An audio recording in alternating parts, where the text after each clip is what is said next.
Going live.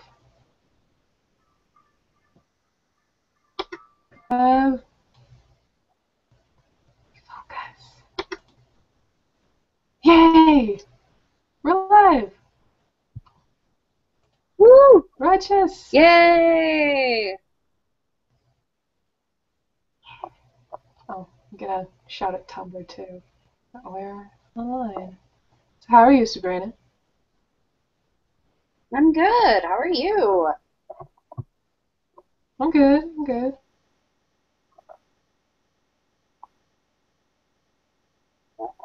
Trying to get my hair tied back.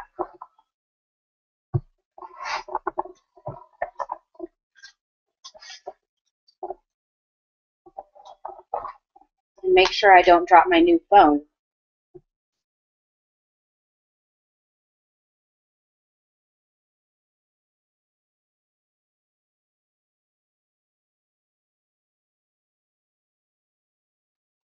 You still there, Rachel? Hello? Oh dear.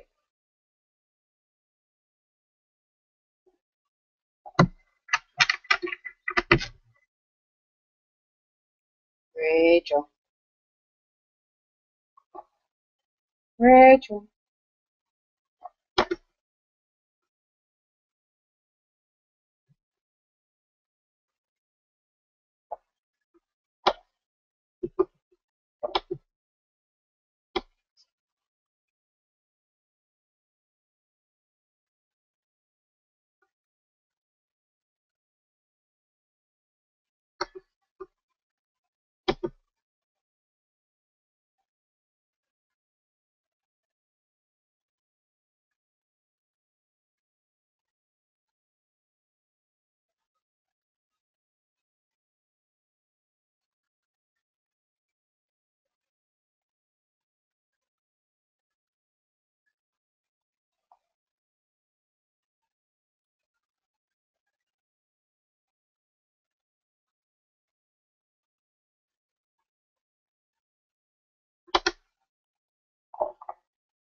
Okay.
Hi again.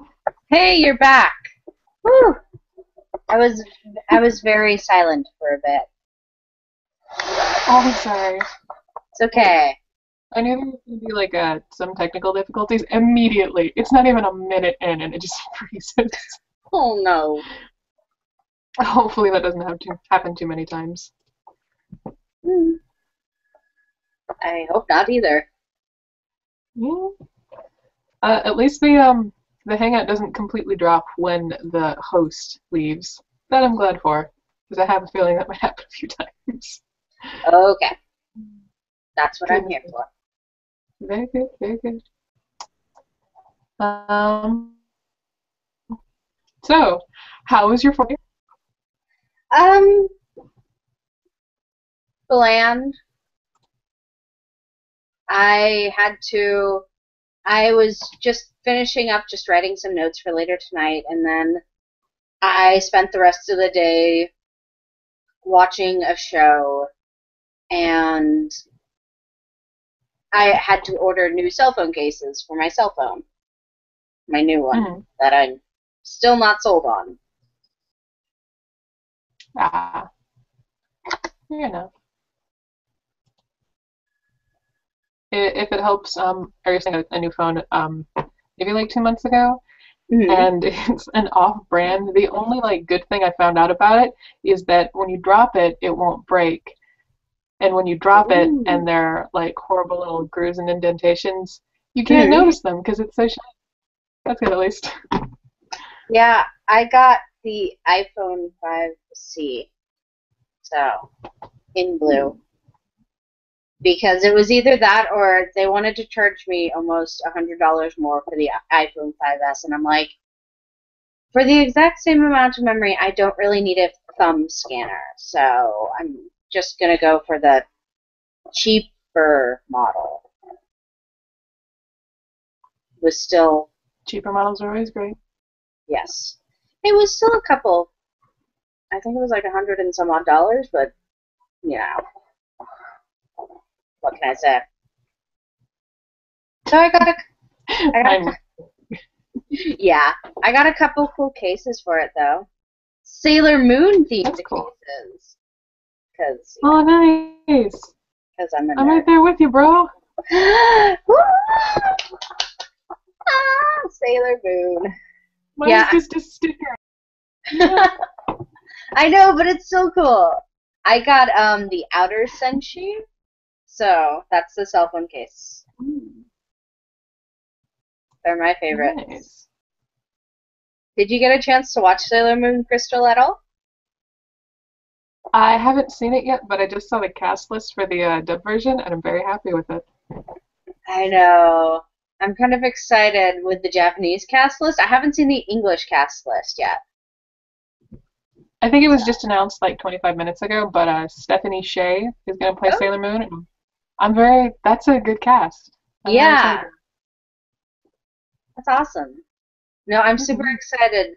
The person that does Ryoko in Kill la Kill, I think that's her name. Anyway, the Mhm. main chick in Kill la Kill, her voice actress is voicing Sailor Jupiter in the Japanese version. So I'm kind of Oh, okay then. I want to see her take on Sailor Jupiter because Sailor Jupiter is one of my favorites. nice. Um, so in the first hour that I planned for the live stream is just general like kind of a nostalgia talk on what last year's BASherlock Con was and what new guests can expect at this year's con. Just kind of it's a Mhm. little bit of a way to kill time and make sure that the stream runs all right before the interviews and such start. So, we get started by, do you have any favorite memories from the previous year's cons? I only went to last year's con, but I honestly, I was manning the swag bag booth, and I was situated right next to the SoCal Sherlockians, and they are fabulous. I love them. I love them. They're going to be on next week, and I'm so excited for it. Oh, oh yes, this weekend is Anime Expo. I keep on forgetting that. Yeah. Oh, that reminds me. I'm going to pull up Anime News Network See if there's anything on there. Virtually anytime there's a really big anime convention, I don't go to any of them. I just watch ANN so I can see any of the news coverage because that's where like all the providers make their acquisition announcements. Yeah. Great. But no, I think I'm most excited for. Sorry, what? No, you go. Thing I'm excited for about this year's BASCon is the development of the adult panel that we're putting on, because I still don't even know all the details for it, but man, we've been making jokes about that for a year now, and it's finally gonna happen. We have been joking about it for a while. Yeah. I think it started with Maddie, our co-chairman, and Joni, our CEO. We were on the car going back from one of the meetings, and I think Joni just made a joke about it. And I got really excited, and I started yelling like, "But we should actually like do that!" And Joni's been spearheading it ever since then. But yeah, man. It should be fun. Yeah. What's better than getting a whole bunch of people talking about porn and then watching spoofs that are boring? I know. It was really awkward. I was talking with my friend about it, and she's just like, wait, are there Sherlock Holmes porn spoofs? And I'm like, do we have to talk about this? Hi. So it was just sort of like, yeah.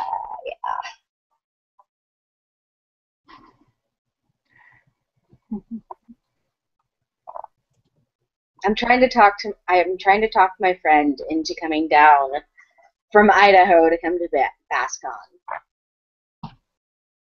Yeah. So That'd be cool. I'm hoping. I haven't seen her in a year and a half. No, 2 years now. So it would be really nice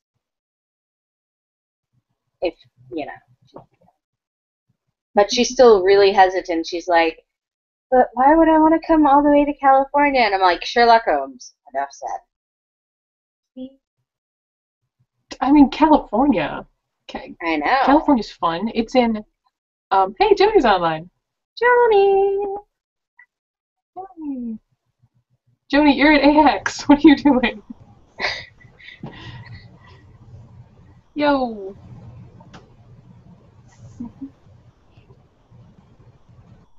Sorry, I'm just like crashing your party here. Party crasher. You're at like a giant party. What are you doing? Yeah.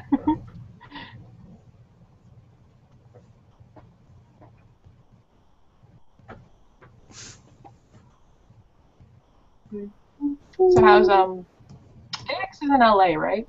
Yes. Yes, AX how's that going so far? Indeed in LA. It's going good. Sorry, I'm getting weird echoes because I left the video running of this of the hangout. But yeah. Yeah. Hey from LA. Hey. Yeah, exciting stuff. Thank you for hosting. No problem. I just wanted to, I wanted to join in for a sec and interrupt because I got a really cool donation. Well, not really donation, but I procured some a very, very nice piece for our charity raffle today. Ooh. So this is by a very wonderful gentleman. His name is Michael Matsumoto.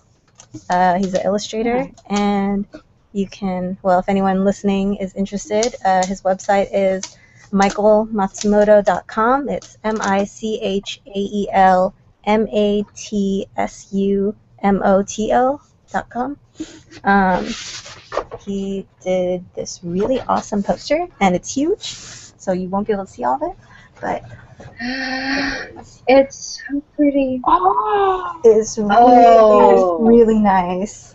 that is Ah. amazing. So he signed it, and the very bottom, it's kind of hard to see, but it's got this little Moriarty down there. um, What? so yeah, it's very, very cool. He's a very talented artist, and it's gonna be really great to have that at the auction or raffle. I mean. Auction, raffle. I understood. So yeah, if anyone is watching and you're curious about what kinds of things you can get at the raffle, that is one of the pieces that's going to be raffled off.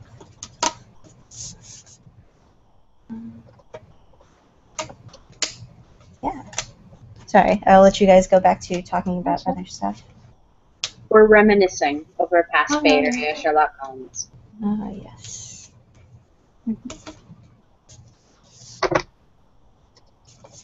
So, last year our game room was really popular too. I'm hoping lots of people are ready to play games again this year. That would be fun. With the SoCal Sherlockians, who are running a panel on.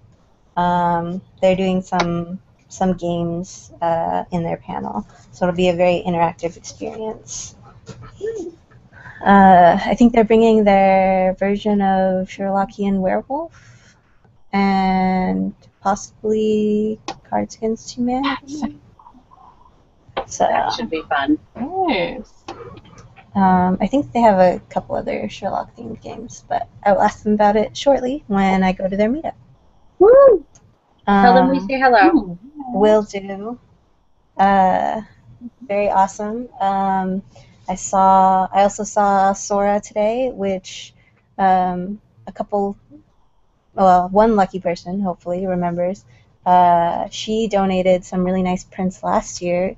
They were ones that she made for the San Diego Comic-Con Sherlockian meetup.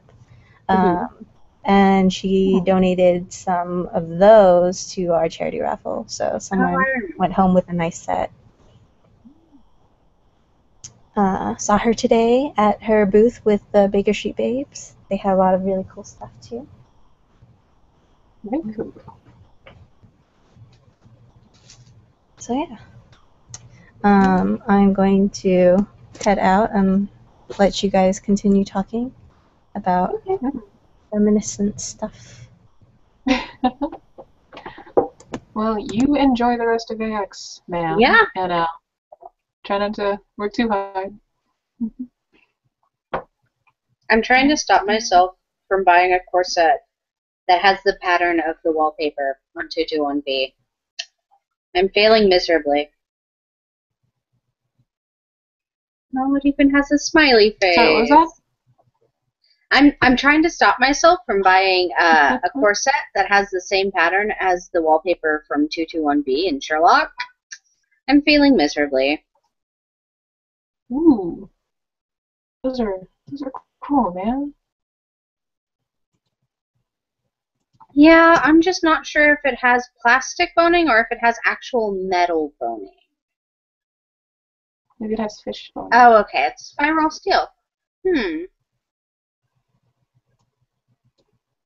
I don't Fish know. boning. It's spiral steel.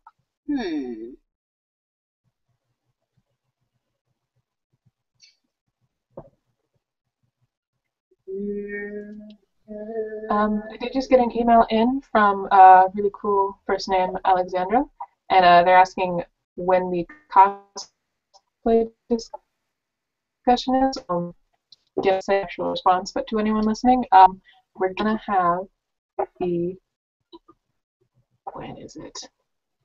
6 o'clock tonight. We're gonna have a small discussion on just sort of cosplay community things, and gonna have Animator and Sabrina on there for that. If anyone listening or watching would like to do that, please send an email to BASherlock at gmail.com, and everyone who is listening is welcome to join.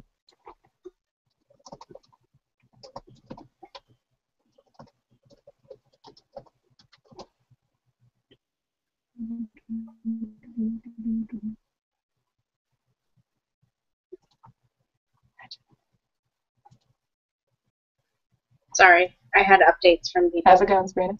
Good. People are trying to get me to go to a Quidditch tournament next weekend, and I'm like, no. Oh. That's right. What is the name of your Quidditch team again? Silicon Valley Scroots. We are awesome. Oh.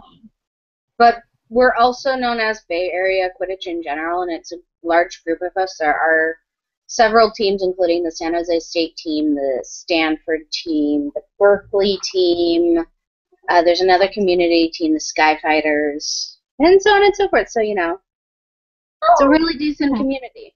We also have a few other people that are in the community, on the group on Facebook, that are from other places, like, you know, Southern California and stuff like that. Lost Boys. Sorry. Lost Boys, they're a cool team. So I think we have a few people from Canada. It's a large community we have. So.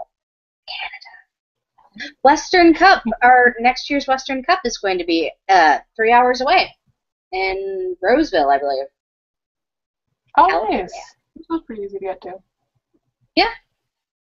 We did it 2 years ago, but then they switched it over to Arizona this last year, and they had it in November, which was interesting because it wound up pouring the one weekend we're in Phoenix, and it was absolutely freezing. Like, we get there, and the host that we were staying with, the first words out of their mouth was, "It's not normally this cold." And I'm like, Arizona. Arizona. I think we'll live, but, you know, so she was very apologetic about the entire thing. But it was super fun. It was, I injured my knee there, so, you know, it was super fun. But Quidditch is fun. Not as fun as being able to talk nerd stuff with the Sherlockians, but, you know. Right? Most of us are like the same thing in our Quidditch group, so we're able to still talk about some nerdy things. Mm-hmm.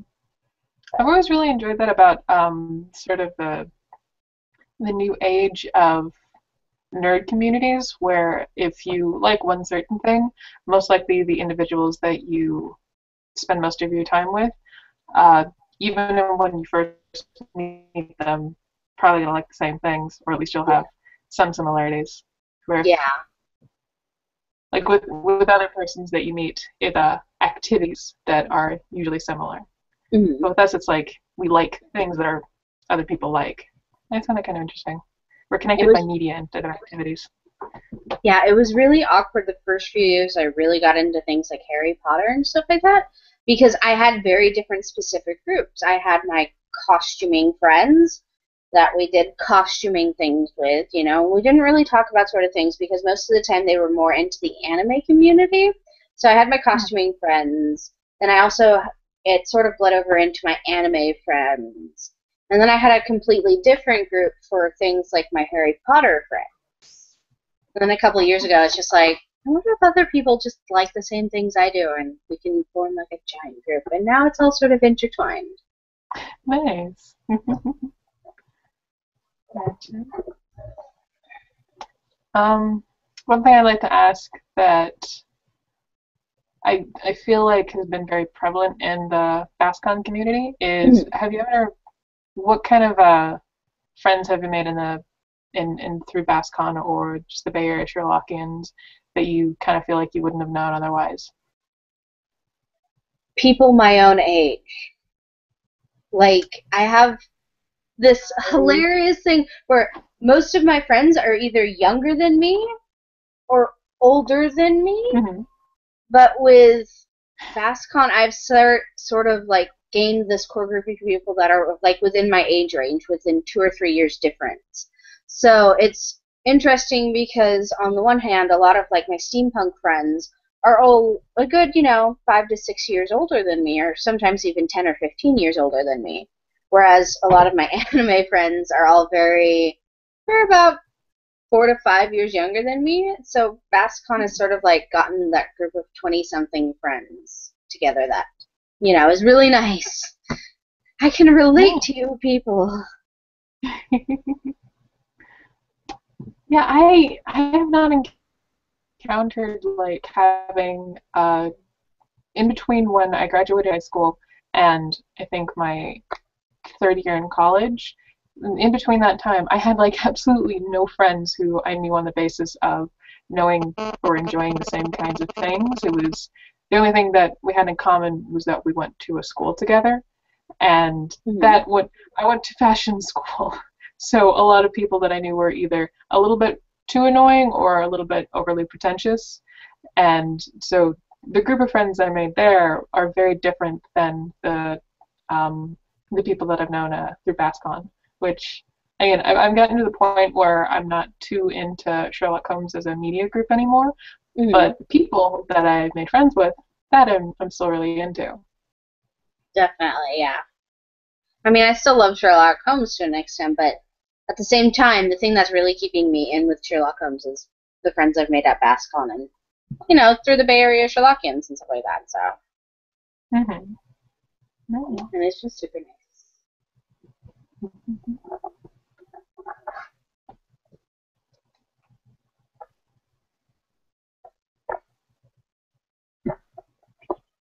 Ooh, Hmm? so casual, about to have a picnic. Ooh, we got a chat message. Ooh, a chat message. Favorite Bay Joni, Area I was thinking the Sherlockian? same. Yeah. Hmm. Um, That's really hard to pick.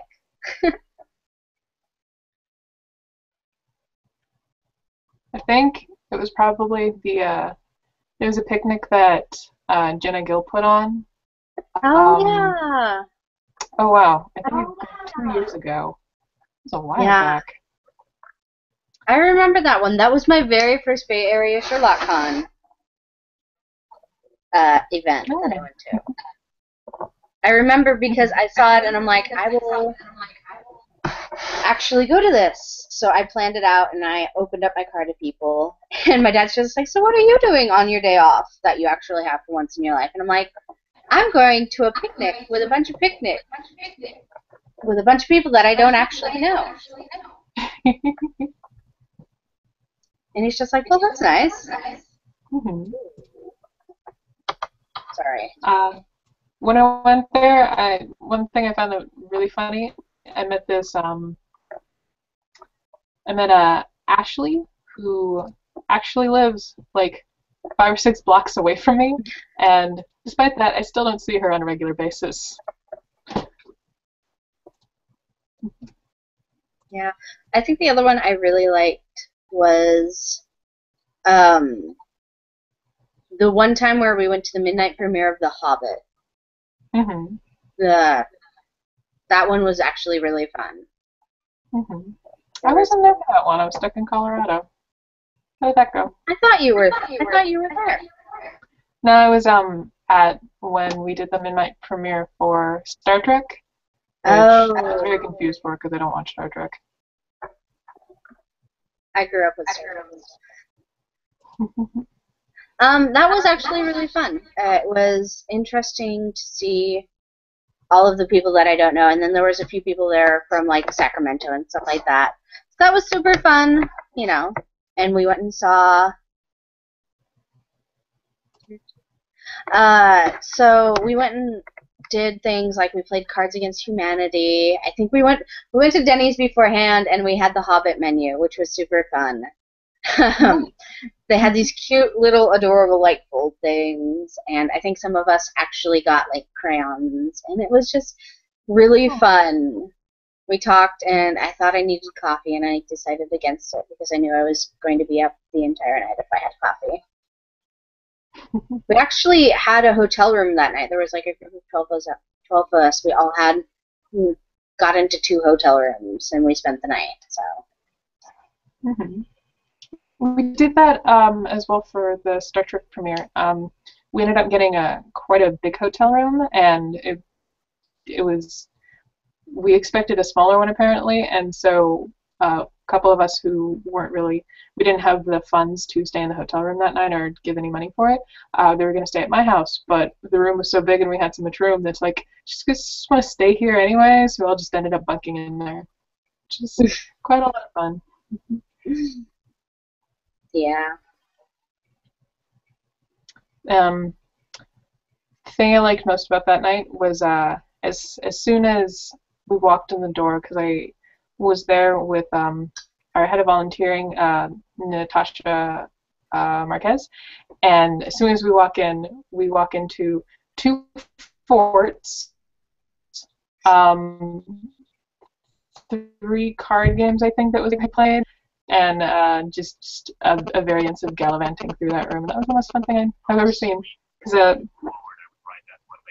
the majority of us are a little bit older, but we still have the potential to act like a group of 8 or 9-year-olds. Yeah.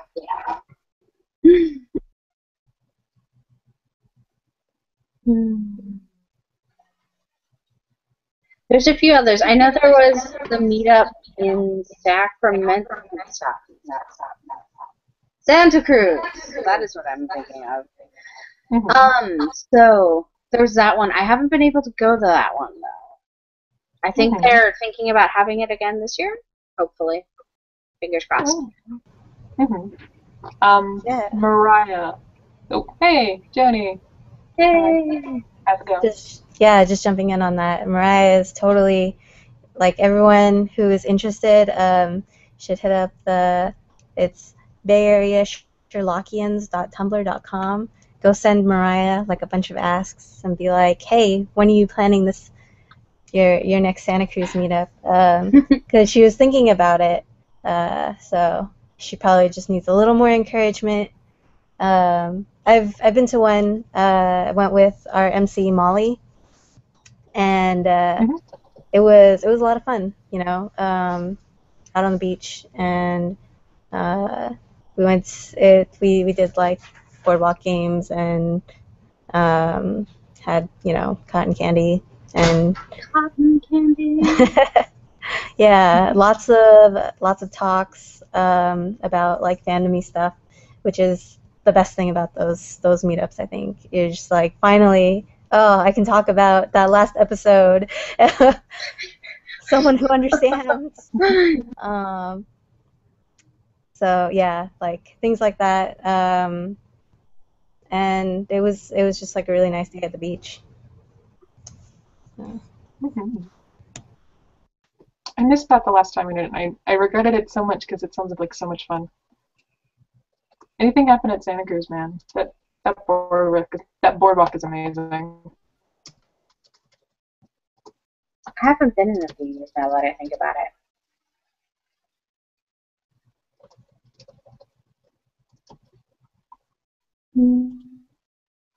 One thing I'd like to ask, what kind of events do you think we should be having? Like, because this past year has been kind of a little bit sparse with all the convention planning, because primarily I always refer to it as the BAS in crowd of people who are constantly at these events. We've all been involved with the convention to the point where we haven't really been making any events. What kind of things do you think what kind of things do you guys think we should be doing? Or well, first of all, I hope we don't really come off as like an in crowd, because really we're all weirdos, and everybody. Well, it's not like a hierarchy. It's more of just like people who are constantly. All right, but I mean, like, it doesn't have to be though. Like the whole thing about Bay Area Sherlockians is that we're this big community of like people who like Sherlock Holmes in the Bay Area, and there's a ton of us, and everyone likes doing different things. So people plan different sorts of events. Like Jenna planned a picnic. That was also a potluck. The Mariah planned a beach party. There's a cosplay group that's planning their cosplay picnic that's coming up at the end of this month, I think. There's all sorts of we did the movie premiere nights where we rented a hotel, or we stayed in a hotel room and everybody pitched in for the hotel. Like they're all sort of vaguely fandom related, but they're all like pretty different things. So if anyone out there wants to plan something, seriously, just like plan it and people will come. Yes, Like, you know, definitely.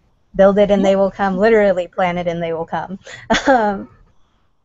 So like definitely a few of us have been really busy planning the con, and I know I personally haven't been able to do like another premiere night or anything else, but it's, you know, the open game. Whatever you want to do, whatever you like to do, like it's pretty much granted that someone else will also like to do it. Mm-hmm. Pretty much the entire way that we've all been associated with the convention and with the community is just we heard about the events and thought they were interesting, so we went to them, and through them we where we know.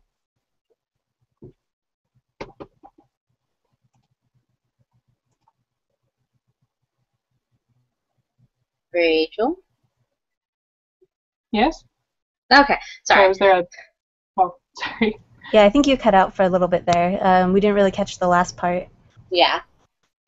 It's just general banter about make friends and you'll make more friends. Definitely.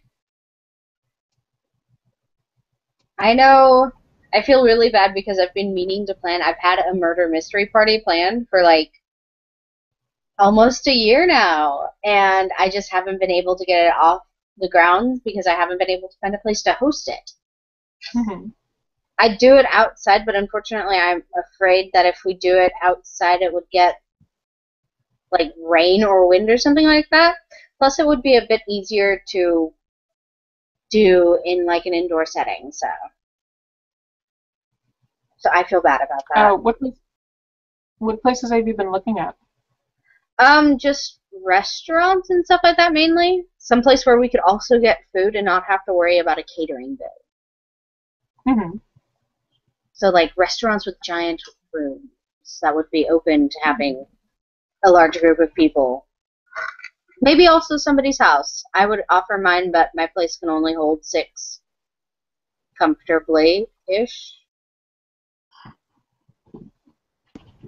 Yeah, it's always a little tricky to plan events where you need like separate venues, even if it is just you know, using a room in a restaurant.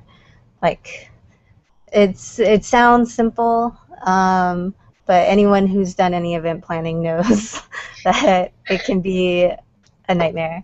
But hopefully you'll be able to find someplace soon. If anyone has any suggestions, feel free to send the convention Tumblr and ask or something like that, or something. Yeah, you know, contact us on Facebook or Twitter, and we'll get you in touch with Sabrina, and you guys can collaborate on a cool murder mystery party. It would be awesome. But yeah, I mean, in general, the easiest things to plan for events that don't really cost you money or anything like that, if you're thinking about doing, like hosting your own event, would probably be something like a picnic. And now is like the perfect time because it's summer. So we've got like some really nice weather, and since we're in the Bay, it doesn't get like super hot. So, you know, there's always a nice breeze, and you can stay out there for hours without worrying about getting dehydrated. And I mean, you could also do something like maybe you want to go to like a museum or like the Japanese tea garden up in San Francisco. I'm sure there would be people that would love to go. So. Definitely. Of course, like just in general though, it's a lot easier to get people to come to events that they don't have to pay for, which is, I mean, kind of an obvious thing. But as everyone likes free things. So things like picnics where you can have them in public parks and no one has to pay admission, those are great. So, but I mean, generally anything goes.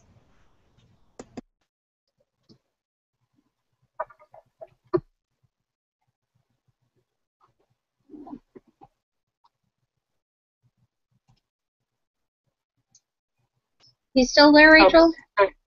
I might be quiet for a minute. I'm attempting to get Anna on the stream. She's having a little bit of trouble. Oh no, poor Anna.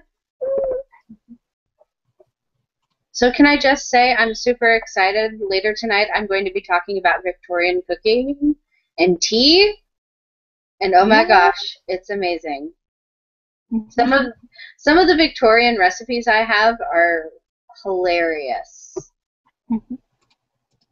They have one of my personal favorites is one with an apple that you put you cut it up, you take the core out, and then you put some spices and some lemon peel in the middle, and then you cover it, you put it in a small bag of rice, and then you put that rice in a pot of boiling water, and then you bake it for like 30 to 40 minutes.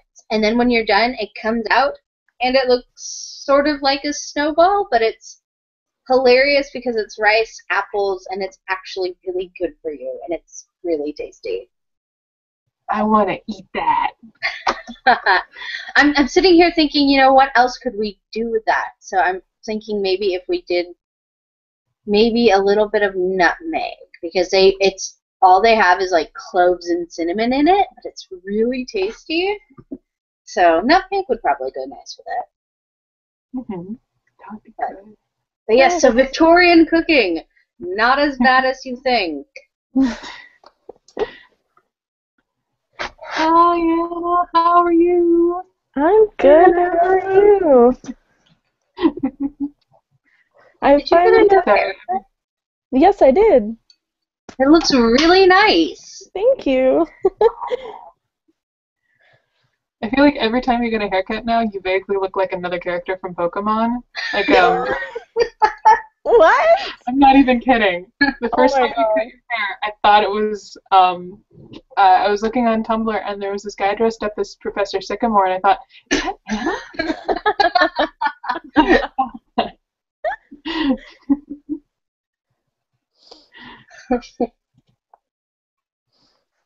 So how's it going? Good. Pretty good. We're, I think, solid 20 minutes. Gonna get a hold of Destination Toast, and she will be doing an interview. She's gonna talk to her vaguely about her fandom stats and her, you know, brilliant wheat byproduct puns.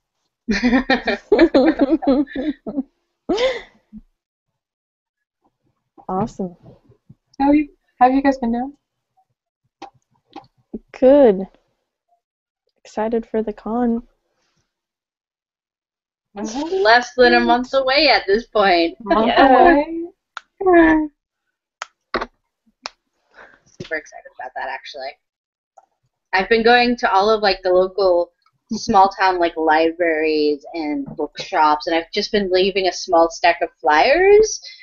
And every person I have talked to has gone, wait, there's a Sherlock convention? Sherlock Holmes? And I'm like, yes, there is. You are so young to be a part of a convention like that. And I'm like, I'm not that young. And then I had one person really confused because I visited this bookstore shortly before a high school that was right by them let out. And so they're just like, aren't you supposed to be in high school? And I'm like,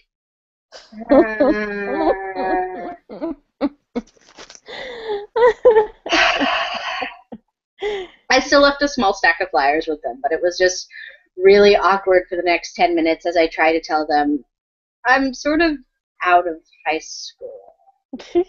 More in the college scene. Mm-hmm. End of college scene.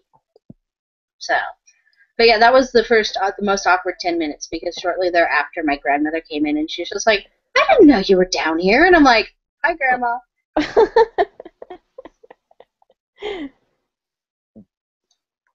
Family.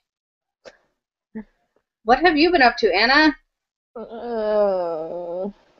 Mainly school, and more art. I guess I've finally gotten back into my groove. Yes. So, yeah, I think those like color palette requests really helped. Like, it motivated me. I was like, yes, I want to do this. So, So yeah, I'm gonna definitely crank out some new pieces and print those and have them at the con. Yay! Yay! Just don't stress yourself out too much. Yeah, no, I have enough on my plate Yes. with school. I'm taking a summer class right now, so. Oof, summer classes. I thought about it, but then they told me they were cramming an 8-week session into 4 weeks, and I was like, oh god, no. Yeah, that's me. I'm just like, oh, why did I do this? But I need to get to 4-year faster, so Yeah. I kind of have to. I found out the college I wanted to go to I may not qualify for because I was homeschooled in high school. And they're just like, yeah, I'm not quite sure the person I was talking to knew what they were talking about. And I'm like, I'm going to request somebody else. I'm not quite sure you know what you're talking about. Yeah, wow. That should not, I don't think that should be a factor. Yeah, considering the fact that I took 6 tests that were overviewed by the state of Idaho's school board. Yeah, and they were the ones that said, "Oh, you graduate high school. Congratulations." Uh-huh. Yeah.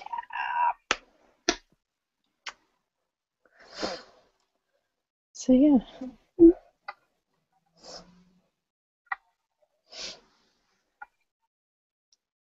You have a Howl's Moving Castle print right behind your head. That is fabulous. Yep. I saw it and I was like, I'm gonna have that. Howl's Moving Castle. I like that you have your own artwork on the wall too. What? I like that you have your own artwork on the wall too. I just moved that. Oh, I see why. So For your no, advertisement space.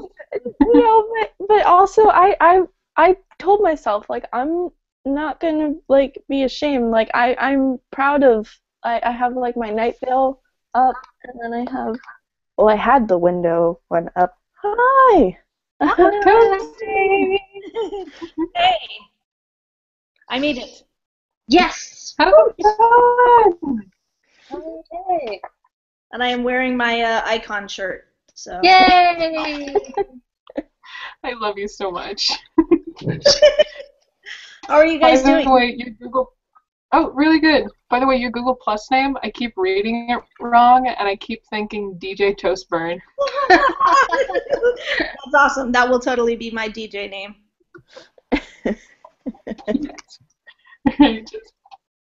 I know a couple other people are watching right now. Just watching without being able to join. Just wanted to check. Is that how you're intending it to work, or were you hoping lots of people would come in and join the party, or how is this supposed to go? Oh, the way that the Google Hangout works is that we have an amount of people who are going to be on camera with voice chat as well, and then predominantly it works kind of like a Ustream or Livestream, where you have viewers watching everyone talk. And we've been periodically telling everyone that if you'd like to join the stream, all you have to do is send an email requesting to join to BASherlock at gmail.com, and we can add you to the stream. All you need is a Google account. Awesome. Okay, cool. Just checking. So thanks. And I'm glad to be here. Yay. My Tess. If you guys can, gonna have you talk amongst yourselves for a good 4 or 5 minutes. I'm gonna update the social streams, and then we can get the interview started. Yeah, awesome. I thought I'd show up early and hang out for a little bit talking about last year and stuff, and also make sure I could just get here okay. So, accomplished. Thank you. What are you guys excited about doing differently from last year, or keeping the same? Like, what are you most looking forward to? I'm excited for the fact that it's 2 days instead of just 1 this year. Yes. Also, I've talked to some people about maybe bringing back the artist panel again, because I heard a lot of people had fun with that. So. Yeah, definitely. That'll be great. But yeah, I'm definitely excited that it's 2 days. Have all of the panels been decided on, or is the programming still happening? I have no idea. We're still waiting. From what I know of, I know we're still waiting for a few panels to come in. One of the panels that I am helping with is 2 of my friends are actually putting on a tea blending party. Or Wow. tea blending party. A tea blending panel. So, one of my friends actually blends her own teas, and she does things like add special spices to it and stuff like that, and it's super awesome. So, that should be fun. Nice.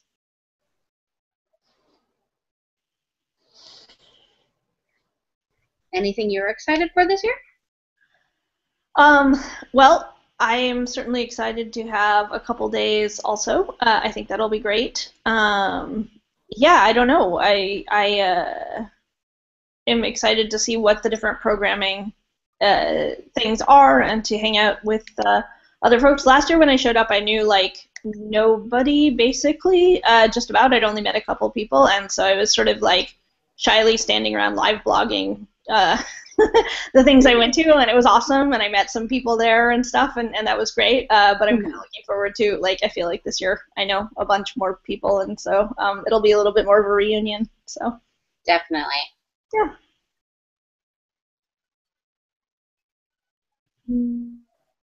How big, like, how many rooms and things are you guys gonna have in the hotel where it's being held? Do you know? I don't know the specific. I don't know the specifics myself. But I do know it is a really nice hotel, and we do have a decent amount of space. It's bigger than the one we had last year, so it's up in Berkeley. Nice. It's on the waterfront. It's really beautiful. We're going to do a walkthrough of it tomorrow, so that should be really fun. Yeah, I used to live sort of in the area. It is very nice, and I think hotels are often well set up for sort of the layout of having a few events going on and stuff, and so that seems good. Mm-hmm.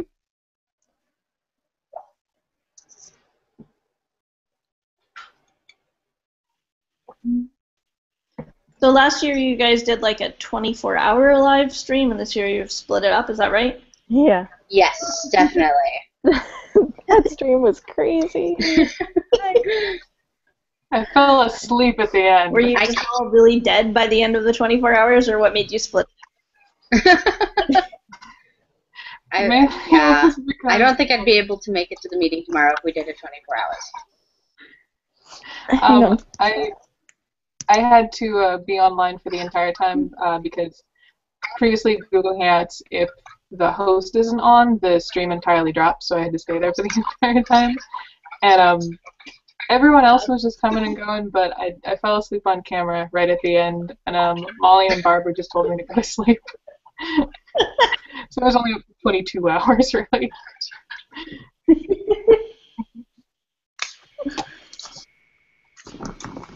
But I kind of think that doing 2 weekends instead of the 1 weekend is going to alleviate for some pretty cool content, because our schedule for next week, we've got a ton of people on. I'm going to announce it later on, but we've got Elsa Chang's going to do a live drawing stream, and Anna's going to do another one as well as today and next week.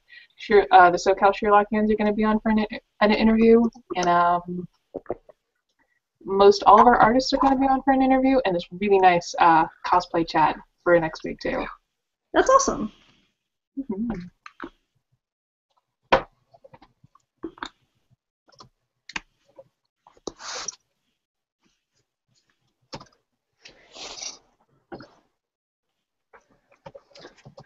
Yeah, I have my tablet right here. I love all the art on your walls. That's so awesome. Oh, thanks. I have way more. I have a problem. That's a good kind of problem.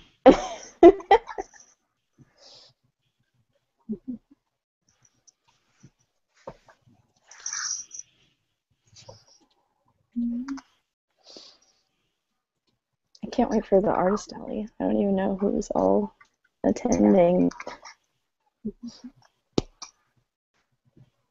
Luckily this year we're expanding to not just have the guests of honor do their tables. So we've got a couple of other people. I don't know their names, but we do have a few who are just coming specifically for table ones, and that should gonna get a ton more people. It's gonna be a lot of fun. Nice.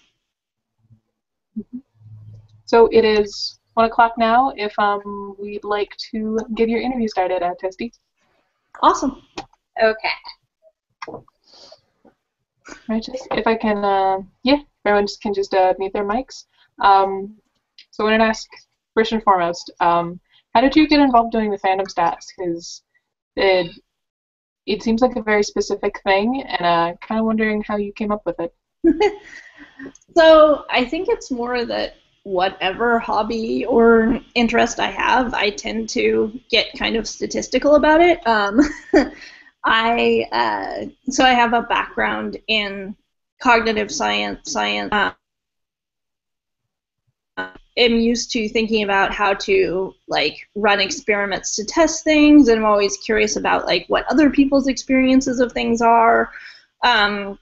And so I think it's just kind of how I naturally think about almost anything that I get involved in. And I guess I've been really enthusiastic about a lot of media for a very long time, but this is the first time that I've been deeply involved in a fandom. And I almost immediately started having questions about like, well, what's my experience like compared to that of other fans? And what are the things that people most like doing in fandom? And I just sort of initially thought I was just going to do like one quick survey of the big numbers on AO3 that the archive kind of already breaks down for you when you look at the fic, and it sort of shows you the top 10 in a bunch of different ways, how many fics there are in different ways. I was like, oh, that's interesting, like that there's there is a whole bunch of slash out there. It's not just what I happen to be reading in my corner of the fandom and so forth. And so I started to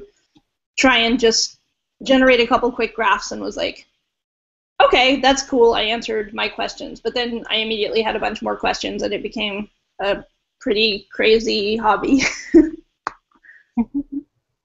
Nice. Nice. Coming along through some of your the info that you've gathered, what's been the most interesting work there that's driving me crazy? Sorry, you're cutting out. Can you hear me now? Okay? I can hear you a little bit now. Sorry about that. Just another question for you. What is some of the most kind of compelling information that you've come across? Sorry, I still didn't catch that. Sorry about that. The weird thing is that I compare myself perfectly through.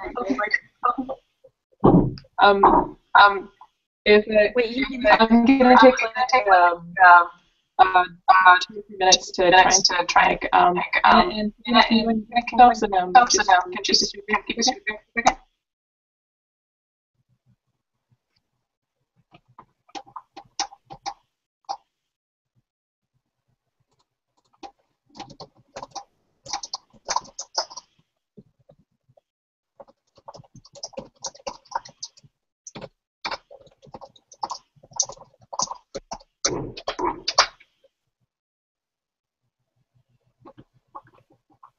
Hello? Hey.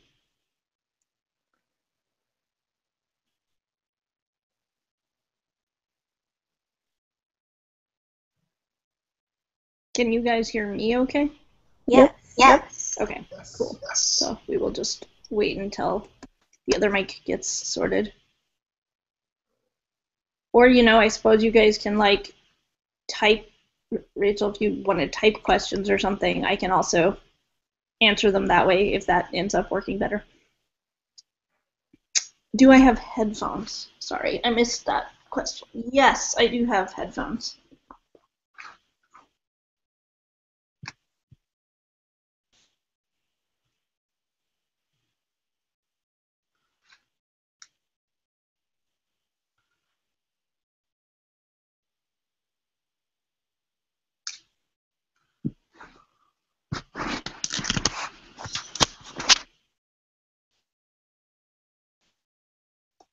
All right, let's see.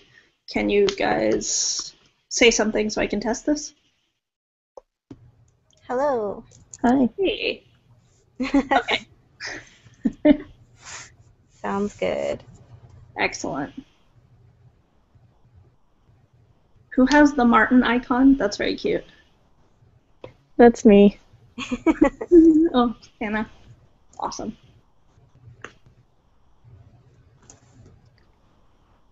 All right.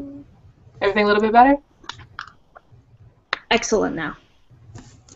Righteous. See, the first hour is supposed to be for technical difficulties, but we've moved a little bit into the next one. Now, the question that I had for you was, in all of your findings in the research that you've gone on through, what has been some of the most compelling or the most surprising to you? Well, that's a great question. So I think a couple of the things that first surprised me were just, I hadn't really been looking around fandom much, so I went and I looked and I found a bunch of Sherlock stuff when I looked for it, but I didn't realize that that was because the Sherlock fandom was one of the most popular ones out there right now. And I also didn't realize that John Locke was such a big ship, and I was just like, oh, this is great. Last time I looked for fan fiction, like a decade ago, it was much harder to find anything relevant to my interests, but now there's just a ton of everything.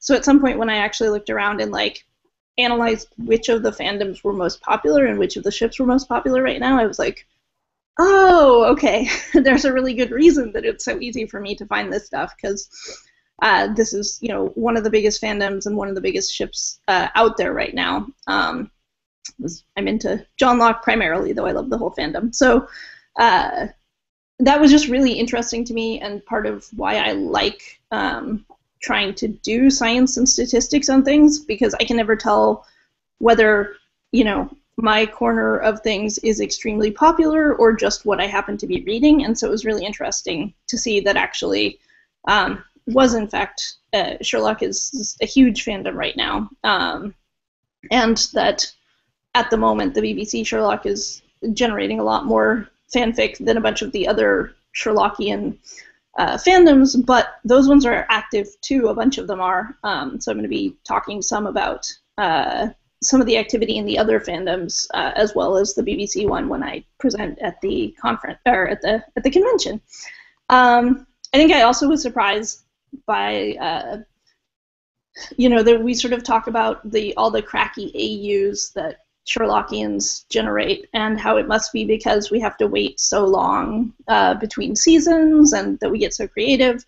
But I did an analysis on the amount of AU fic the different fandoms produce, and a little bit about the artwork, and it actually seems like we're pretty much exactly average, at least in terms of fanfic on AO3, as to how much of it is marked alternate universe. So that was interesting to me.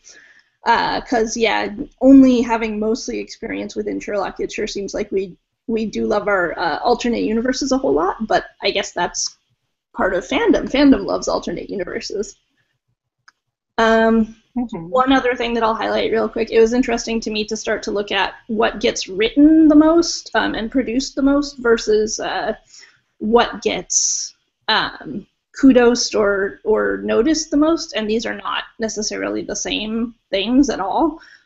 So longer fics and more explicit fics on AO3, for instance, tend to get a lot more notice, but they're relatively rare compared to just short things rated for teen or general. That doesn't mean that the ones that are most common aren't about romance. There are still a bunch of those, but a lot of times it's the longer ones that get more explicit and that people apparently seek out to read a lot. So the sort of differences between what people do the most and what they look for the most was pretty interesting to me. So I realize a lot of this is very specific to AO3, and I have been trying to do more on other platforms, but that's what I know the most about right now. Mm-hmm. Have you found any information?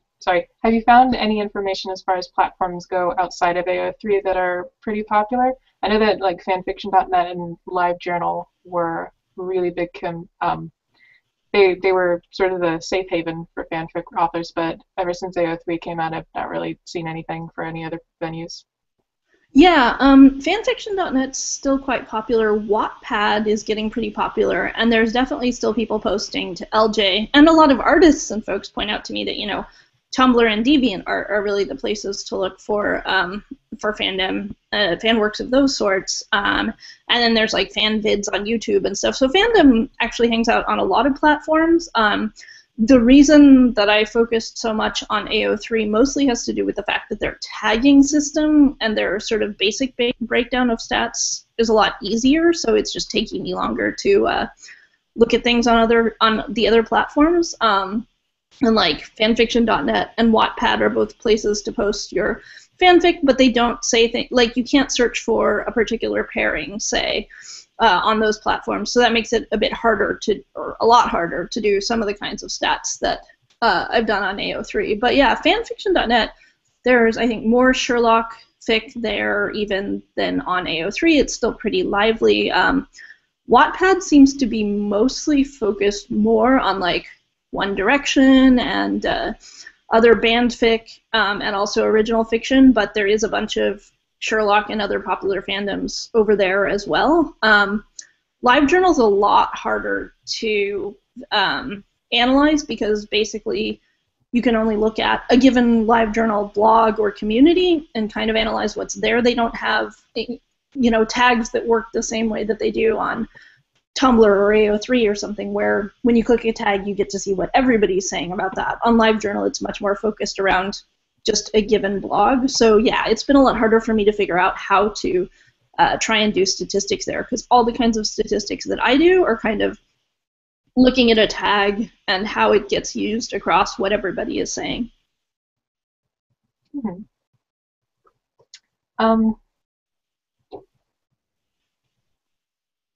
I had a question pertaining to kind of the variations in Slash on AO3 that I was looking through some of the stats, and I found it kind of weird because I never noticed it before, but things pertaining to FemSlash are quite lower than they are to any other, like a Gen Multi and a male ones. Do you think there's any kind of reasoning behind that? Because I found that like super surprising that because in our community I feel like FemSlash is so big as far as like artist representation and sometimes just AU representation, but I found that like super surprising that it's so low in statistics on AO3. Yeah, so that's a really interesting question to think about. I relatively recently posted something to AO3 that people can look at later if they want to dive in more detail, where I sort of collected the things that I've done about FemSlash versus Slash and also posted a bunch of theories about maybe what's contributing to that. I think a couple of the biggest factors that I've thought of are, for one thing, I think AO3 is somewhat more biased towards, I think it was, founded by people who were more, had more like male Slash themselves and amongst their friends, and because it was a small community at first, like it sort of was seeded primarily with male Slash, and so there's certainly all sorts of things there now, but I think there's still maybe a bit of a bias on AO3 to lean more that direction, but I would say that there's more, there's less FemSlash on all the platforms. It's not strictly about AO3, but I do think that maybe makes some difference to the percentages. I think, when we think about the media that we're fans of, just to take Sherlock as an example, it's not unusual to have a show that is almost entirely about a couple of guys, usually a couple white guys, and other characters who are female may be awesome, but they're usually side characters. They usually don't have as much development, and they often don't interact with each other a whole lot. So the fandoms that do have a whole lot of FemSlash are relatively rare and usually involve, a couple main female characters who interact a lot, which is sort of what we have for the main ship, well, at least for the main ship in Sherlock. That's clearly not everything that's going on, right? Because, Mycroft and Lestrade are both minor compared to Sherlock and John and don't really interact with each other, but they're a big ship, and Moriarty and Moran wasn't even a character so until season 3. So it's awesome. We're creative as a fandom, and we're totally capable of going out and building stories and developing characters who are pretty minor in the show. But I think that habitually the source media that we deal with tends to have a lot more men to work with. So that's part of it, I think. And also, I think there's a number of reasons that women writers, as many people are in fandom, might prefer to write men where, you can write something about sexuality, about work, about other things that happen to these characters without having to deal with some of the prejudice that women almost inherently have to deal with in their lives, and you can deal with sexuality without having a lot of assumptions and stereotypes and gender roles kind of layered on top of the scene and adding meanings to it. So I think that there's a lot of reasons that people might find it easier, maybe more escapist from some of the prejudices that they deal with day to day and so forth, to just sort of take a couple male characters that they find attractive and mix them together, whereas maybe people don't want to identify as directly with the female characters sometimes, or find that a little too realistic. I think these are all sort of reasons, and there's a bunch more possible ones as well, but I don't think there's one really simple explanation. I think it's really fascinating, though, and I think a lot of fandoms have this discussion over and over, why so much slash? Why not more femme slash? Especially because there have been a couple demographic surveys now, and the plurality of people in fandom who answer surveys seem to be queer women, and so it's really interesting that, especially that queer women would be producing this ratio of queer men fic versus queer women fic. I don't know. If you guys have other theories, I'd love to also hear them. I don't think I have definitive answers on this, though I have thought about it a lot.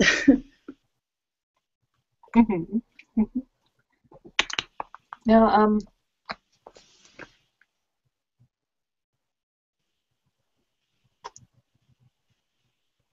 sorry, I had a question, and it was a very good one, and it completely blew out of my brain. I'm sorry about that. Probably because I rambled for a long time on that. Sorry, I do tend to be long-winded.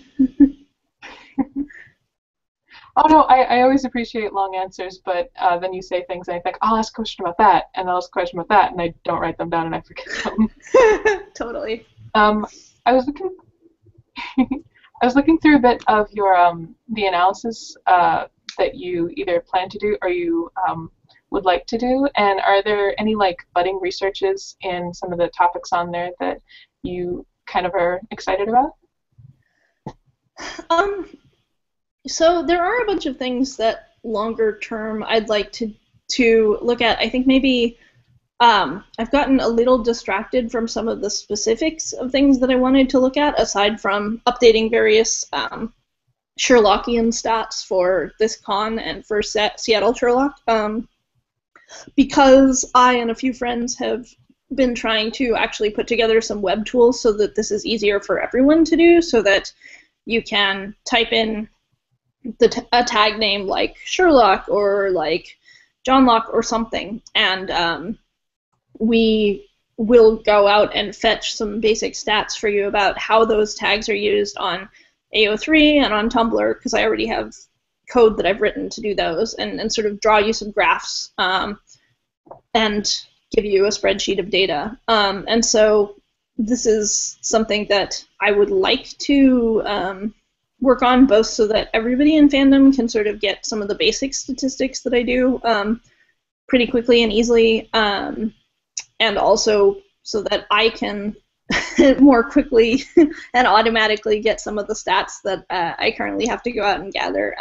So I'm most excited about that, I think, and I think once we get it working for AO3 and Tumblr, we'll probably try and also start providing more of a service around Twitter and fanfiction.net and other platforms, LJ and stuff, DeviantArt maybe. So Yeah, at the moment, I'm mostly excited about, like, let's provide infrastructure so that it's easier to do stats on all these platforms and so that other people can do it. Because I love taking stats prompts and sort of doing analyses for people, but there's also a bunch of this that would be probably better and more fun for everyone if I just, we just made it a tool that everyone could quickly get some graphs.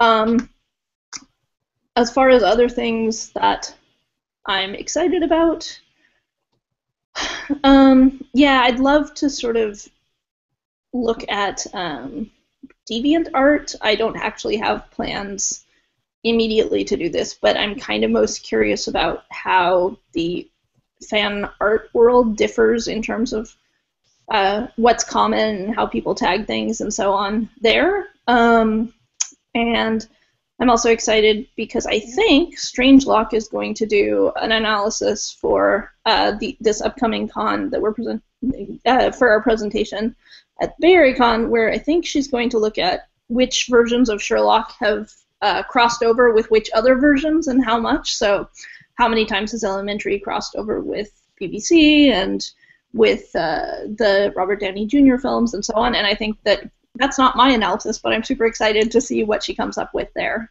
So. Nice. Remembered my question from earlier. In terms of how some of you know how sometimes the AUs that people write are a little bit off kilter, and sometimes they're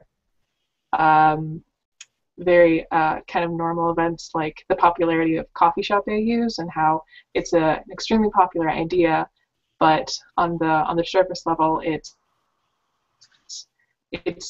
not that compelling as a huge literary device.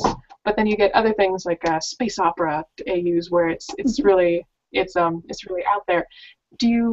Have you seen like a really big influx of sort of normal domesticated type of situations versus sometimes things that are bigger than themselves when people do AUs?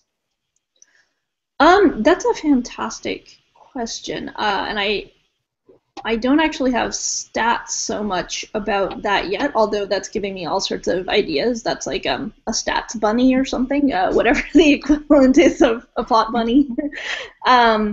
So I have done a lot of looking at specific, like the amount of AU fic and at certain AUs that are really popular, the Hogwarts AU, the Omegaverse AU. I was thinking about doing Coffee Shop AU. I was thinking about doing his Dark Materials, the sort of demon AU, because I see a bunch of that. So I've looked at some specifics, but I haven't really looked at and I looked at Ballet Lock over on Tumblr.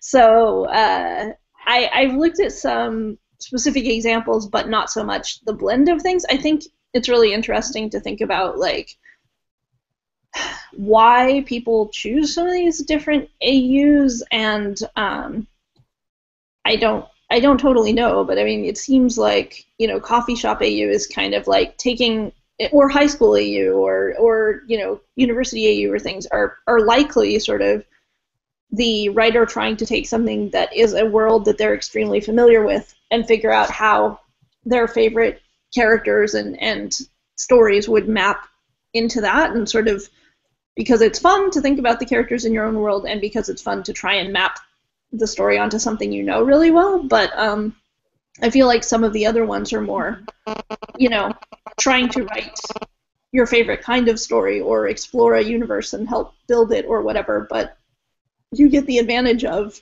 having already some characters or storylines that you really love and sort of adapting those, which maybe makes it a little bit easier to go out and really approach some bigger, more dramatic AUs. But I don't know. I mean, this is all pretty speculative on my part, but I'd love to break down the alternate universe tag and see how it's been getting used over time and what other sorts of things, like what specific types of AUs people tend to mostly write. It's a little tricky because it largely depends, for the type of analysis that I do, on just how people choose to tag things, and maybe they just call a whole bunch of things AU and don't really specify what kind and so forth. So I'd have to figure out. It might be a little hard to statistically analyze, but I'd love to try.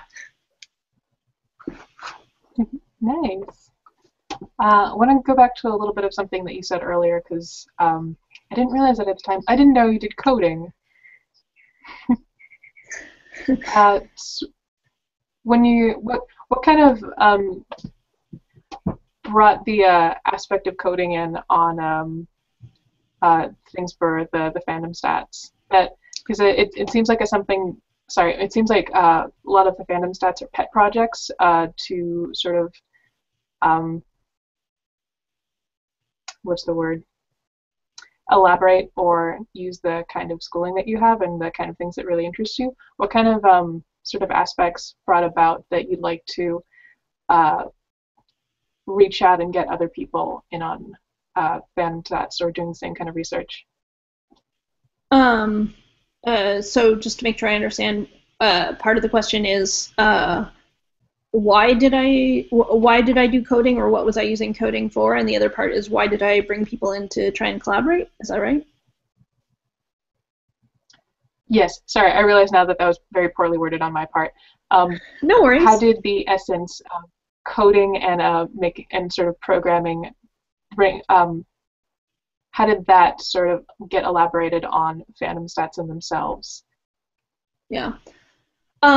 So I, as well as having a background in sort of basically psychology and experiments, I also have a bunch of background in computer science.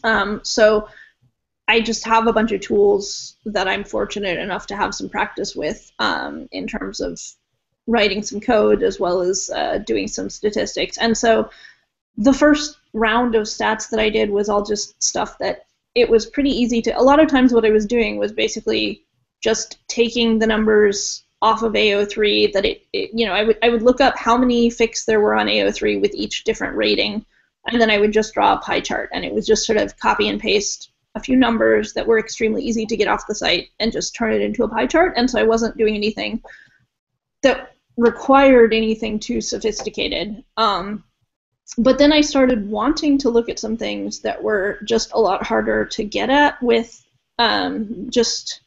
I couldn't really search for it myself. So I wanted to know, for instance, across all of AO3, how many fandoms were there, how big were they all, and like what were the biggest ships across all of AO3 also. And those are not things, I mean, AO3 makes it extremely easy for somebody to go look up a specific fandom or topic or anything and find a whole bunch of fic about it. But they're not really set up to allow you to do stats across the entire database because, frankly, that's not what most people want to use it for.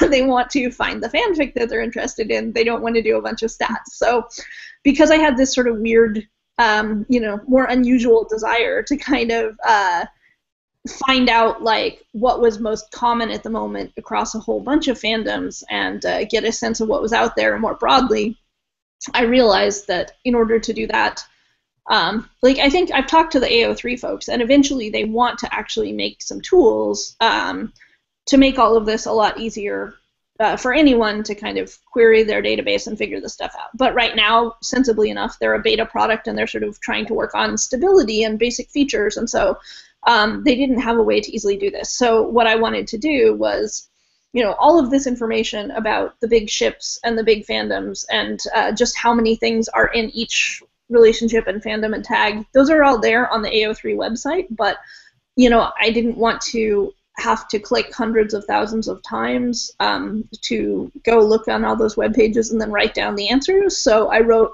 code to basically do that for me. I wrote some code that went out and grabbed the list of fandom names and then went through that list and asked how many things are there in each of these fandoms and what are the biggest ships and characters and so forth for each of the different fandoms. And so I think I just basically spent like a week last year in my spare time kind of figuring out how to write the code to do that.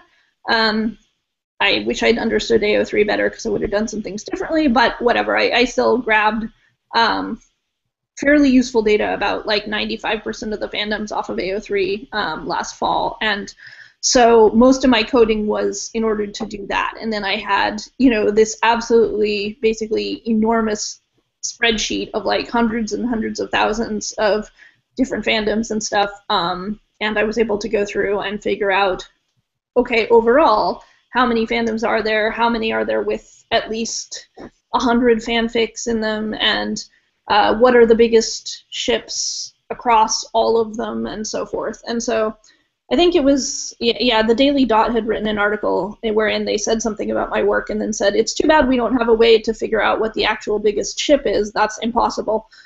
So I guess I took that as a little bit of a dare to try and figure out what it would take. And so that prompted that, but then it was really nice to have all that data because then I could do a lot of different stats on it. So that was why I started doing that. As for why I'm now collaborating with some other people to try and make a nice web interface that will do a bunch of this stuff automatically, basically I'm trying to do that because they asked, because there's a lot of awesome coders in fandom and people who do web design and people who do data analysis and stuff.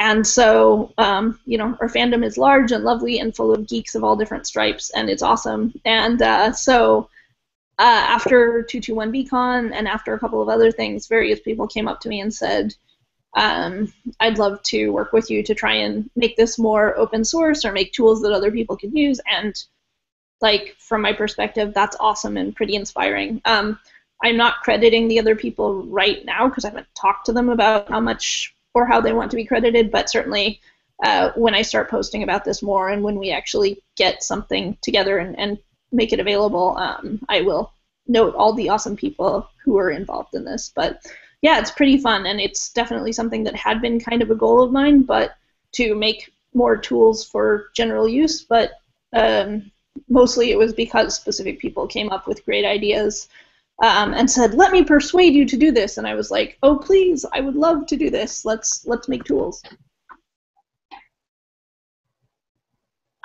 Nice, that's really amazing. I'm kind of curious then, in the development of using this as an open source thing, has there been any thought of making it toward just fandom stat related things? Is there any like thought of taking it past that? Or do you want to stay mostly towards doing it fandom-wise things? I thought about it a little bit. I think basically, like, I've already written some tools that like grab a tag from Tumblr and look at how people are using that tag. And Tumblr obviously has a lot of fandom stuff, but it's not purely fandom. I think a lot of similar tools exist already for Twitter, which also has some fandom activity, but people have all sorts of online tools to analyze how hashtags are being used there.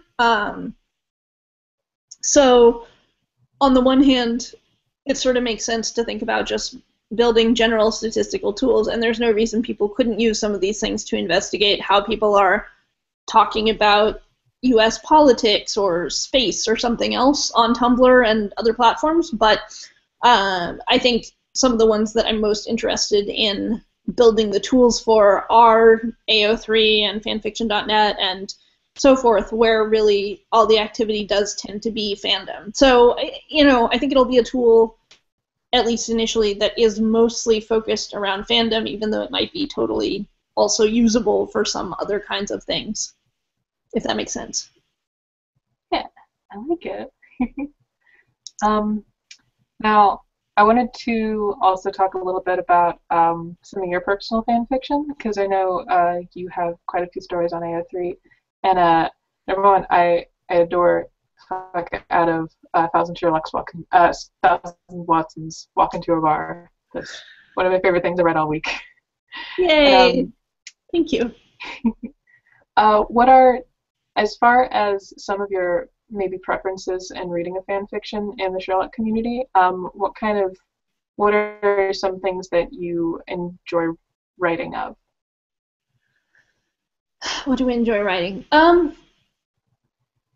It's sort of mostly what I enjoy writing is kind of a story that I've been craving in some way, usually, and haven't exactly found, and so I just have some idea and really want to see it, and so, well, I guess I will write it, and then it will exist.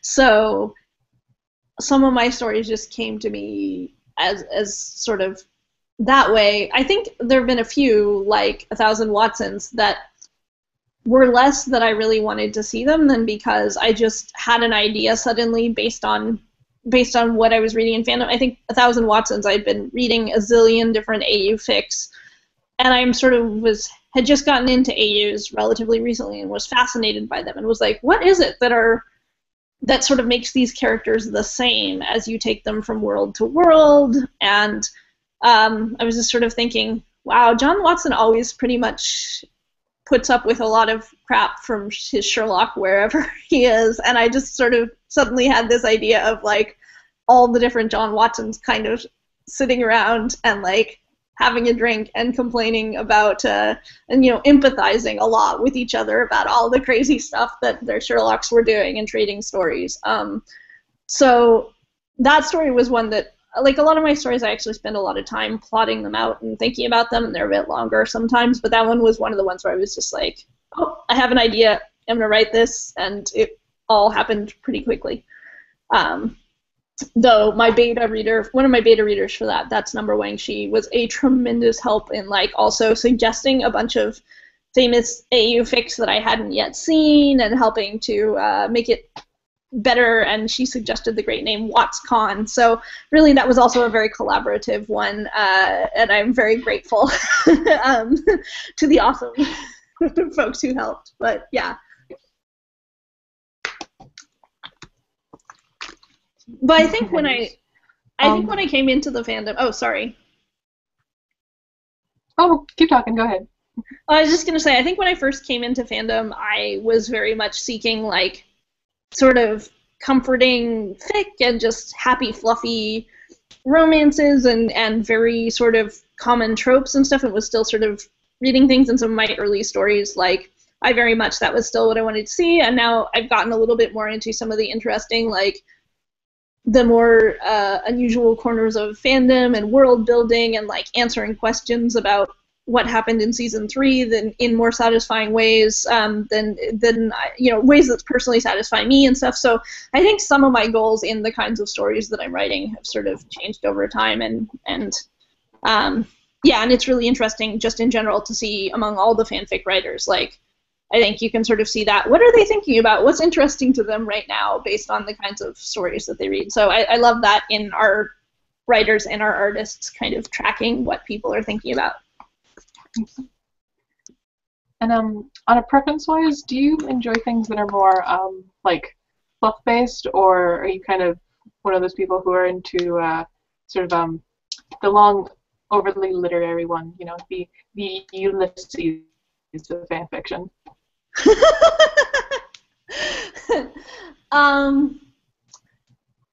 Yeah, I guess I'm mostly in my reading.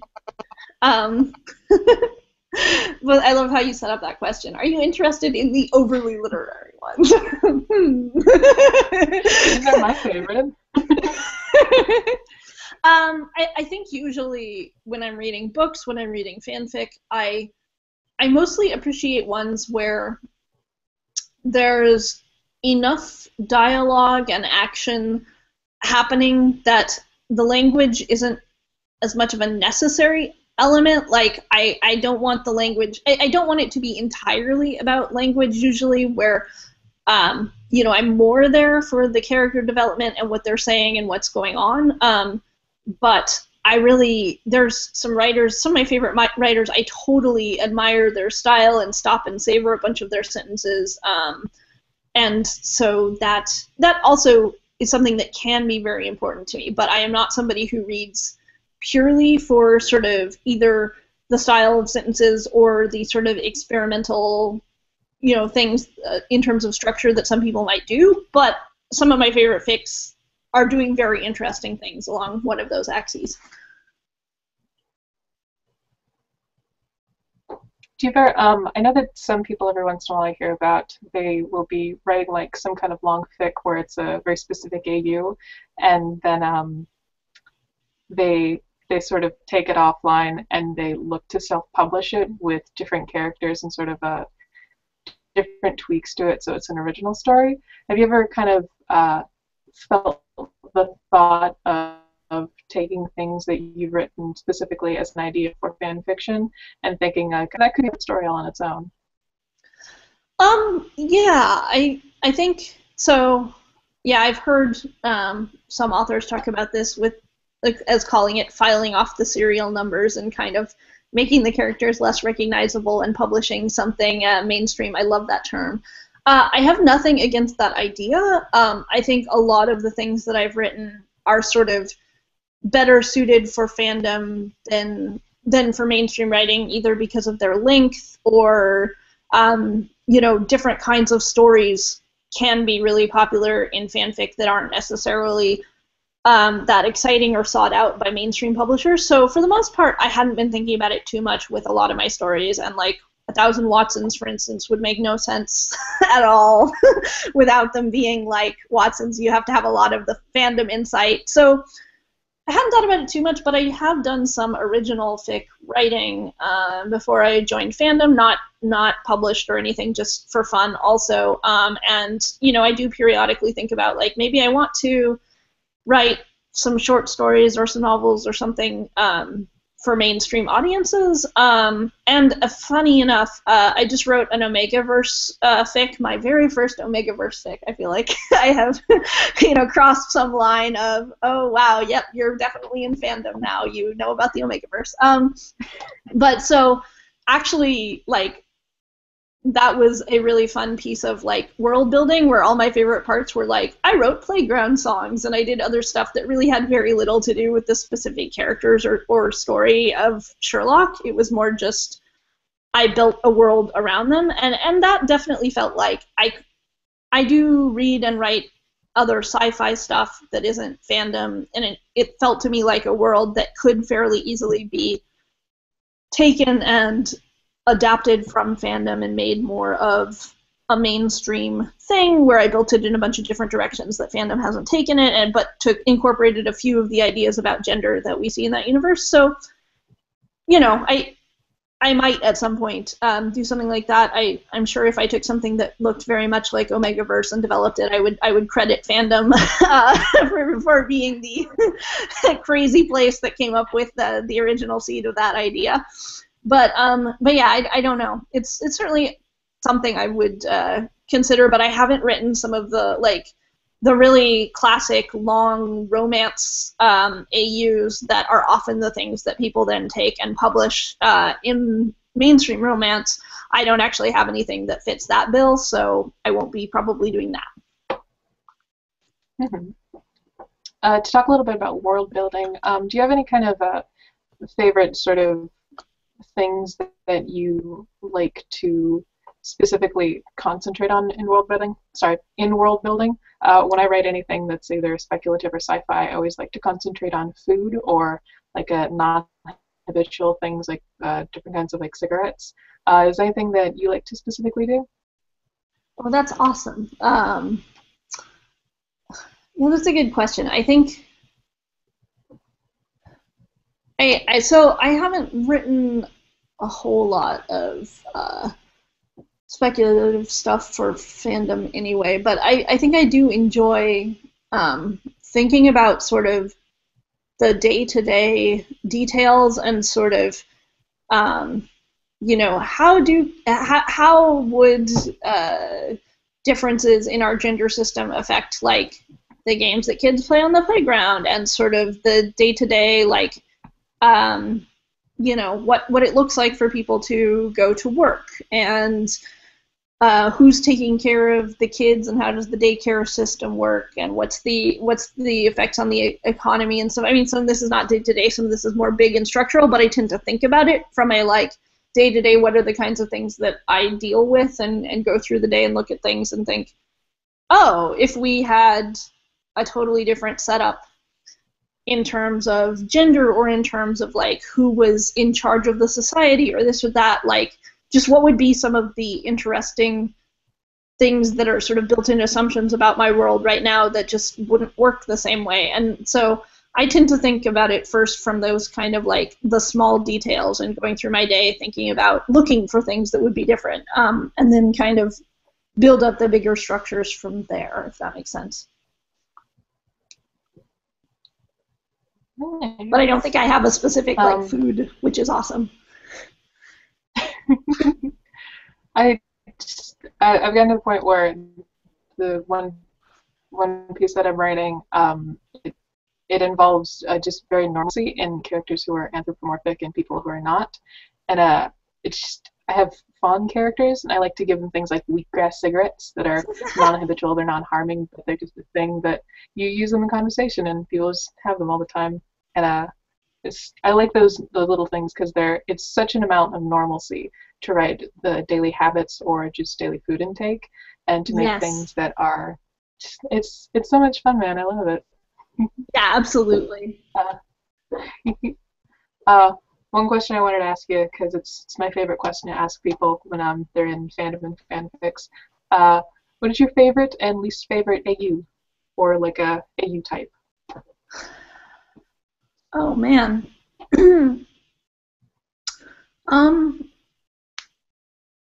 I don't. I mean, there are some that I'm less interested in because I know less about the world. Where, if you cross over, like Super Hulock, like people really like, start crossing over certain fandoms. It turns out I'm not actually in some of the popular fandoms to cross over, so unless I get a rec that story is like just amazing, I often just won't touch those because I don't feel like I know the other worlds involved enough. Similarly, there are some things like an AU where all the Sherlock characters play baseball, where I would initially be like, I don't know anything about baseball, but if there's a really good author, I will totally read that. Nature and Nurture, not Nature and Nurture. Earl Grey T has a fic called The Bang and the Clatter. That's the one where where it is about all the Sherlock characters playing baseball, and I really enjoyed it despite not knowing anything about baseball. So there isn't anything that I won't read, but there are tendencies that I have. I think also parent lock and kid lock and sort of babies and stuff, I won't gravitate towards those as much as I will towards some AUs, but there are a whole lot of my favorite fics that are totally about or from the perspective of children in the Sherlock universe. So I think some of my favorite ones are, I don't know if I have a favorite AUs so much as I have favorite tropes. I love stories that examine Sherlock and John from the point of view of one of the other more minor characters in the show and sort of flesh out that character and explain what their life is like, and also show sort of how that dynamic of Sherlock and John interacting and going around doing crazy things looks from the outside. So a few of my favorites are An Avalanche of Detour Signs by Jism, which is about Molly and what her life was actually like, and her sort of developing into a full-fledged character, and also dealing with Moriarty and Sherlock and all the events of the first couple seasons. And it's basically the first 2 seasons plus a bit more retold through Molly's eyes. And The Blog of Eugenia Watson by Mad Lori is about a sort of unconventional household where John was married and had a daughter, and he still lives with his former wife, and they're very happy, but he's now together with Sherlock. And I kind of like unconventional relationships, but I also like that it's told from the point of view of John's daughter, Eugenia, who's interesting and funny, but also has very funny observations about her family. And then I think The Least of All Possible Mistakes by Rage Prufok is told from Lestrade's point of view. And Lestrade is actually a woman in that, but it also retells the first 2 seasons, staying fairly close to the script of what happened, and then goes a bit beyond it.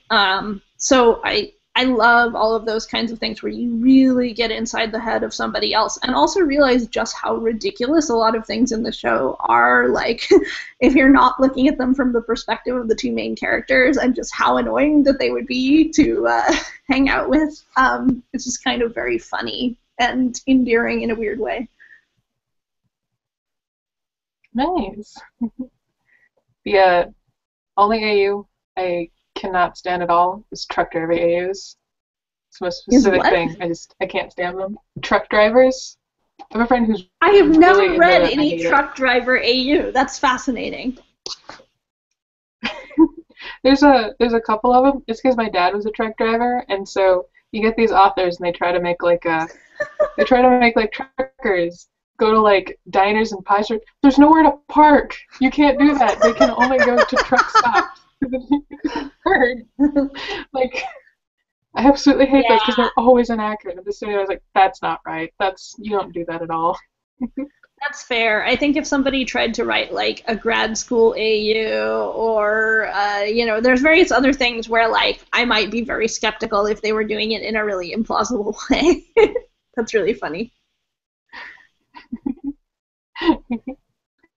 Now I have one very specific question for you, and depending how long it is, it might be our last.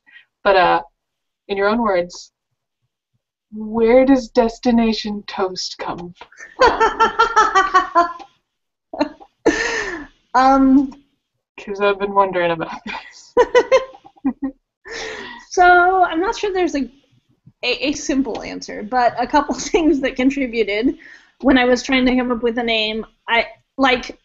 I was just barely into fandom, and I didn't know if I would be specifically mostly into Sherlock for very long, so I didn't want it to be specific to any given fandom.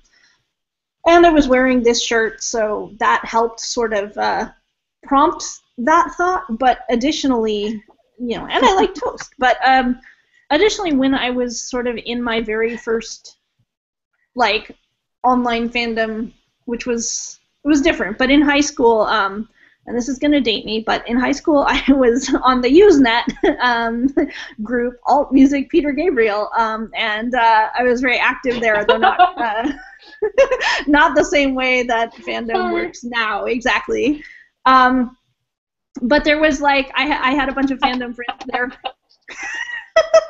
Stop laughing at me. Thank you, Debbie. So there were a bunch of there were 3 fan websites for Peter Gabriel at the time, because the internet was a very much smaller place then, and one of them was devoted to Peter Gabriel and toast. It was like a fan site for these 2 things, and not really together, but just because those were the 2 things that the author liked. And I always found that incredibly charming.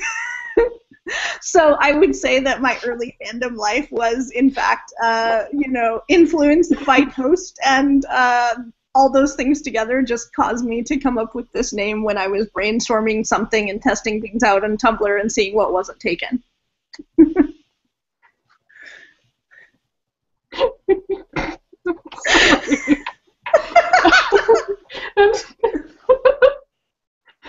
That's the best thing I've heard all week. Peter Gabriel and toast.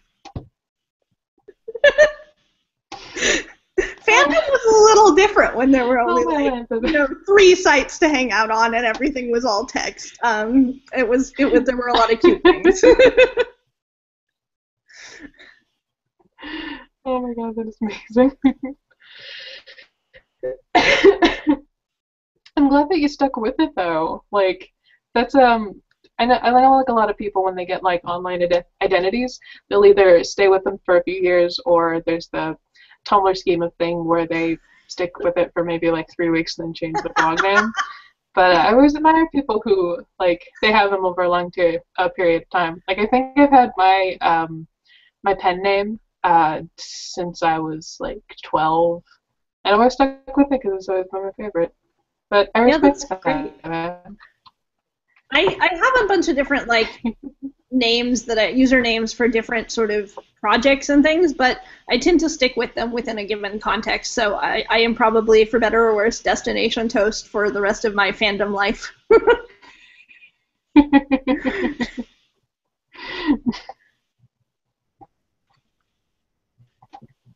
Not gonna lie, I tried Googling Peter Gabriel and toast, and I could only find Toast to Freedom, and I don't think that's what it is. I don't think that website still exists. This is, 96 or something. One can probably find it in like some of the Internet Archive time machine type stuff. But yeah, I don't even remember what it was called. But now I will have to go and look for it in in the archives and see if it's still anywhere. If you find it, please do send it to me because I would love to see that. All right.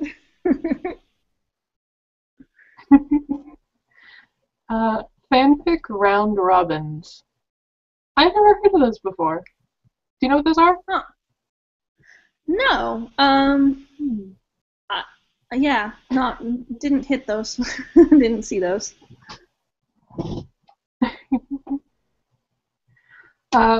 Well, I think we can wrap up the interview if you'd like. Got a good 5 minutes left, and it gives me a chance to update the streams. I want to thank you, Toast, so much for being on here. This has definitely been one of my favorite interviews that I've ever gotten to be around with.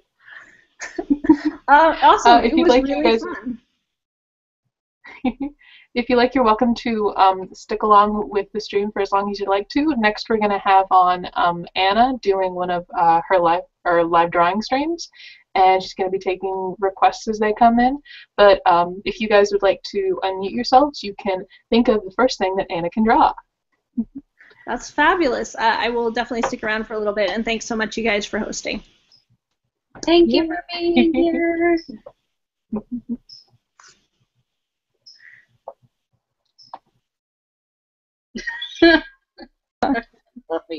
God damn it, Joey.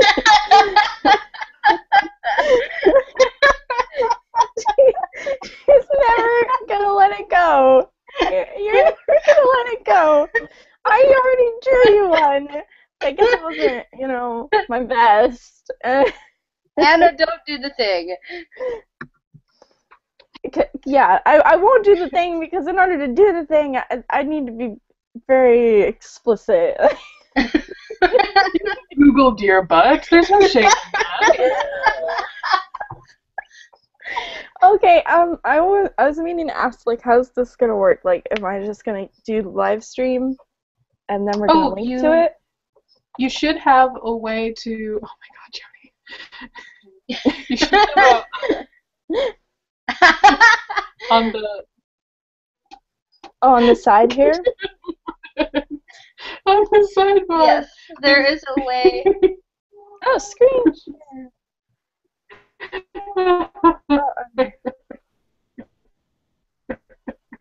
Are you okay, Rachel?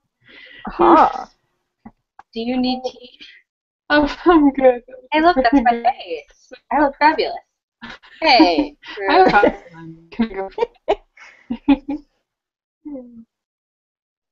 Oh, well, I guess I need the chat up. I don't know.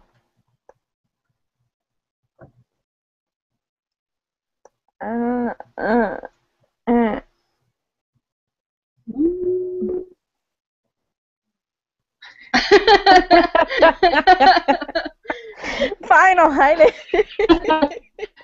Okay. Now they all know what you like, Jenny.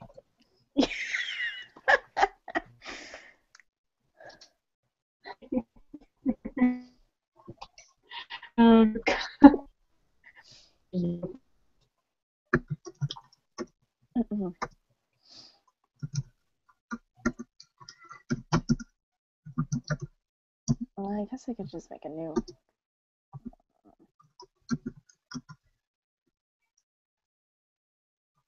Is there anything? Oh, I was working on Joan Watson. Joan Watson. Lucy Lou Joan Watson? Mm-hmm. Oh, I love her. I don't think I posted it. I think I finished it really late.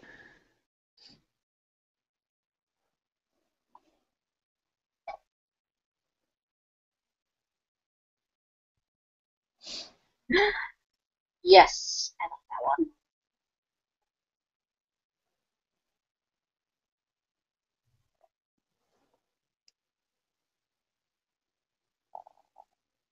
There it is. Ah, so pretty. She's fabulous. I have no idea what's going on with their arm. What? I think I'm gonna mute myself now. Oh, okay. Oh, no.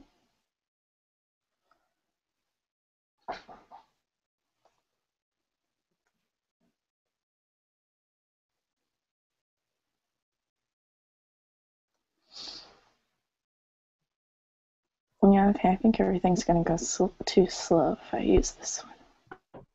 So I'll just make a new one. Oh. Come on.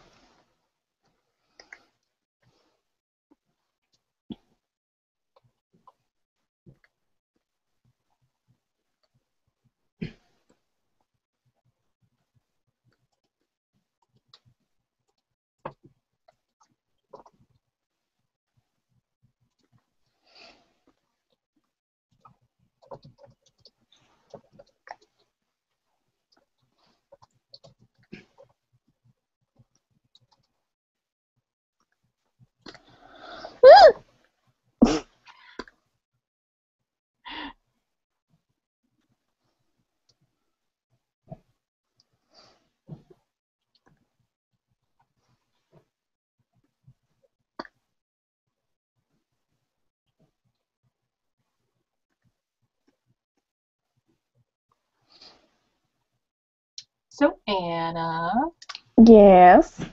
what you been working on? Well, mainly the BASherlock art, and then a couple of the palette requests. Ooh, how have they been going? Color palette requests. That was the most recent one I did, and then that one. That I am so proud of. Like, I went in just head first, and I was like, I'm just gonna do this. I'm gonna make Carla. I was like, I'm gonna make Carlos chubby, and it'll be great. And then it's gotten like over 600 notes in over like a couple days. Nice, that's awesome. Yeah, and then I did that one. Nice. That was Chuck. But except I forgot about his sleeves. That was another one I did. I tried to do a painting sort of thing. And then that one is another Jenna thing. really likes that one, by the way. Yeah, I know. She told me. I'm definitely gonna make that into a print. It's too adorable.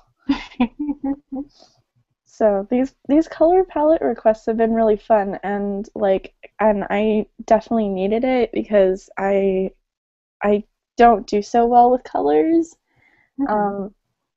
So it really has helped me like exercise that part of my artistic abilities, like working with those limited colors and figuring out a way it could work. So in fact, I might just bring up.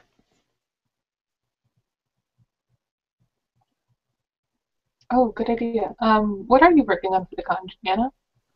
Oh, right now, I could bring that up right now. I'm working on this little sketch right here.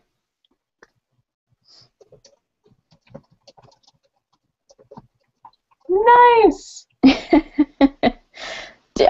Should I work on that? Like, cause I don't know if I can't see anybody's chat. I don't know if there are suggestions.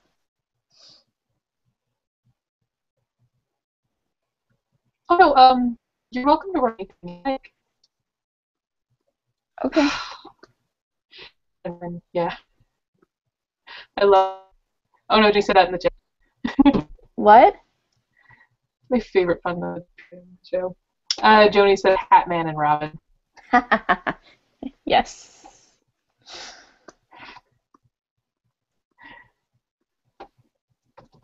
I don't know what I was doing with his arms.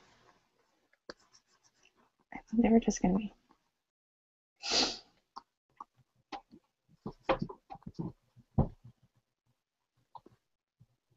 Oh, right.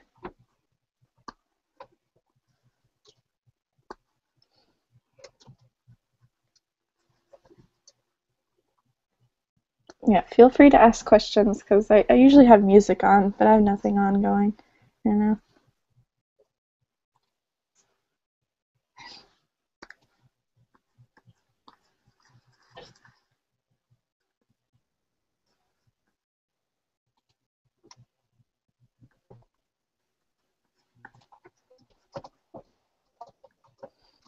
What is going on?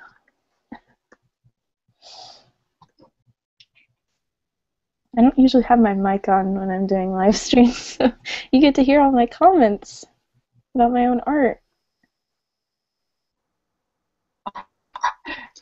How long have you been working on this piece so far? I'm hearing myself.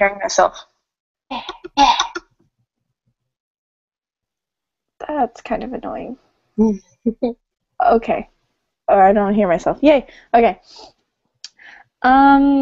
This piece, I might have started it yesterday. So, I work pretty fast. I'm getting faster. I don't want to say I work fast, but I'm getting faster. I think those once again, like those color palettes, I've been cranking them out. So I think it's really helped me.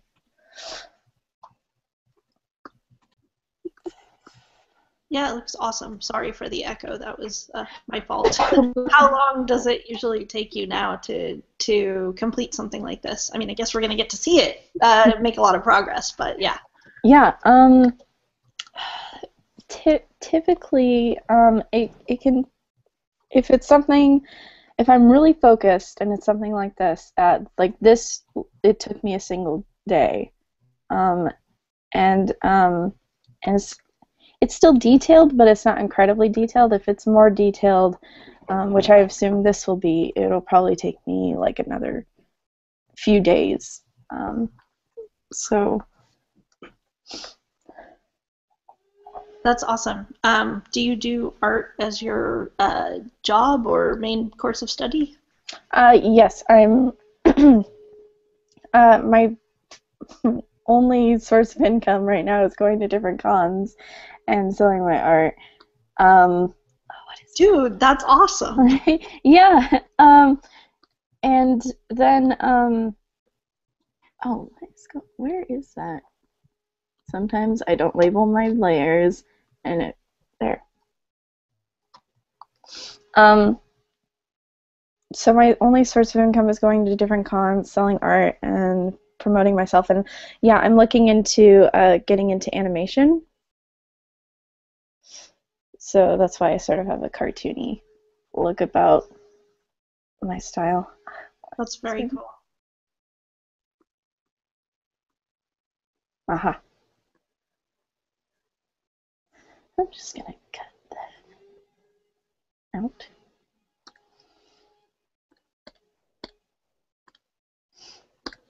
So, what was the piece that you were working on? What? What was that?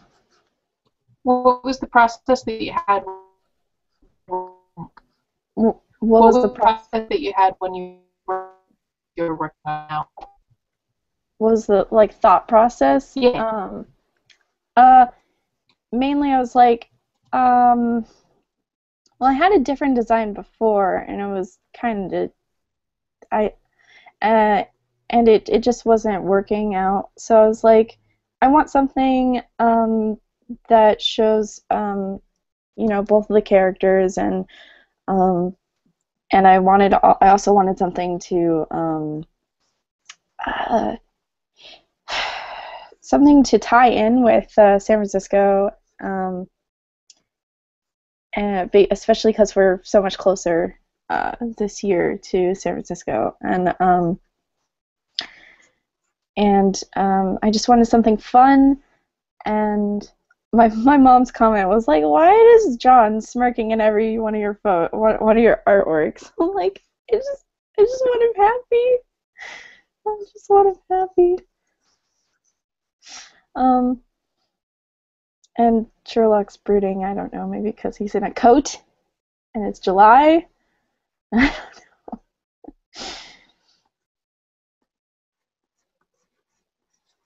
But yeah, my process was just like,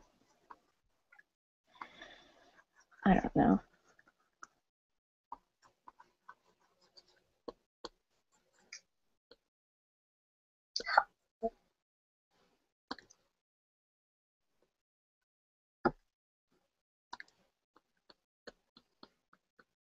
Are you self-taught, Anna?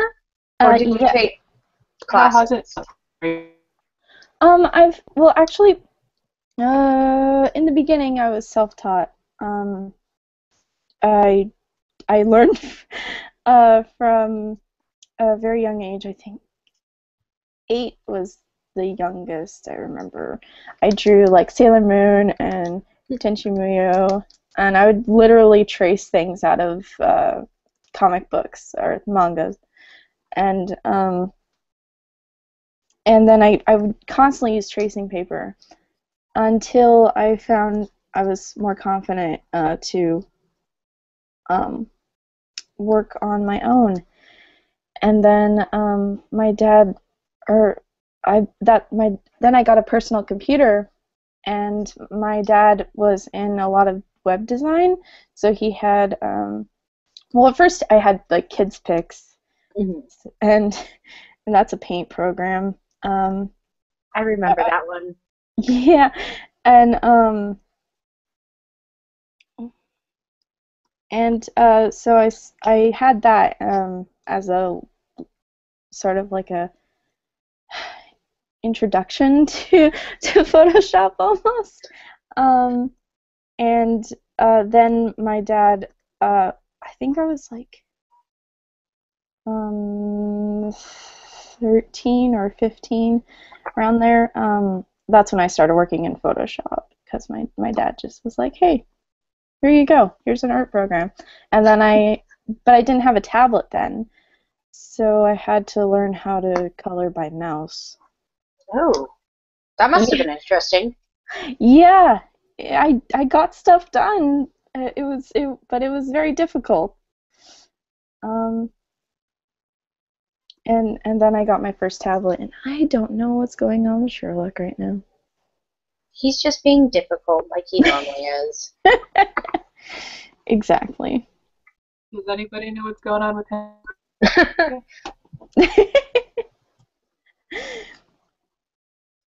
I just want to. Okay, maybe it's his shoulders. Let's start out with his shoulders. So yeah, and then I only started taking art classes when I got into college. And they were pretty fun. And then that's when I delved more into traditional media. There we go. I just gotta get rid of that collar. That was throwing me off. How hot is it where you are? Oh gosh. Let's check. It's like probably, yep, 91. You. It's much different in my house though, because it's super cold. But it's nice. Yeah. It's not too bad here. It's like in the 80s. But then again, I have poor blood circulation, so I'm generally colder than most people.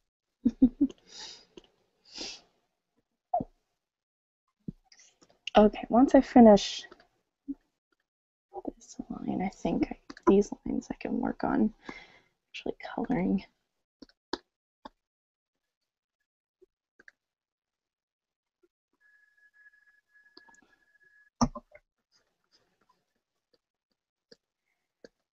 Okay.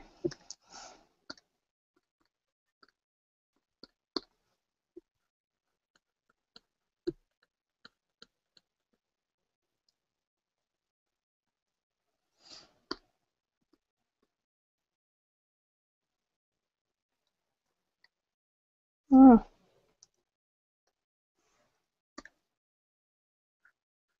Nope. Nope. Brush.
So Anna, Yes.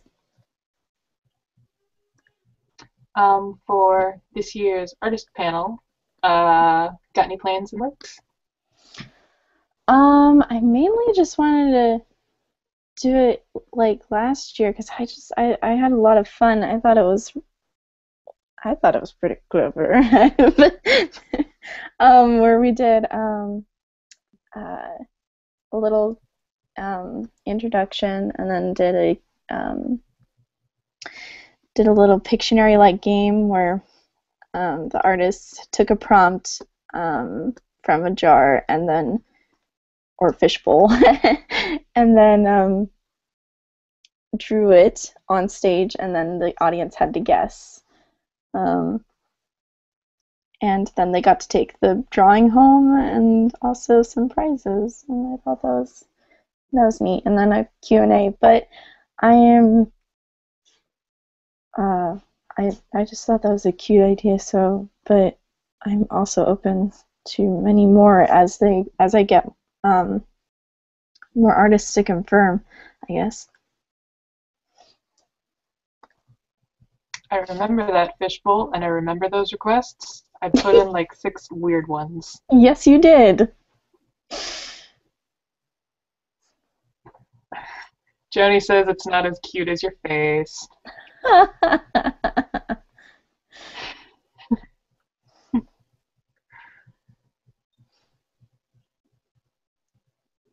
Okay, color. Yay. Oh, okay, maybe not. Well, I guess I can block stuff in. Oh, wait, did I already do that? I already did that. Past me. Oh, nice. But I made Sherlock. I'm liking the purple. Oh, yeah, thanks. I think I made Sherlock too tan. These people are pasty. I love the fact that you have to make Sherlock more pasty. It makes me smile. No, that's not what I wanted. I mean, he doesn't really spend too much time outdoors, and even if he did, it's always raining in England. That is a lie. I can tell you right now that there should be at least some sun somewhere in England. Uh-huh. Maybe This not. is a really great quote by John Green, where he says, "In a stunning turn of events, it is raining in England."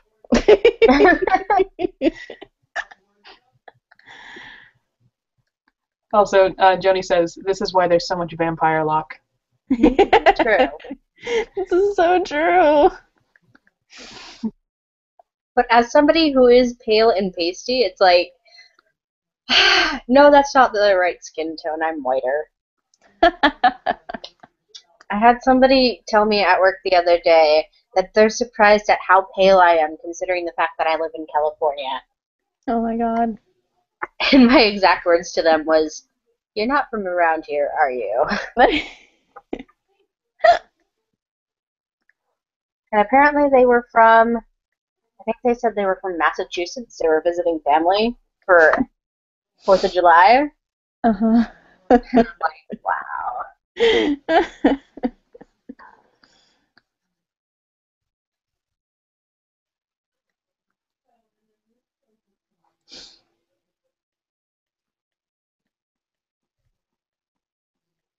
I have to tell you though, your Pushing Daisies print is one of my favorite prints that I have on my wall. Period. Aww. Thank you.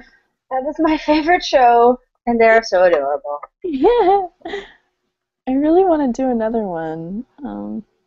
But I have some other fandoms to nail down before. If you ever get the chance to, you should definitely do it. Yes.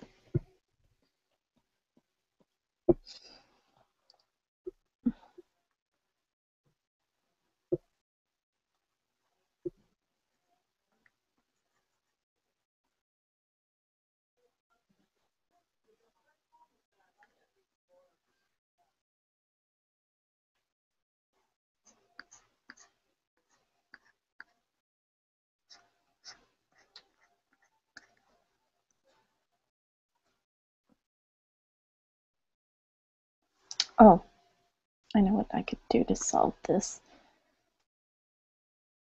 Bam. Oh, nope. That Oh my doesn't god, no. Maybe not. Alright. What? No. Oh, did you see the? Joni says in the chat that you both should do a secret plot to morph BASherlock Con into pushing Daisy's Con. Yes. I'm in. I'm totally in. Bees! Not the bees. Oh my gosh. So I was at Maker's Fair back in May, which is an amazing thing. But one of the things they had at the in the edible area was they had a place that had come in and they had brought one of their hives of bees and they were selling honey. And it was so amazing and awesome.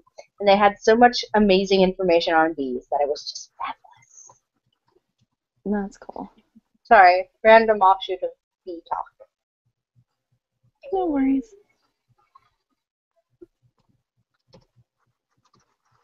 I really like it at Sherlock Con anytime there are either people dressed up as bees or dressed up as honey, like kind of themed.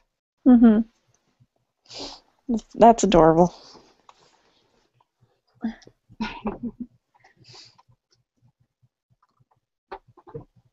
Yeah, like Jam Jar. Oh, she was adorable.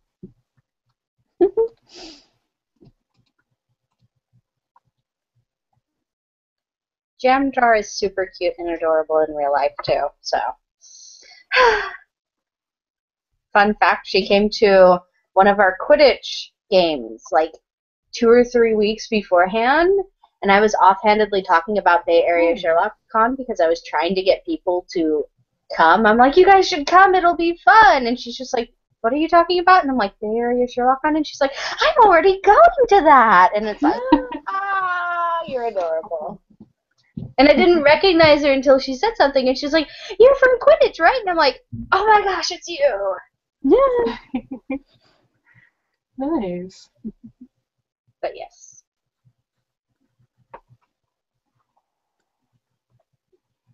Her name is actually Sinead, if I remember correctly, and she's on Tumblr, but I don't quite remember what her username is. Very nice person. I know her username. I just can't quite remember it off the top of my head. Jam into, oh my god, yes. I ship it. No! Are you saying I'm going to have to bring an entire loaf of bread and just make toast the entire weekend? I could do that. No, man. We got toast. Destination toast. Oh, yeah. Great toast burn. Woo. Toast burn.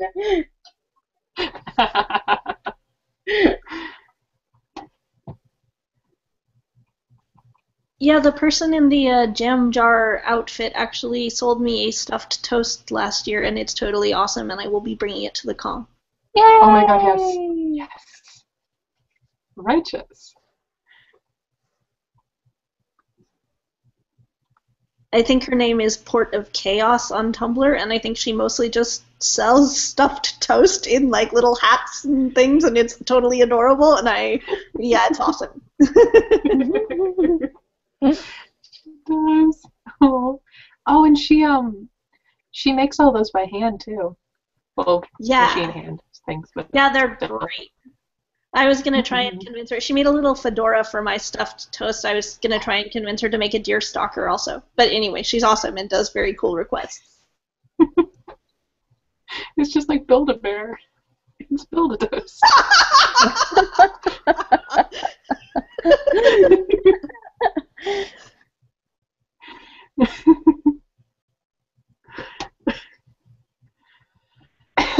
Maybe they'll come out with a pony version soon.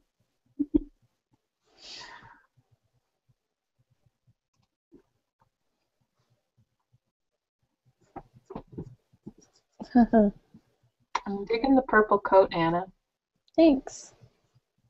Well, I noticed that Sherlock's coat isn't strictly like black, like how everybody draws it. It has a lot of colors in it. I think it's mostly blue, but I was like, purple, why not? I'll probably texturize it later.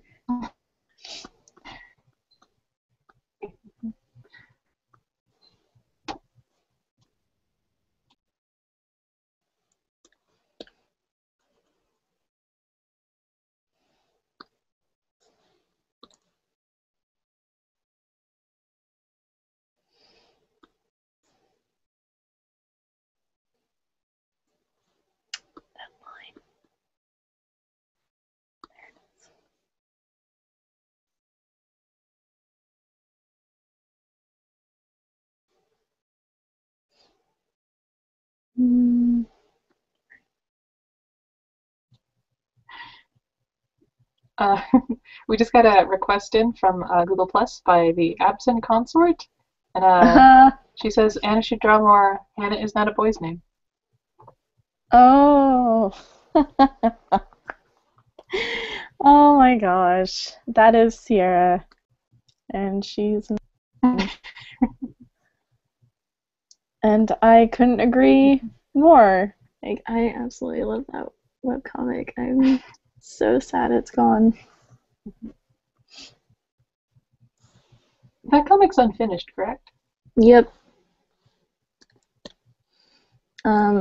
Tessa Stone is currently working on a new project, well, she just finished it, I think, called Buzz.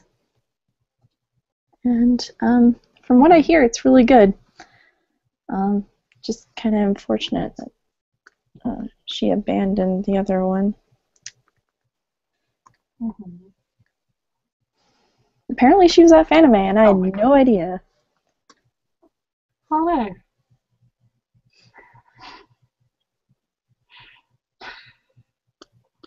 Who?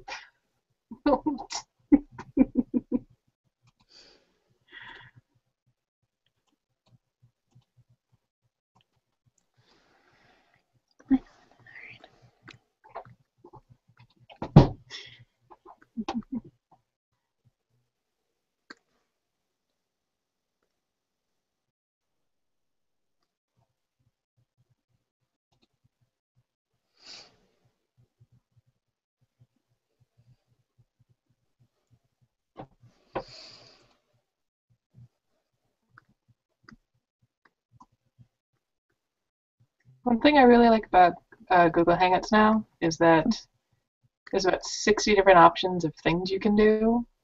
And I think they have a way you can share photos. Photos? Somewhere. That's awesome. Yeah. John's hair. Here we go. Oh, I missed a line. It's like mustard.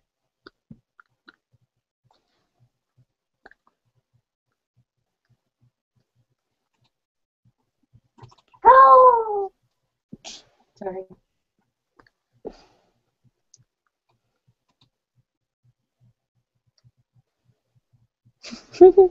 Great.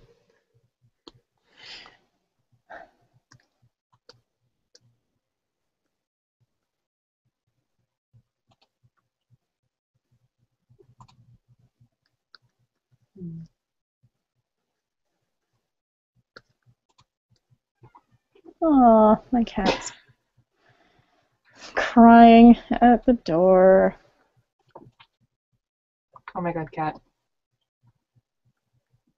Just as a general note, Anna, if you want to have the cat on stream, you should take the cat on stream. I will let the cat in, but I don't know if she'll come into the camera. Hang on.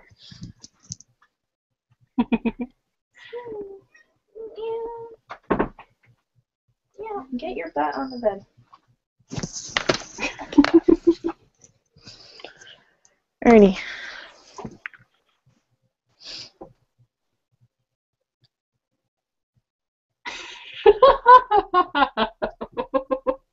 Thank you, Tony.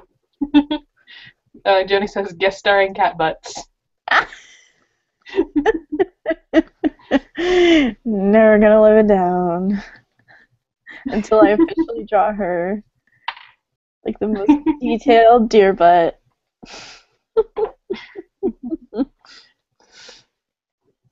I had gone to say this morning, and I passed by this house and went up, their gate was still closed, and now just sitting in front of the gate.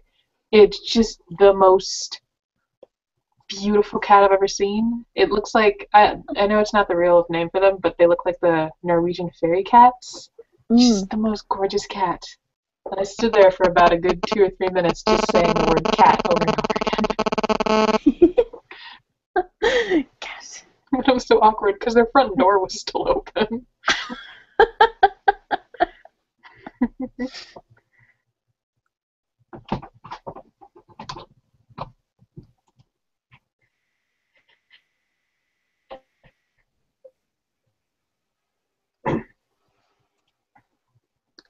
And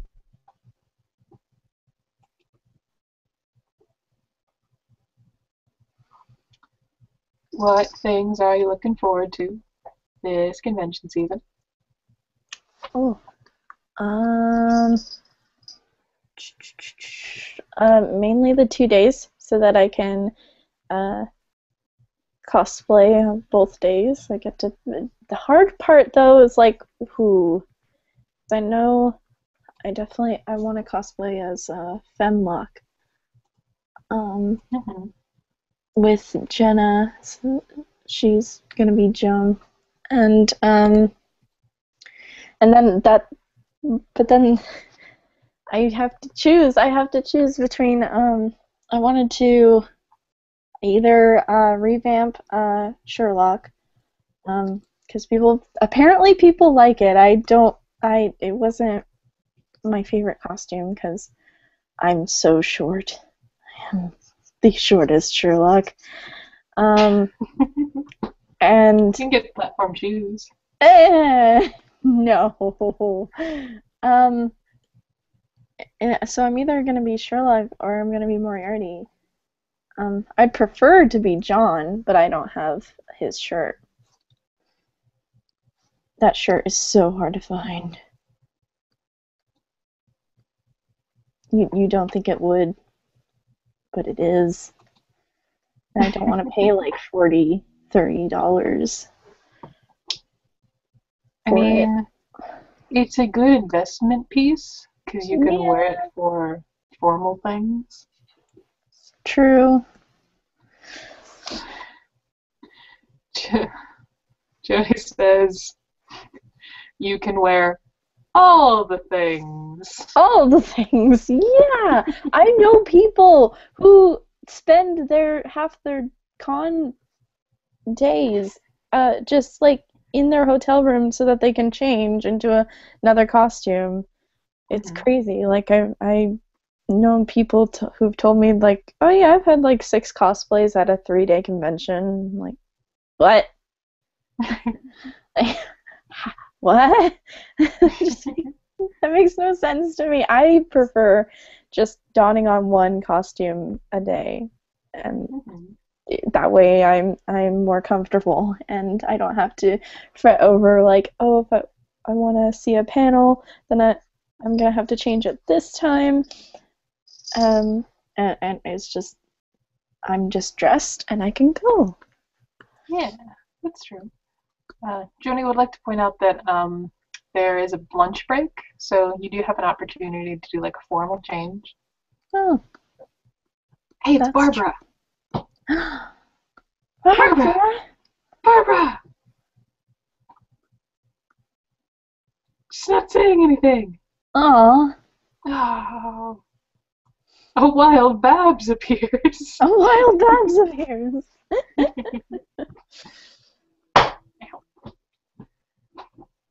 Yeah, if I get another shirt for Moriarty, then I think I'll pull him out. Oh, and I have to restock on spirit gum remover.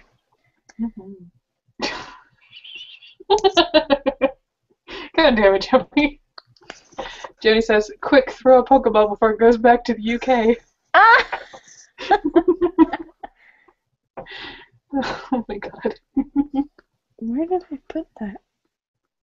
This is the trouble with not naming your layers properly. I There love it people is. when they're doodling Photoshop, they just they'll just make it like random keyboard smashes. There's my favorite part. What?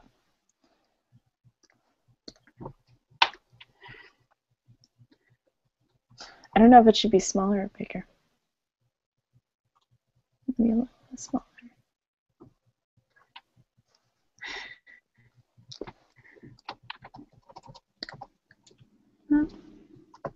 Okay.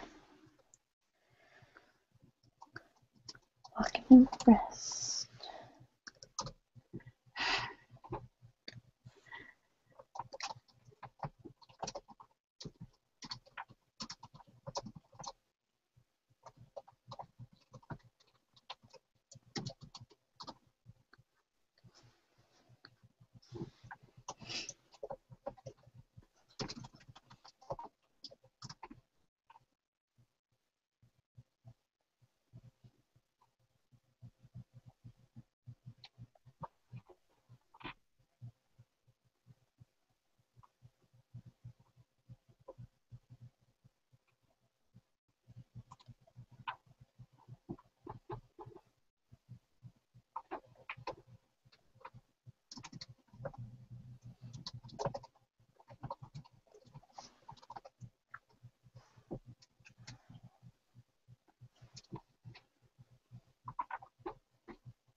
So I work up near Fisherman's Wharf, and every day that I walk back to the bus stop, I pass by those like little kiosks and stores that sell 70 different variations of I Heart San Francisco, like beanies and sweatshirts and stuff. And it always gets me thinking, like, it'd be kind of cool to have like a formal character in some show or something where they only wear those kinds of like souvenir t-shirts and CDs. Oh god, Like, I can I've see. never seen anyone wear, like, nobody ever wears anything but the I Heart and New York shirts. Everything else is just, it goes back into a closet as soon as they get home. Just like appreciation for those horrible t-shirts and like beanies and stuff.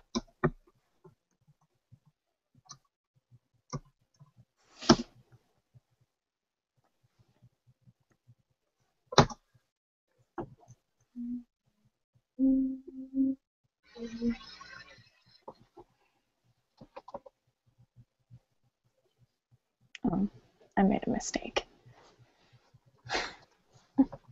There we go. Yes? Hang on a sec, guys. Let me...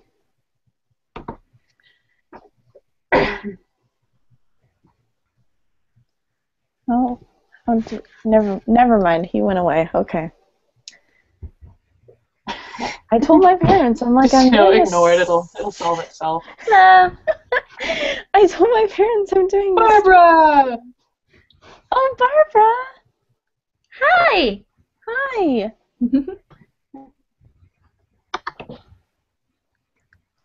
So yeah, I don't know what they wanted, but my dad went away, so.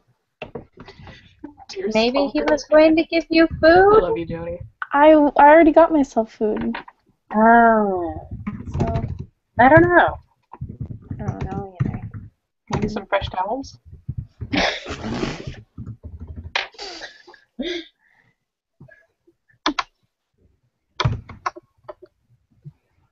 No, He is cleaning, so it must have been an item of mine. Like here.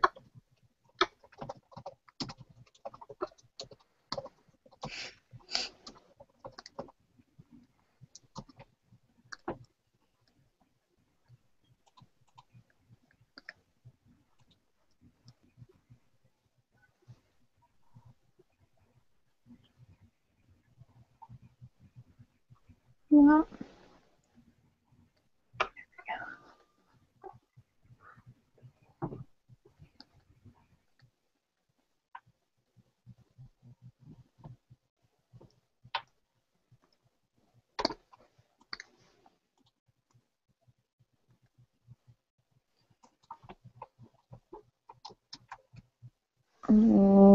Trying to remember the color of Watson's hat.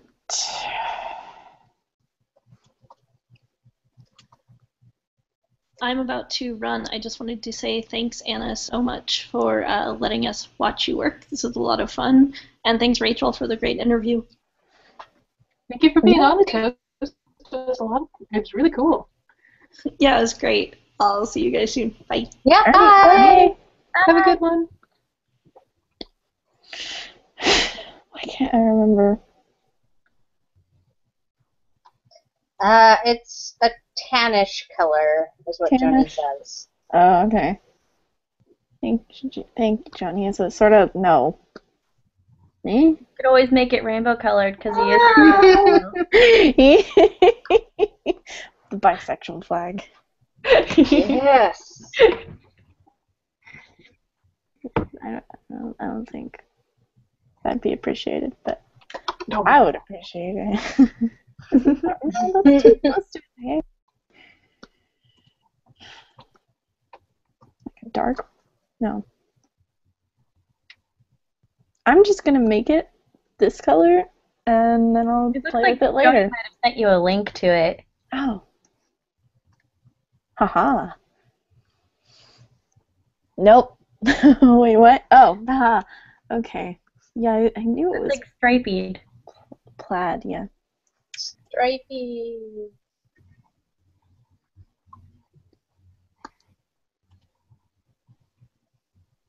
That is a subtle gif.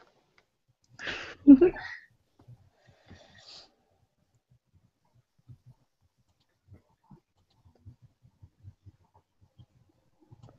too close to his hair. Colors. See, this is why I had to do a color palette. Exercises. Oh, Sherlock's hair is like the same color. God damn it. Oh, I colored on the stupid coat layer anyway. Whatever. New layer. Different color. No. Nope. Nope. Nope. Maybe?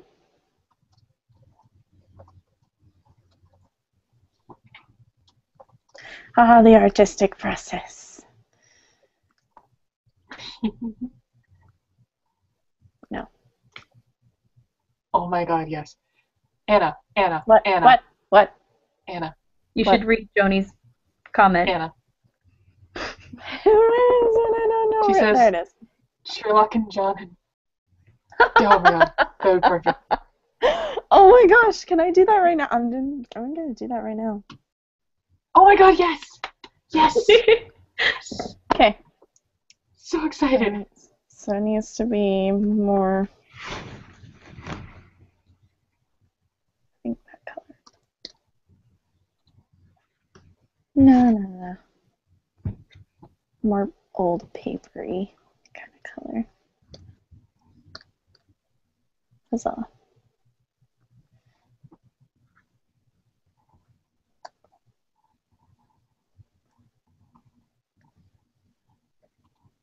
What? Oh.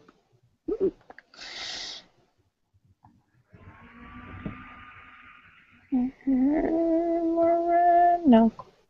Yellow. More.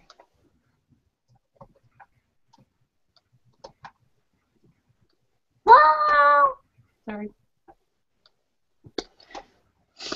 Okay.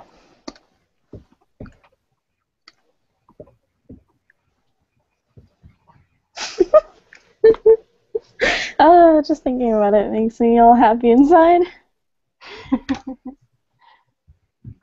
I once had that button on in an art class, and then someone was like, oh my god, my sister would totally love that. And it was before we had the Sherlock art store envy up. I was like, I don't know what to tell you. I almost gave it away. Aw. I almost gave it away because she had her sister come in because she was in the class next door, and she was like, "Oh my god, I love that! Oh my god!" And I'm like, you can have it." And she's like, "Really?" I'm like, "It's the only one I ever have." She's like, "Oh, never mind. No, take it back." I'm like, "Oh, I feel so bad." Aw.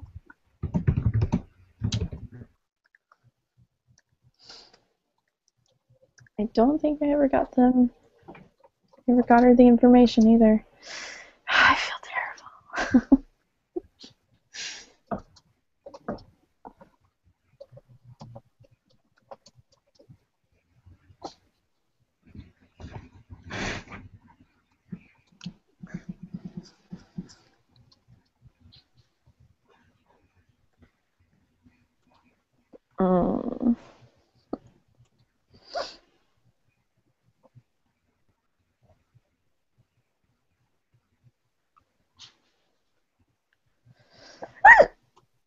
Goodness. Goes into it. Thank you.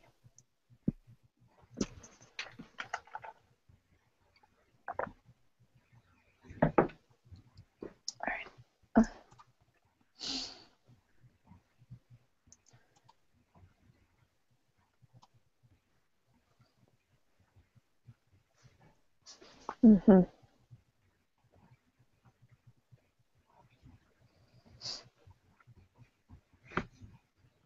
And everyone wonders why I don't leave my mic on in live streams. It was a very cute sneeze. You sneeze like a kitten.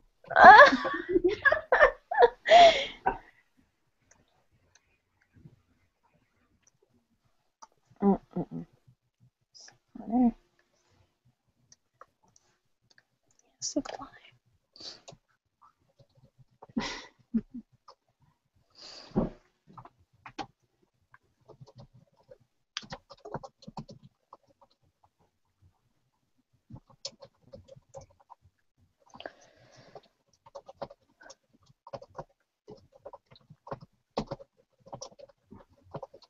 No idea what's going on.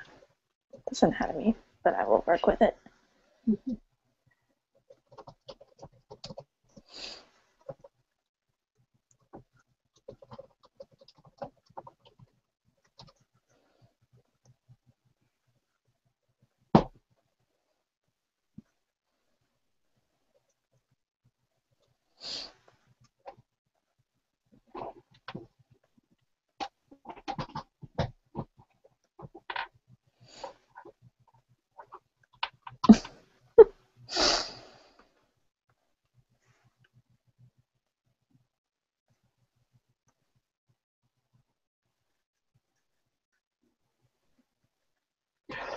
Oh my god. Oh my god. Oh my god. Sorry. You okay? I got really excited. Harmony Gold releases Robotech, and apparently they started a Kickstarter campaign for something. Really excited. Thank you, Joni.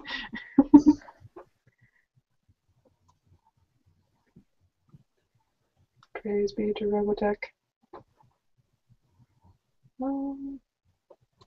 I swear, like, Anime Expo is like one of my favorite weekends because it's just constant, like, acquisition announcements and like project announcements.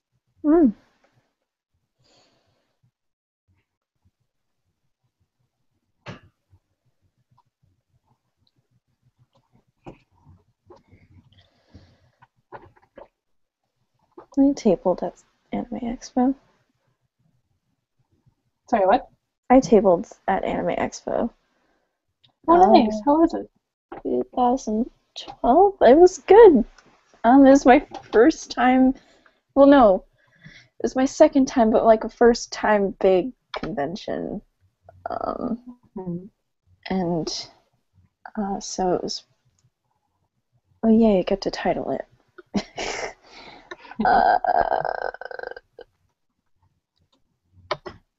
I like what your art folder is titled as. Art. Art. It just looks like it needs that picture of the French dude with his hands up in the air. Yeah, art. Was that from the Iron Giant? Dude.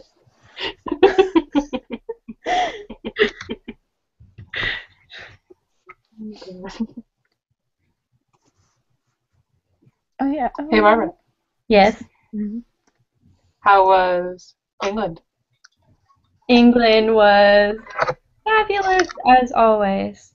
The fact that I can say as always just makes me incredibly happy. So jealous. Yeah, I got to go I'm sorry back that to we the kind old of that I lived in. oh, sorry. Oh no, you go ahead. I just wanted to say that. Oh, I'm sorry that we didn't announce that you were posting the Instagram stuff kind of late. How was most of the stuff that you saw though? Oh no, it's totally fine. I was just a little bit confused because I was trying to. I had to download Instagram, so I really went into this having no idea what to do. I had never seen this before. I had never used it. You know, I never hashtag anything unironically. And so I was really confused going into it. I was like, I think this is supposed to be attached to Tumblr, maybe. So I just kind of tossed you a message saying, I have no idea what I'm doing. I'm just doing it. But it was a lot of fun. And it actually having to, go out and scout for a lot of these things, I actually discovered a couple of really cool sites along the way. Like, I probably would have never gone to the University of Glasgow if I hadn't typed in Sherlock, or not the University of Glasgow, the University of Edinburgh, if I had not typed in Sherlock Edinburgh and like a random plaque popped up and was like, hey, go check out the university. They've got stuff there because did you know that Arthur Conan Doyle went there? That's cool. I really like that about some of the older literary pieces that you were so attuned to just like reading the literature and knowing like some of the common facts about the author that we never learn about some of the really interesting details until very later in life.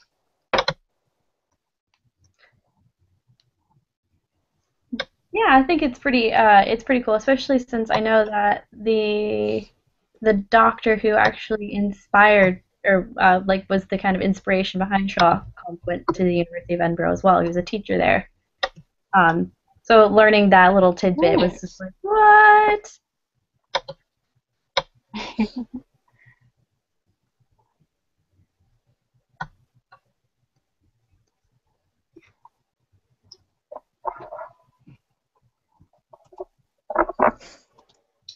So, Joni just asked what are everyone's thoughts on age difference in relation to Sherlock and John. I like when Sherlock is younger than John, so it makes more sense that he's a brat and John gets tired of his shit and wants to kick him off his lawn sometimes. Yeah. Yes. My thoughts exactly. Yeah, I feel like John is usually just so done with Sherlock's shenanigans that he has to be the older one. He acts a little bit like an old man in every single version. Mechanical. He's the grumpy old man. Yeah, Joni's asking because obviously with Leighton it's very different. Oh, that's true. Huh. What is the dynamic between Professor Layton and the... Okay, I don't actually know anything about Professor Layton. That's okay. Well, he's a puzzle solver. You go through the game and you solve puzzles, and you solve a mystery. The main mystery of the video game. I have two. I have two of the games, and I can't play them because I lost my DS. No. Oh no! Yeah. How can you be on the nerd things now if you lose your nerd box? I know, right? I just need to get a 3DS or something. It's a sign. You lost your DS. Get another one.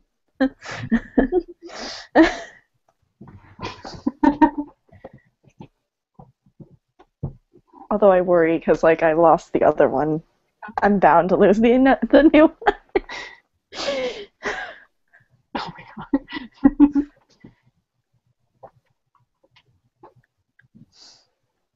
Yeah, I had one of my favorite things. But yeah, it is very strange.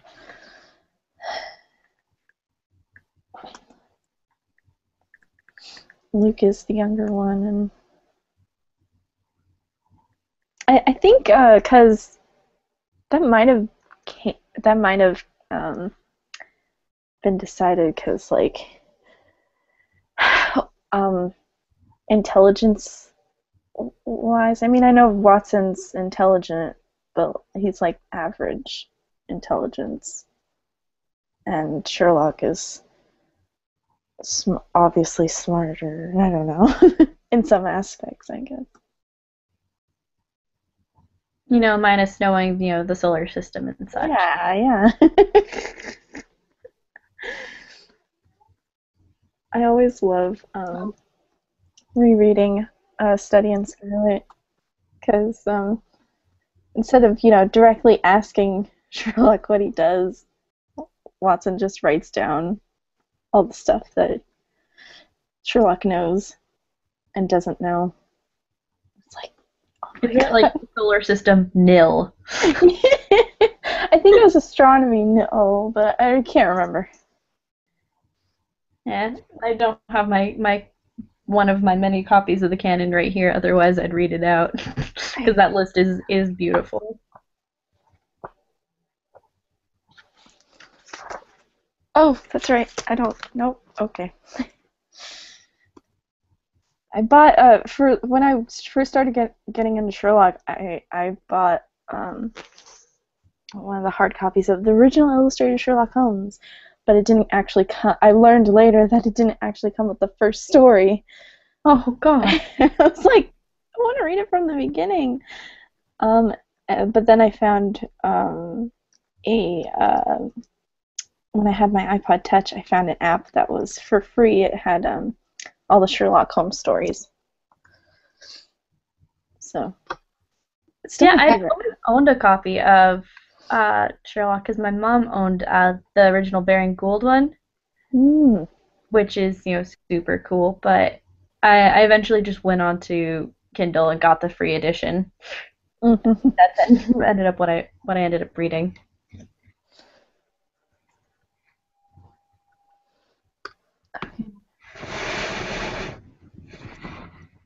It's honestly really fascinating to watch you work, Hannah. I always enjoy watching artists draw. Oh, thank you. It's fascinating. Yeah, I enjoy going to different live streams and get ideas. Not everyone's going to use the same program, but sometimes it'll get me inspired to do something different. Like Ty, I usually go to Ty's. I can't pronounce her username, but and she does a lot of sort of a painting style, Mm-hmm. and that sort of inspired me to do more paint-like way of going about drawing. It's really fabulous. Okay, guys, what is Taikova? I'm really confused. I have no idea. That's the user, but like I don't know why she chose that name. Taikova. I think because well, I know she's not she's foreign. I can't remember where she's from. I can't remember where she's from. I think it's Germany or something.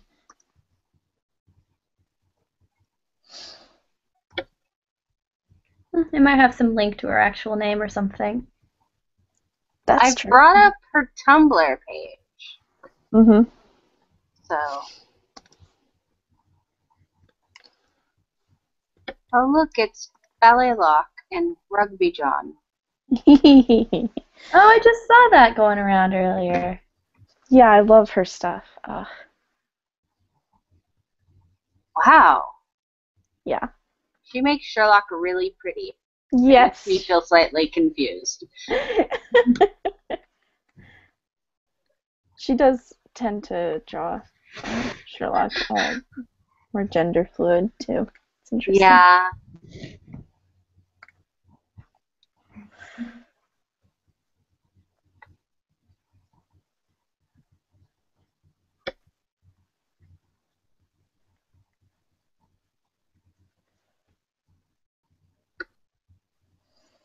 I'm gonna go grab a reference. Hang on. Okay.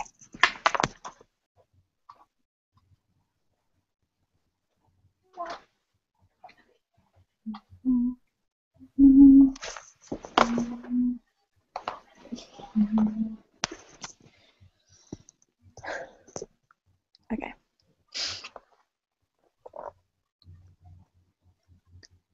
Is there a specific type of music you like listening to when you're drawing, Anna? Like, do some types of music give you, like, giant spurts of, like, energy to get stuff drawn, or what?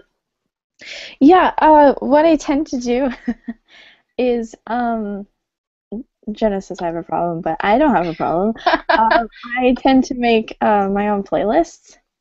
Mm-hmm. So I take a lot of the music that I own, or I go on Spotify and get stuff that I don't own, and whatever strikes me as a certain thing. Like I have a playlist for John Locke, and it's actually just my Sherlock playlist, but and I have certain songs for Night Vale. I have a specific playlist for Desert Bluffs.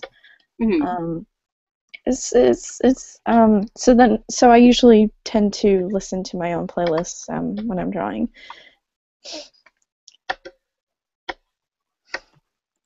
Is there any specific artists that you really like to listen to when you're drawing certain things? I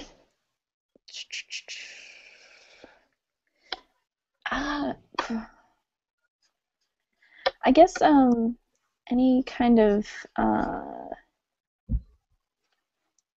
well, not really. No, I tend to stick to my playlists.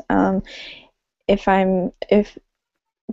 I'm streaming and I come to, because not everyone's going to want to listen to the same song 3 times in a row like I do, I just tend to, I guess I gravitate to more swing music, I guess. Mm-hmm. And I tend, so from that I listen to Big Bad Voodoo Daddy. Oh, I love Big Bad Voodoo Daddy. They are awesome. I saw them in concert. I'm jealous. Yeah, it was a Christmas gift. My parents were like, surprise! I'm like, oh my god! It was great. They played Christmas music. Oh man.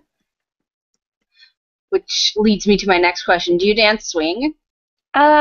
I took I want to learn so much more, but I took an intro to swing, and then I took a couple classes, so I know the basic steps. I really want to learn how to I really want to do like East Coast swing because it looks so much fun. It looks like so much fun.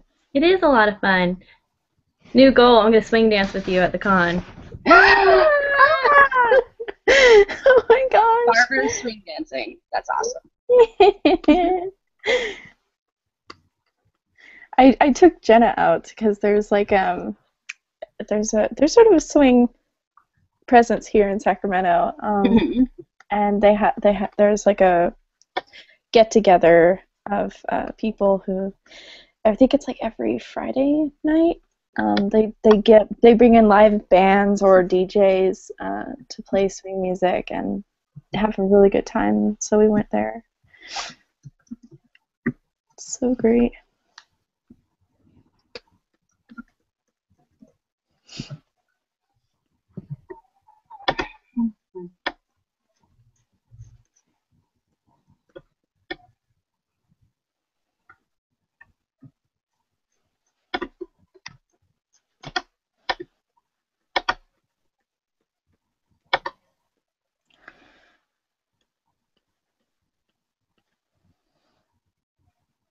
Do you have any particular pen styles you use while you're drawing? Like brushes and stuff? Yeah, sorry. Uh, not real. There are some times where I have a texture here that duplicates pencil right there. So I'll use that sometimes if I want. But other than that, I just use the typical brush, and then I have a certain setting that what is it called? Transfer. Where it fades out. So it creates that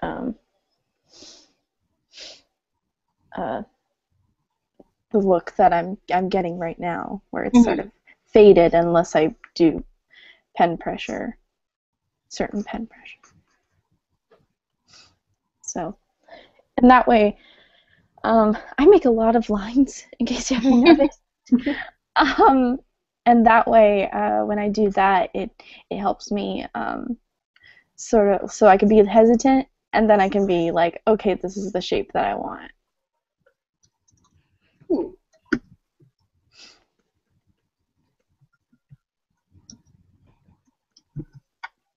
But I will say my favorite brushes that I have for texture. Well, I have some spray paint, and then, but my favorite, where is it? Are my Galaxy ones. I have those, and I love them. Yes, they're just so amazing. I'm just like, yes. I use them every chance I can get. I tend to use the stars for blood spatter. Oh. It works surprisingly well. So they're really cool. Whoa, that's nope. There we go.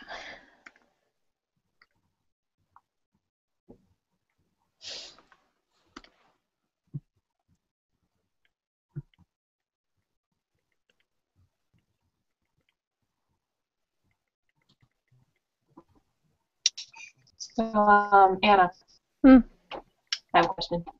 Yes. What kinds of, sorry, are there any kinds of artists in the, as far as like traditional artists or cartoonists that your style kind of takes after? Oh my goodness. It's a mix of things. I'm sure somebody else could like pinpoint, because I don't know if I can. I guess I tend to take after well, when I first started doing digital and stuff like that, I tended to gear towards like Looney Tunes Animaniacs sort of style. And because I was trying to deviate from anime as much as possible, because for a while that's all I drew.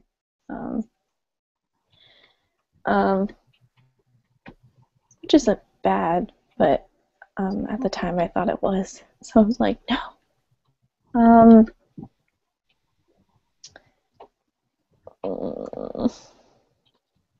Yeah, I don't really know.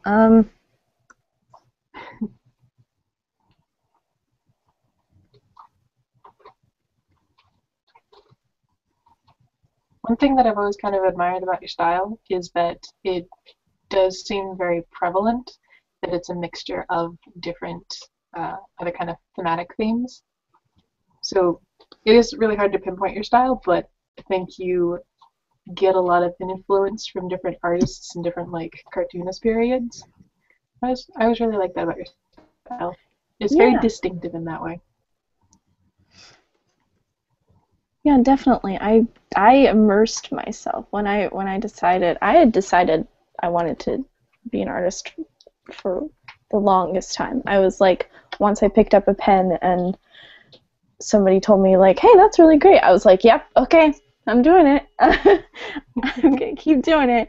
And and then I saw like Looney Tunes and stuff, and I was like, I want to do that. And I totally immersed myself in the history and every aspect of animation I could possibly get my hands on. Mm-hmm. And I let it influence my style as well. So. What kind of cartoon periods have you always been the most fond of? Is the style the period of when Looney Tunes first came out and when sort of like Animaniacs came out, they had a very specific, more realistic approach in between that as far as like common cartoons went. You had like those old Captain Planet. What's the one with the lions? Thundercats? Thundercats. You know, the more the beefy-bodied kind of people approach, and then I went back to the very cartoony style. Have you ever had a favorite period? So yeah, definitely my favorite period has to be, you know, the good oldies, the 30s to the 50s. Just because they really had something.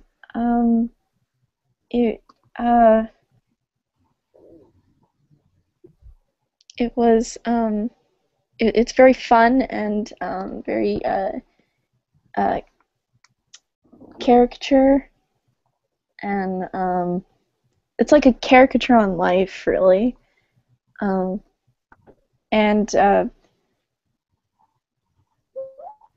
I think, see, like one of the very first old cartoons that made me decide, like, yeah, I want to do that was seeing Tom and Jerry. And nice.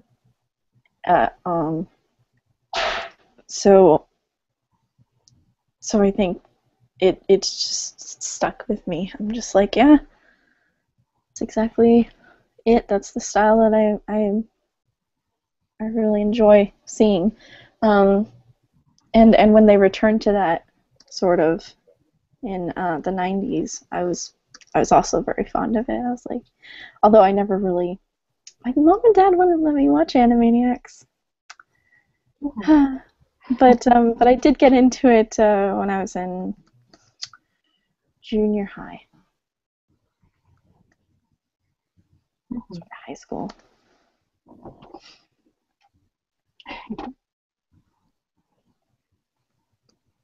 I was always super fond of the 90s period of animation. Mm-hmm. The earlier period you were talking about was so much of an approach of just the appeal of moving pictures, and then whereas like 70s, 80s, it was more of the realistic approach and putting in social messages to kids at that time. And then the 90s was a solid satire and political-esque things. So you had like random shows where odd character moments would happen, and then you realize like, yes, that was a knock at communism, wasn't it? But you don't realize it until much later on, or someone points it out to you. So many of those jokes would fly over my head as a child. Looking back on them now, I just, wow, Who knew that underneath all of that, SpongeBob was actually really intelligent in the early days? Yeah, the humor was much more intelligent. I liked that it treated the audience as though that's what appeals to me mostly is like animation should be for everyone. It shouldn't just appeal to kids, kids, and the whole family should enjoy it, and it should appeal to every age, and it shouldn't be, um, you know, um, so that's mainly why the 90s appeals to me as well, because I definitely want to go back to that, and I definitely want to preach that when I get there.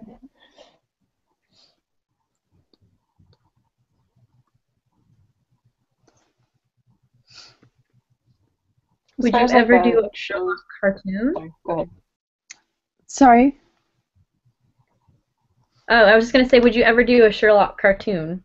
I've never really thought about that.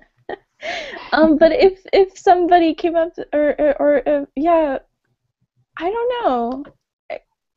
You know, that'd be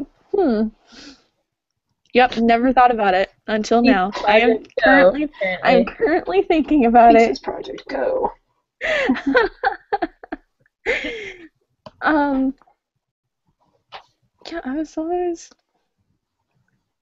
I guess I was always fixed on like, oh, this day and age is like, once you get to the industry, you're like, you have to have the newest thing, you have to have the next best thing, and so I always thought that like I had to come up with something on my own, and so I never really thought. I mean, nope, never thought about that. That's a very interesting idea, but if it came to that, like, I would totally jump on that. I would definitely do that. Shoni says, "Goodness knows, Hollywood can't seem to come up with anything original."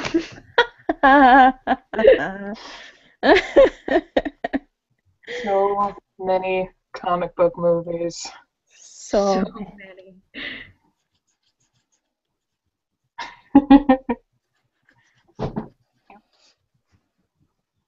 But the question is, Anna, would you rather have something that is a more traditional approach to Sherlock Holmes, like almost word for word content as an animated show, or something a little comedic? Oh.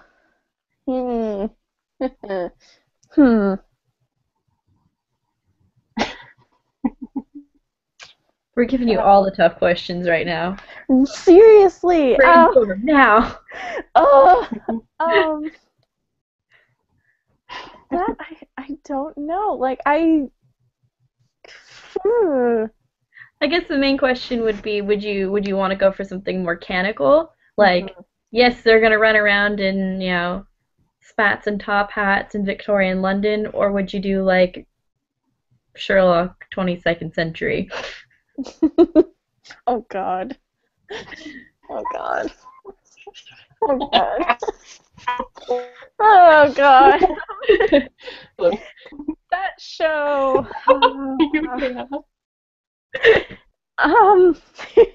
Weren't we about to talk about this anyway? Yeah. We were scheduled to talk about this. Talented Detective Broken Holmes. What? Oh my God, no.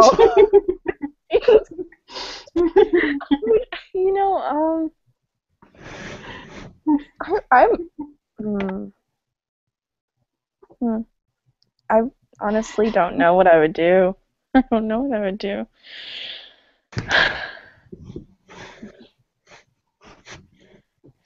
Because, like, part of me is like, yeah, comedy, funny stuff. Sherlock. But then traditional. I feel like that would be too boring, though. You know? It is. We're all kind of bored. There's a show that's available on YouTube. This one on YouTube, and it's pretty much just a drama version of an animated approach to Sherlock Holmes, and I can't watch it. It's very boring. Yeah. It's like one of those after-school special ones where everything's like, it's animated, but it's also very, very serious. Oh, God. Yeah, no. I'd probably take more of a cartoon comedy approach.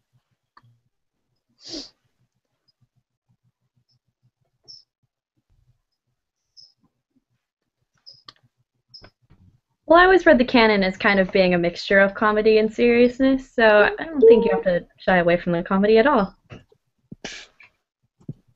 Yeah, that's true.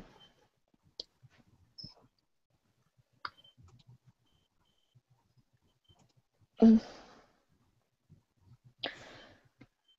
let's see how horrible this looks. Oh, it's not too bad. Oh, it's cute. No.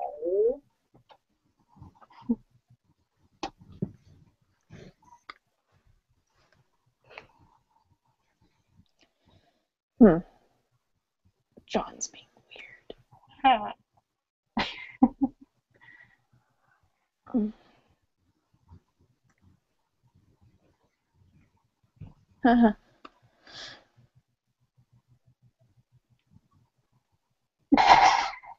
my god.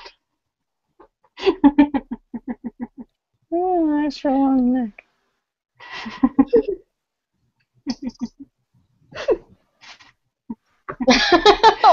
Joni. What the heck? What is she saying now? He wrote, that's because he doesn't look showed enough.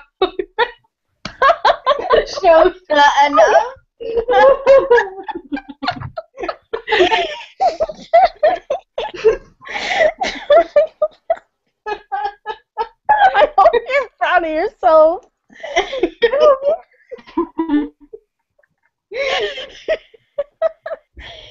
Oh my god. Oh my god.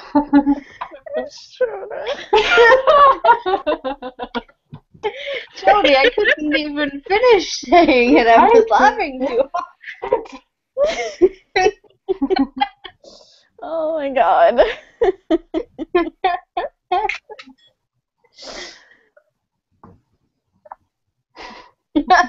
Oh, and somebody took a photo.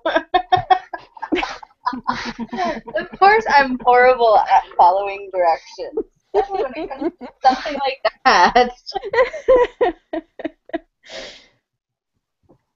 Oh, no. Bye. No, but I keep telling people I have a for sure plan on how to meet Benedict Cumberbatch. What I'm gonna do is I'm gonna make my own studio, and it's gonna be so popular, and it's gonna have like the what is she saying now?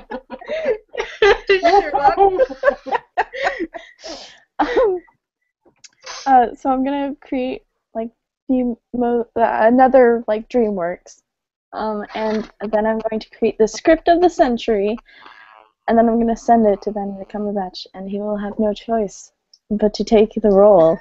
I'll write a role specifically for him, and he will come, and I will get to meet him. It's already solid because he's already doing Madagascar. So. Wait, what? He's doing a Madagascar movie. Are you kidding me? Nope. He's doing it's actually the Penguins, Madagascar Penguins movie. He plays a wolf. Oh yeah. Yep. I saw that trailer twice and I didn't notice until I saw a post about it on Tumblr. I'm like, Oh my god. So Anna, Joni says you sound so forceful. Are you serious? Bedtime stories. I'm. I would like him to read me a bedtime story. Oh yeah. Creeps.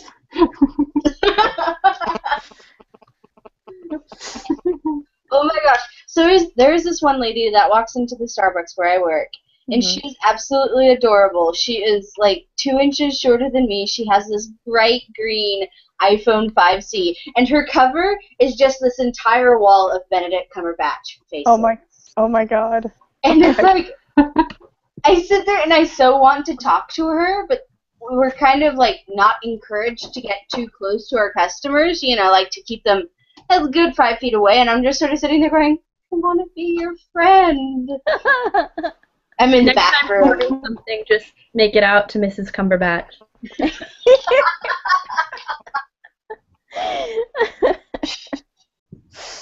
I bet she would enjoy that. Probably. She is super sweet about everything, too. And it's just like, I love you, Joni. Joni? Well, that is kind of true. Fangirl Senpai noticed me.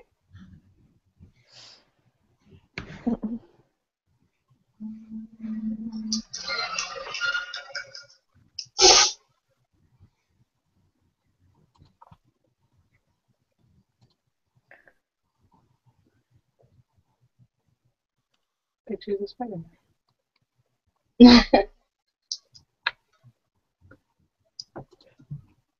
Joni wants to know what John's looking at. Sherlock. There. There we go. Wait. Of course. Yeah, they're doing some role playing, It's the weirdest fucking role play. Everything's just a couple's cosplay.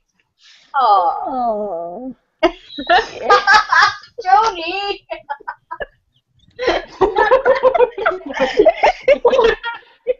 Oh my god. I'm not trying to make him shorter. God damn it.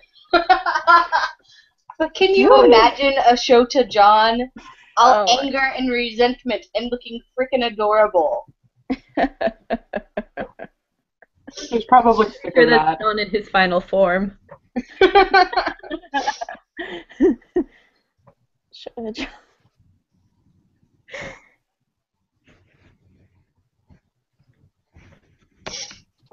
There we go.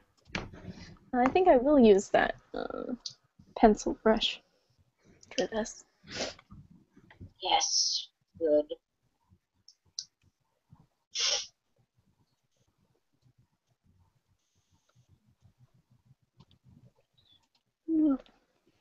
Okay. Where is it? There it is. Oh, Joni wants to know what John is holding in his hand. Oh, it's going to be a book, I swear. What kind of book? The Abridged Life of Sherlock Holmes or Is something? it a treasure Yeah. map? Totally. It's published fanfiction. Yes. Is it porn? It's probably porn. It's porn. There you go. It's whatever you want it to When in be. doubt, porn it out.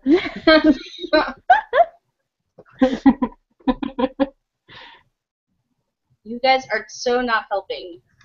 I promised a friend I would write her I would do a really angsty fan mix for her, and I'm laughing. Oh, sorry. And I just realized like half the songs on here are the stupid happy-go-lucky songs.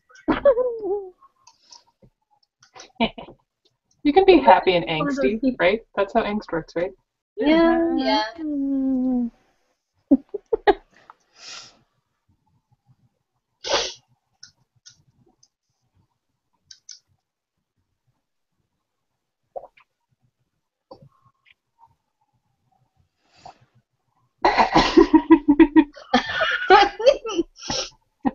What is she saying now?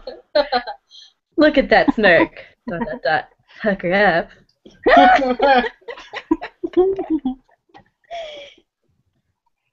Oh, Joni.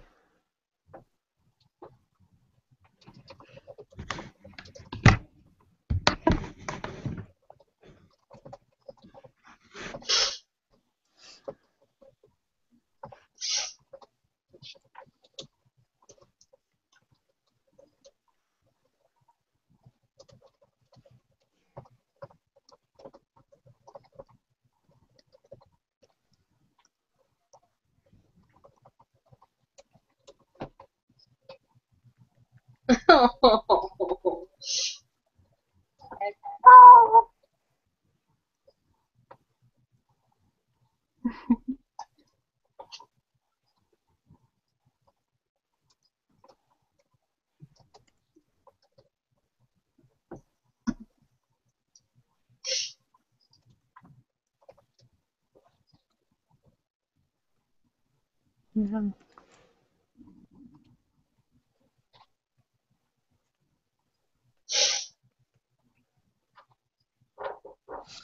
Stop eating the plastic. Are you talking to your rat, Rachel? Oh, yeah. She keeps trying to eat the plastic and the cardboard, Aw. which, as you know, is not food. I don't know. Hard enough.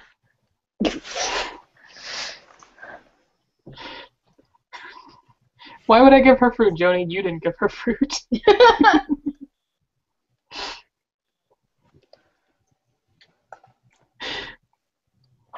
No, it's one of my favorite memories is when I don't feed pets that aren't mine. That's rude though.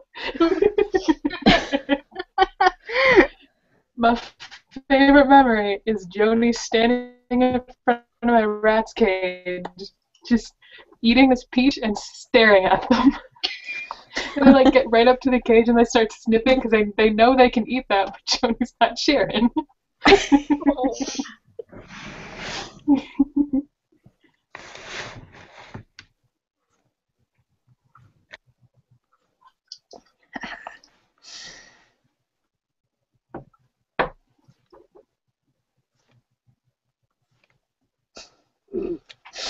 Oh, okay.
How did everyone enjoy yesterday's fireworks? That's good.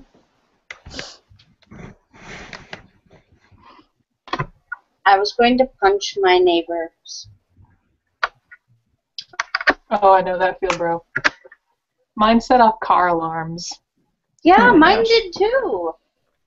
And then they wouldn't stop even after somebody called the cops on them. Goodness.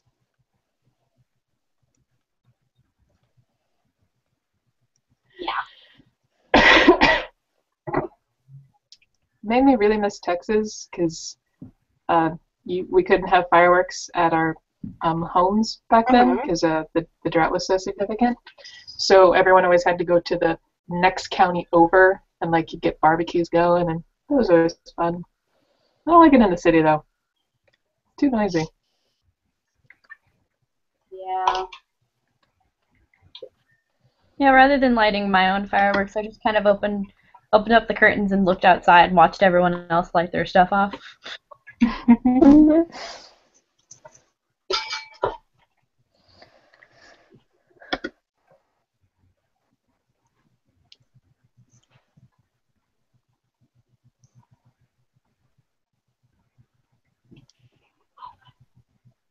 Oh my god. Hmm? I either heard a dog or a small child outside. Could be either one.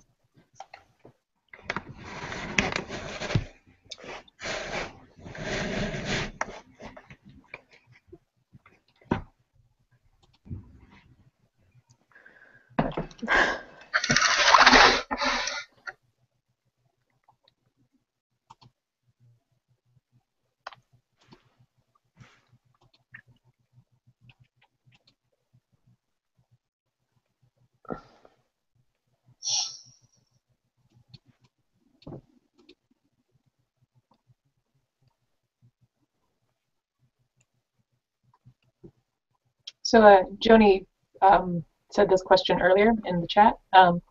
What is everyone's favorite crime/sleuth games?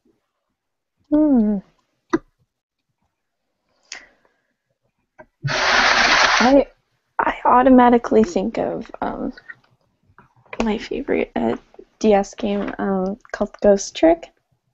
Mm-hmm. So you play this guy who had apparently just died, and he's a ghost, and you get to but he doesn't remember who he was or how he died. So so that's your mysteries. You find out like who you are, and you have to, and you get to possess certain things, and that's how you move around. And you get to help the characters. You sort of interact with the human world, and it was really neat game. I was in the process of playing it for the third time while I had my DS, and now it's gone forever. Oh. Wait, question. Clarification. Possessing things or people? Because possessing things sounds weird. Possessing things, I mean, I'm just imagining a rubber duck kind of floating around. Yeah, you get to possess things and certain people. Like you get to possess like one of the first things is like what was it? I think it was like a lamp. And you can you get like a little, you get little options like functions like off and on, and then you get to turn it on, and then it like reacts. It's like a game of like a Rube Goldberg machine. You just do certain things and it plays through and you're just along for the ride. It's really cool. That sounds like a lot of fun. Yeah. And I wish I had a bigger fandom, so please play it if you can. Or at least watch the walkthrough, because it's amazing. It's a good story. What's it called again? Ghost Trick. All one word. Ghost Trick. Yep. I'm a nerd, so I watch walkthroughs. Without dialogue. Without anybody commenting. I usually watch walkthroughs if I'm ever stuck on a game, which tended to be quite a lot when I was playing Zelda so many times.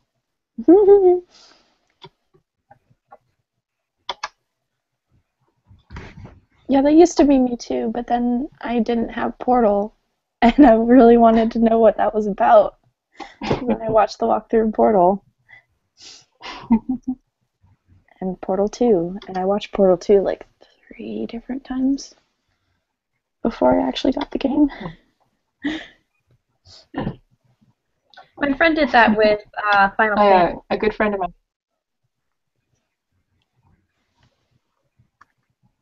What? Oh, I had a friend who did that with Final Fantasy. The fourth one? Whichever one Crisis Core is. She had like a huge crush on the main character.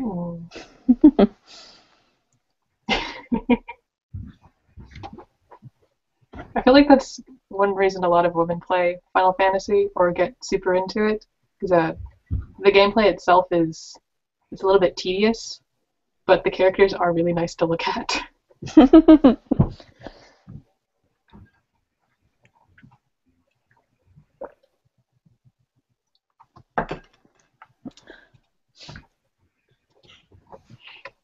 Okay, wait. While we're on the topic of detective / crime solving / awesome stories in video games and things like that, have any of you guys heard of? Let's see if I can remember the name of this app. It's an app that's on the iPad, or I think it's on iPhone too. It's called London Detective Story. No. Okay, it's I had to download it because it sounded like the dumbest thing in the universe, and it was in the greatest form. It's you're like you play as a Mary Sue. Oh my god. In like a pretty anime version of Sherlock Holmes, and it's a choose your own adventure game in the sense that you choose which character you end up with at the end. Oh my god, it's a dating Oh. sim? Yes! It's a dating sim! And you solve a mystery along the way. Oh! Oh my god. The funniest thing in the entire universe. That's amazing. Oh, recently I downloaded the network. Oh yeah, I downloaded that as well. Yeah. It's so fun. And I love it. It's really good on airplanes when you have nothing really to do. It was really fun. It was a quick playthrough, but for me, but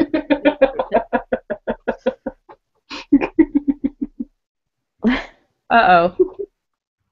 Sorry. No, I googled that. London Detective Story. You failed to mention that it's actually just an Otome game. It's the greatest thing in the universe, and it's free at the App Store. And I was looking for the network, and I found it because I typed in like Sherlock or something like that, and it was one of the first ones that popped up, and I was like, what is this? It's free, might as well download it. I'll do this so bad now.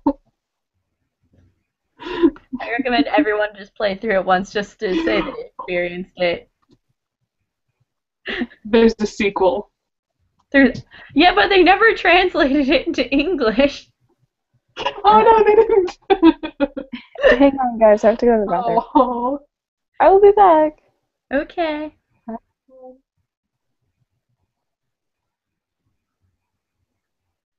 What is beautiful. I love just awful otome games because just there's dating sims themselves. You know, they're pretty weird, but they're just weird on a spectrum. But otome games specifically, just always get really odd. Like the most famous one is probably Hatoful Boyfriend. Oh God, no. The dating sim pigeons. Just all pigeons. Pigeons! Like not even birds, just specifically pigeons.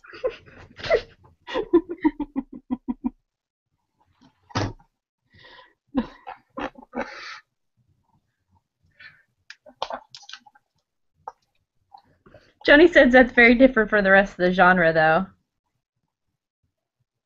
That's true, but it's one of those where it's just you get a diamond every once in a while in like a bowl full of beans.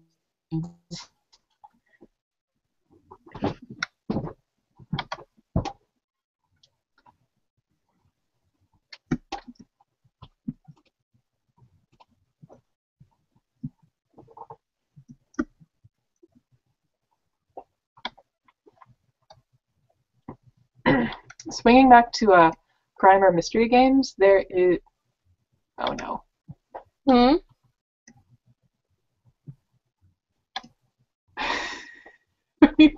Oh god. Tony says, otome games which are really just terrifying because Japanese girls apparently love really horrible endings where everyone dies in gruesome ways. Mhm. That's Well, true. there's some death in this game. I think the villain dies.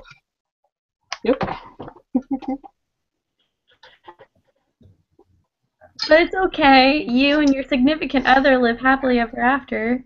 Woo! Everyone is Yeah. used to marry Sherlock Holmes. Bam. I've given you Sherlock Holmes. for free. Oh, God.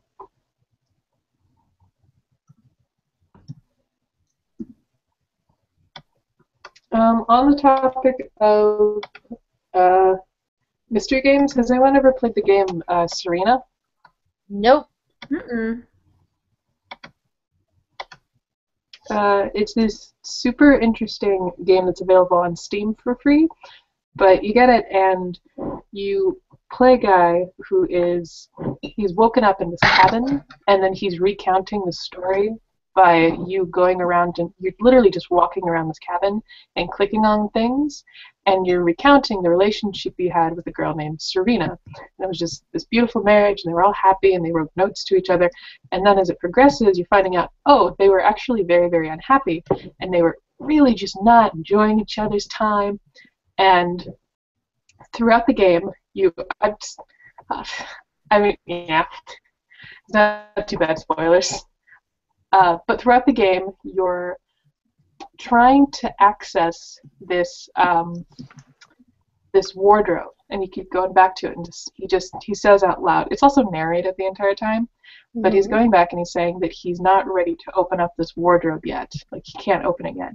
And eventually, he gets so frustrated and just so angry that he opens the wardrobe, and there's the big spoiler in there.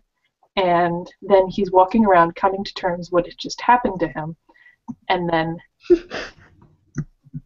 yeah, his dead wife is in there. It's you really respect it as it goes on. Literally, it's her like decaying corpse. Like it's not even just dead body. It's mostly decomposed dead body.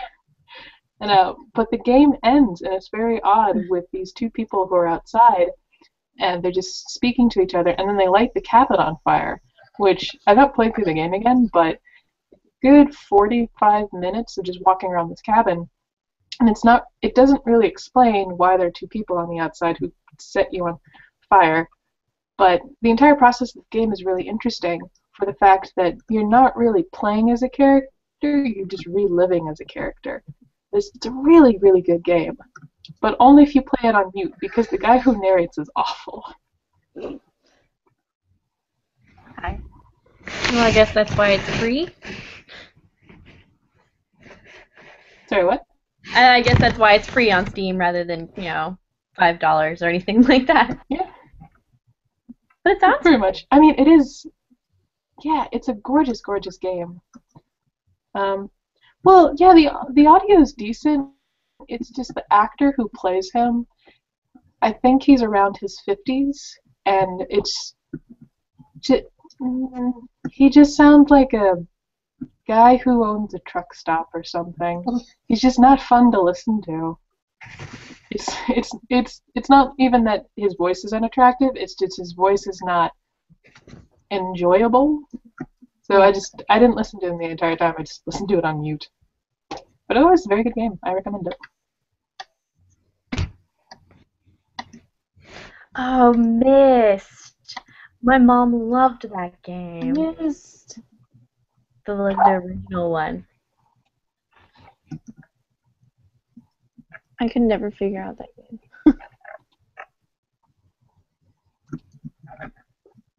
I've never played it before. What is it? What is Myst? I feel like that's a pretty big question. That is a loaded question. I seriously don't remember it. I barely remember it. I just remember it was a point and click, I think, when I was playing it anyway. And there were different puzzles, but I can never figure out why. I don't know if I didn't have enough attention span, or as a child, I just never understood it. Well, here's what Joni says. She says, you wake up on a strange island, and you have to figure out where you are and how to get off the island. There's a great story, and yes, it is point and click, and the puzzles were very, very hard. Yes! Okay. That makes more sense.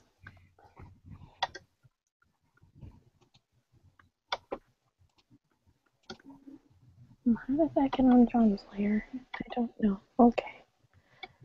It's about traveling between worlds through books. Okay, you got me. Oh! That makes more sense. Thank you for bringing light into my Dark and confused world. Dark and confused.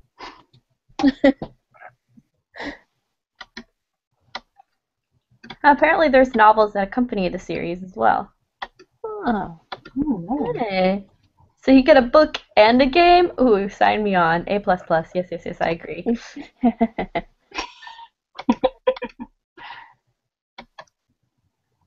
Speaking of books connected to point-and-click mystery games, has anyone here ever played the Nancy Drew games?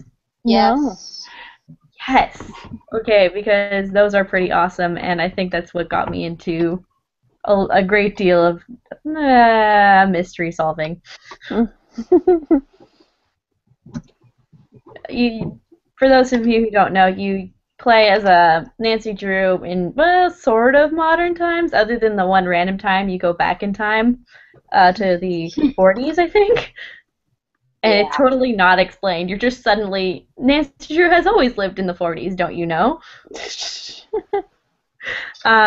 But you play as Nancy, and you go through, and you go on one of her cases, and you try and figure it out. And there's lots of puzzles, and sometimes it's just interviewing a lot of witnesses, or just happening to fall through a trapdoor. It's a lot of fun. Some of the games are really interesting. Some of them are like not so much, but when you have a good game, it's actually like a really good mystery. Like they had one where you end up in Scotland and you're battling like a secret group of spies, and they're trying to release some bioterrorism in the world, and like it's 40s? It's crazy.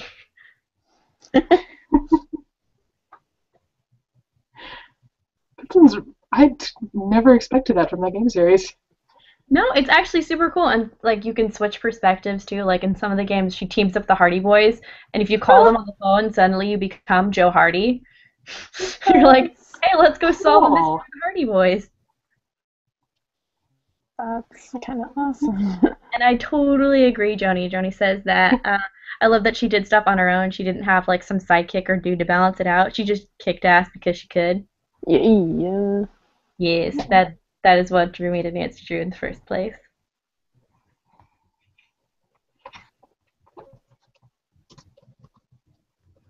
My first convention was a Nancy Drew convention, so I guess that's what started it all. Oh my gosh. Wow. Yes, they do have those. We all met up in LA and we went to see the premiere of the Nancy Drew movie. Oh my god, that was like 2007. I'm having some serious flashbacks. Oh my gosh. And they had like a free dinner, and it was, you know, like a regular small con.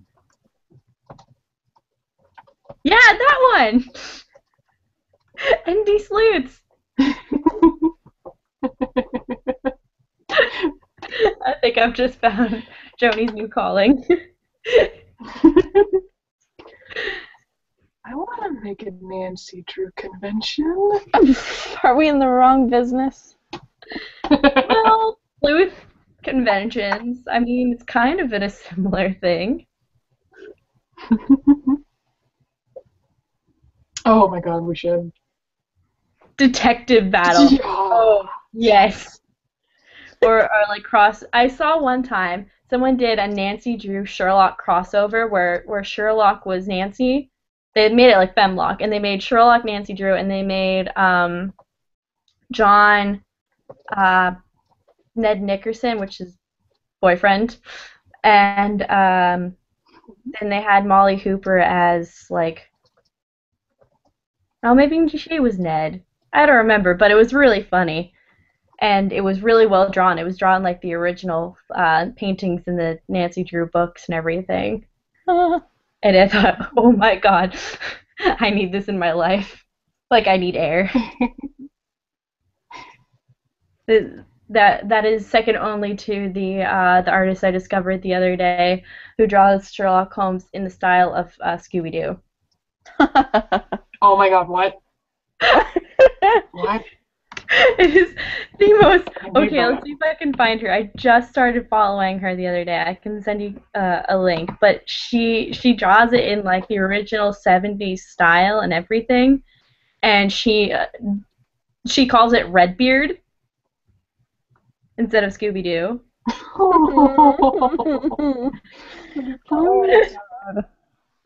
Oh yes, let's cry over all those Redbeard feels right now. I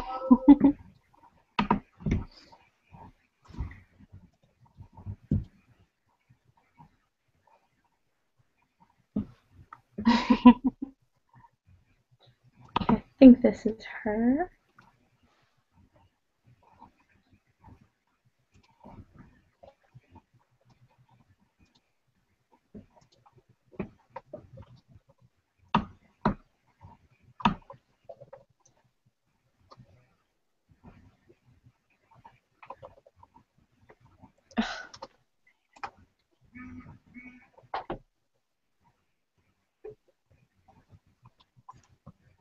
Okay, here it is. Okay, her name is Swaglockian.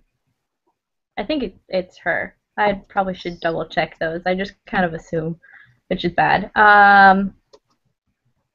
But the art that they do is super, super cool. And I'm trying to figure out how to link you to this, if I can find out how to work their profile. Oh, that is brilliant. Oh my god, hold on. Oh my god, oh my god.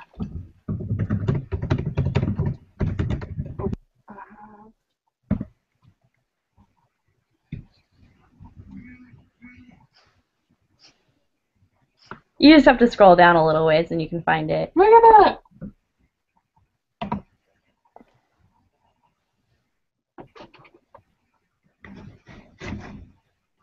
That's adorable.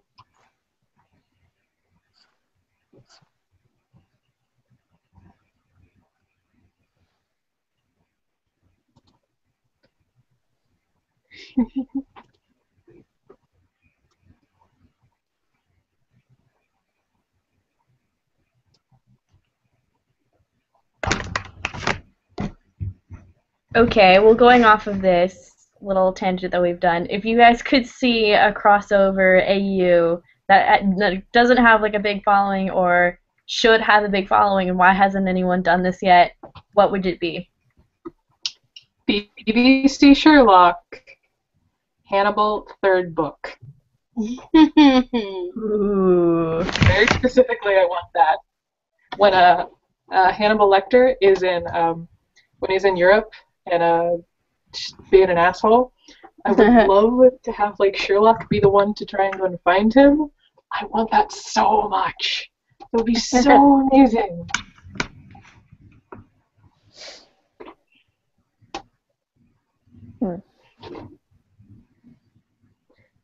Just Hannibal Lecter and like Anthony Hopkins Hannibal Lecter too.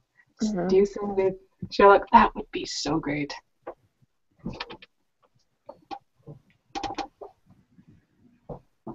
That'd be really creepy because just the clashing of the minds. Right? It would be amazing.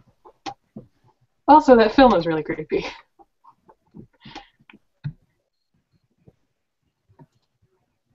Well, I mean, it's Hannibal. You can't really. Can he? No, I mean that show. Sorry, I was gonna say something and then I read Joni's comment of can he eat Moriarty for being rude. I'd be okay with that. Yes. Or feed him to those pigs.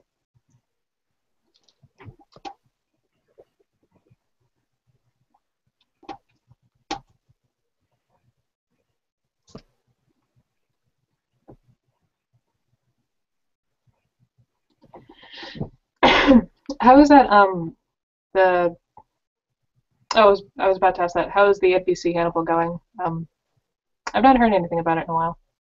Oh my god, because everybody's in shock. Oh, what happened? Shit went down. Without spoilers, I have some of the people I follow were talking about it. Apparently, some really, really awful things happened on that show. Yep. Yeah. Oh.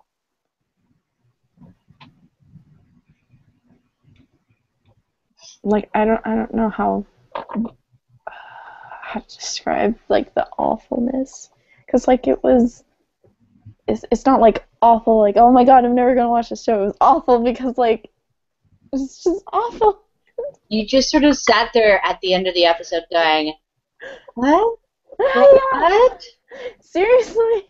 Are you kidding me? Merlin and I downloaded it and watched it while I was working on my cosplay the night before, and she was like, "Wait, I have to rewind. I need to see this again. I just." So we rewatched like the last 5 minutes. Yeah, it was just wow.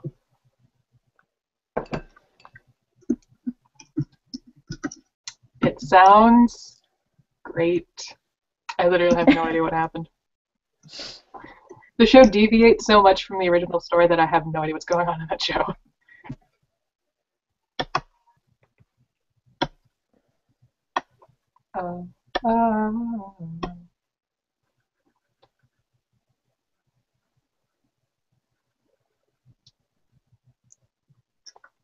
Yeah.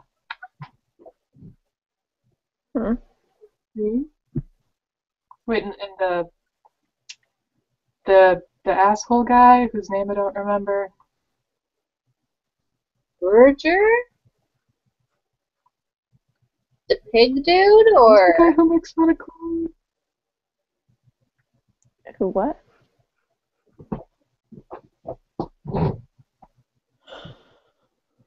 Oh, all right, that's pretty cool. There's the scene in that in the last film of the when with the Anthony Hopkins trilogy, where I'm guessing that it appears in the show, but Clarice Starling wakes up and this guy who was harassing her throughout the entirety of the film, Lecter, is cooking and feeding him his own brain, and he's fully awake for the entirety of it, and oh my god, it's so gross. Nope. No,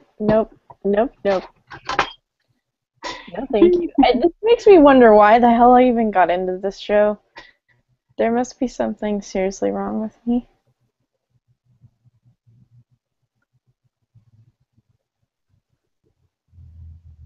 Nah. Everyone likes things that are a bit grotesque every once in a while. Also, yeah, Hugh Dancy. Hugh Dancy. You fan? Hugh Yes. Dancy.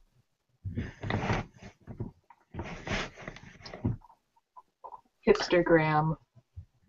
Oh, quickly, I think I have a Hannibal print I'm working on. I don't know. I kind of stopped because I got off. I wasn't really seeing where else it was going.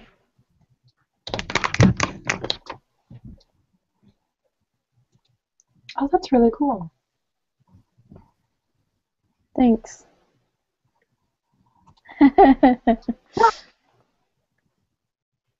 Yeah, it's pretty intense, yeah. Your coloring has gotten really, really good. I think Anna. I just... Oh, thank you. Yeah. I just got... I didn't know where else to take it, because, like, I got... As you can see, I sort of left it off there, and I'm like, I don't want to go any lower. And, like, I don't know what to...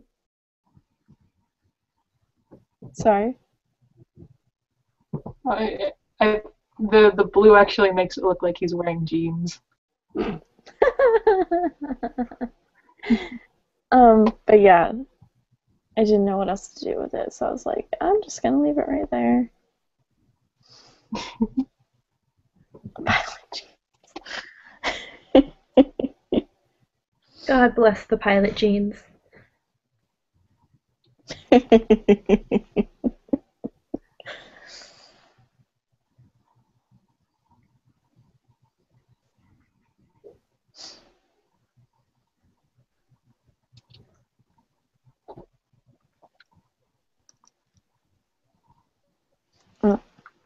So that actually looks like a discussion. As far as adaptations from original pieces of media, do you guys have any like favorites? Wait, what?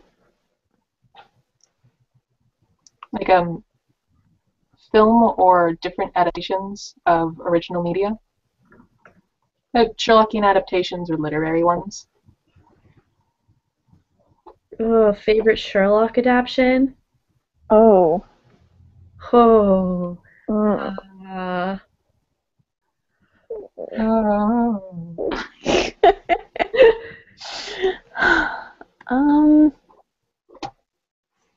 Do you mean like in any media or books or yes, Robot Concert? Literally anything. That first best. I forget what that one's called. It's on Netflix right now. If it was called The Terrible One with the Dinosaurs and Ianto, that would be a great title. It's pretty descriptive.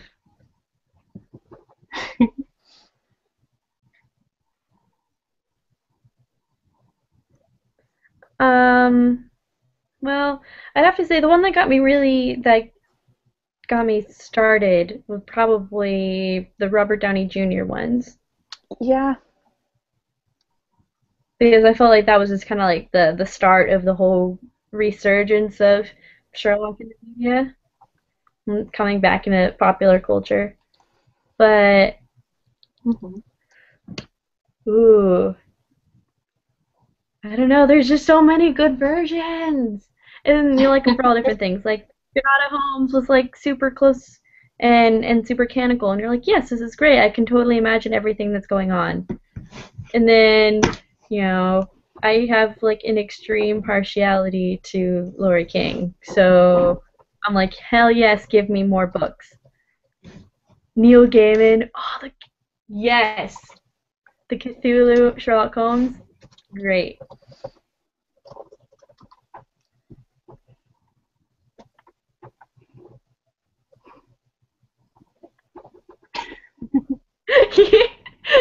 Yes, by the way, I am reading Laurie King tonight. I'm a big old nerd, and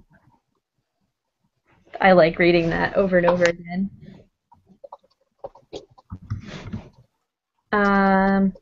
Oh, okay. Am I reading the Cthulhu one too? Oh, it's Christmas! No, sorry. I meant to say that you're reading the Cthulhu one tonight, and then possibly Worms one next week if it's still available. Just You're cutting out. Yeah, I didn't catch that.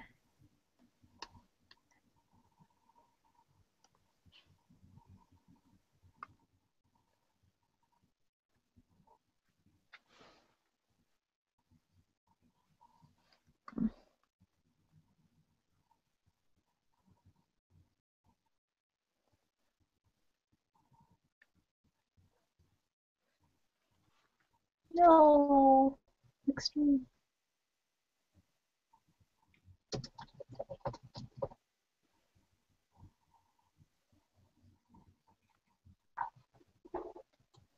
No.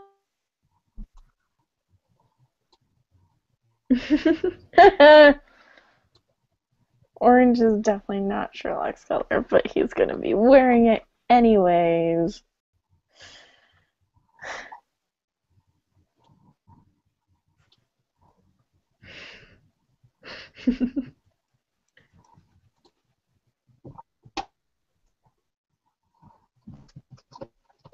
Oh wait.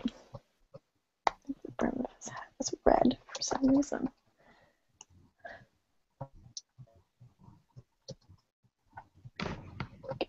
Red. So that makes more sense.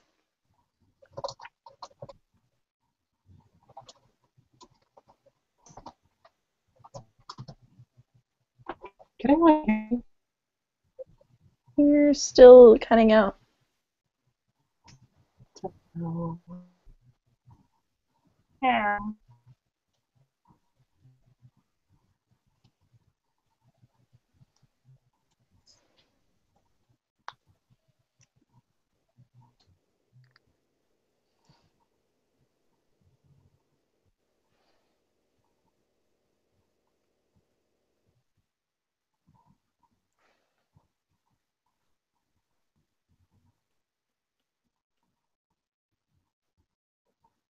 I'm just loving the rainbow of colors that are involved in Sherlock's outfit right now because we all know that Sherlock would never, ever, ever wear these colors together. Yes.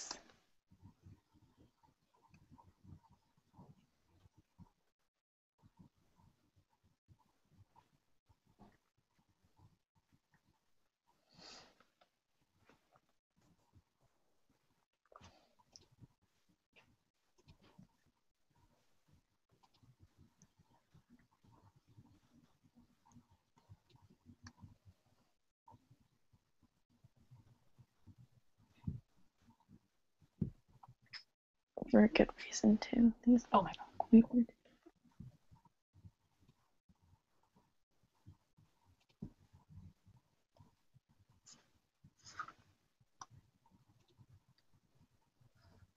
Bird, bird, bird, bird.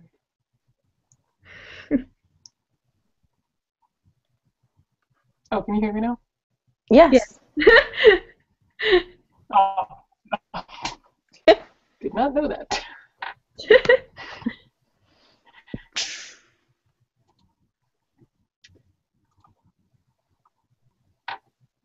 But what I meant to say was Lori King just hasn't gotten back to confirm with me yet because she just wanted to talk to her publishers first, just see if they'd be okay with it. So next week. Ah, okay. Yeah. Unless I get an email soon. She might, who knows. But yeah, sorry about that.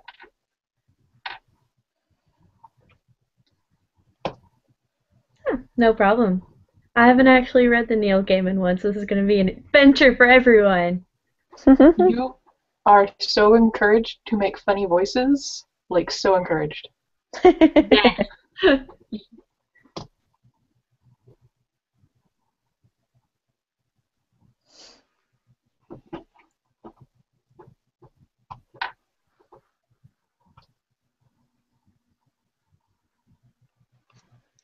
I wonder what Cthulhu sounds like. There would be like an adaptation where like, what does Cthulhu canonically sound like? I mean, he's kind of a yeah, he's a The tentacle. inside of a vacuum? A tentacle monster.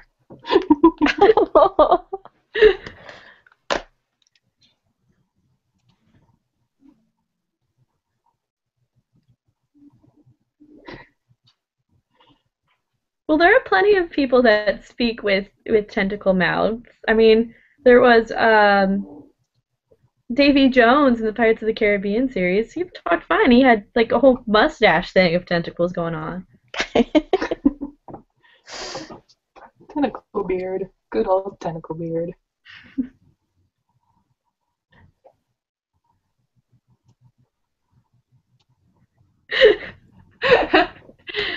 Apparently, Cthulhu should sound like Davy Jones, according to Joni.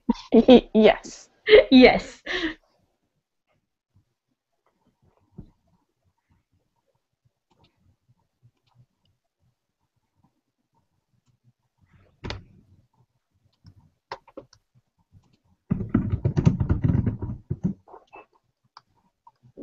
Christopher Marlowe.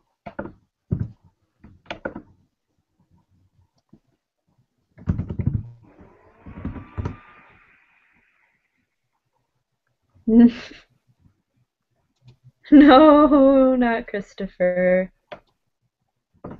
It's Bill. I cannot pronounce his last name. Nye. Yeah. Science guy?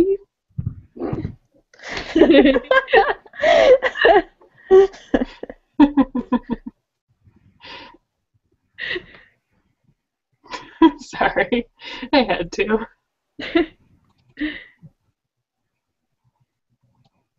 It'd be very different if Davy Jones was played by Bill Nye the Science Guy. Oh my god, what if Davy Jones had he had like a children's program, like in the same costume, and he taught he taught marine sciences. Yeah. Like pirate culture. And that's how every kid learned that you should always drink your vitamin C so you can avoid scurvy.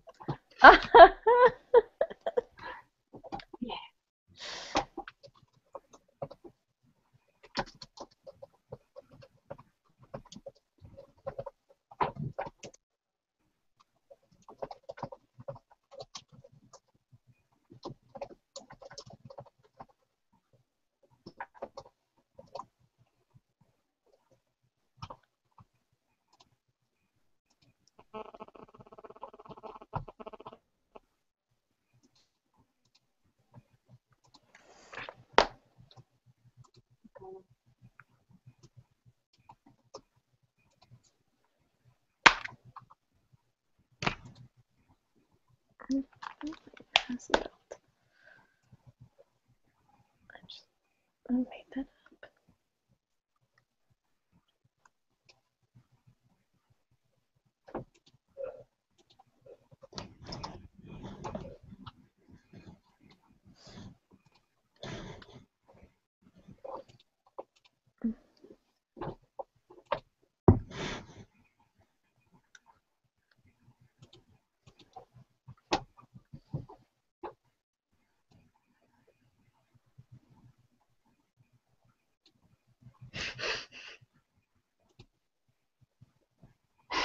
Oh my god. They would make beautiful children. What? Carmen Sandiego versus Sherlock Holmes. Yes.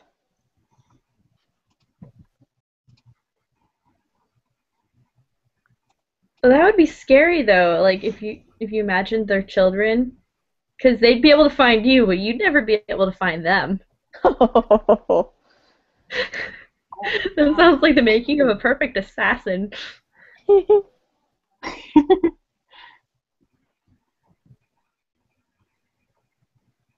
But in a competition versus Carmen Sandiego versus Sherlock Holmes, I feel like that would be one of. There have been times that Sherlock Holmes has definitely lost a battle or in a case, kind of. You know, Dude, the end of A Scandal in Bohemia, Irene Adler just up and disappears. Yep. So we all know Carmen would win because she's a badass. What if she is Carmen Sandiego? Is Carmen Sandiego based on Irene Adler? Oh. Ooh. Oh no. That would be interesting to look into. Yeah. That'd be fun to draw too. Hell yeah. Like if I arted, I would totally art that. Yeah, just keep giving me prompts while I'm working on another one. I'm just kidding. I'm totally joking. Give me all we're only until 5 o'clock for the live streams. Oh, And not the live streams, I mean the drawing streams. And then we have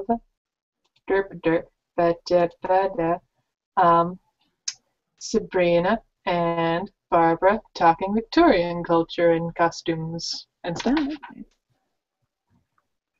Sabrina has apparently put in all the Victorians were a bunch of pervs. Yeah. Sabrina has apparently put in 30 hours of research into this. No, actually, that's kind of a lie. That's just all of the stuff I have on Victorian culture. Oh, I feel like I did not bring enough to the table. I'm just going off of what I know off the top of my head. I mean, I was expecting Sabrina to do that too, though. Well, I know I have a lot of stuff, and then there are a lot of, like, good websites where you can find amazing stuff on Victorian culture online. So I can't really, it's just sort of happened. And then I was just like, yeah, I can just, pull out all of the stuff I have thought about, yeah. Plus it helps that I've been looking at Victorian era culture stuff for like a couple years now. I'm a nerd. I'm sorry. Don't ever apologize. And telling people that there's a really fun game you can play online where they teach you the etiquette of Victorian culture just does not seem enough. But you can. It's kind of fun. Like, what dress would you wear outside? But what dress would you wear as an evening dress? Which fork do you use to eat a salad? High class stuff. Oh yeah.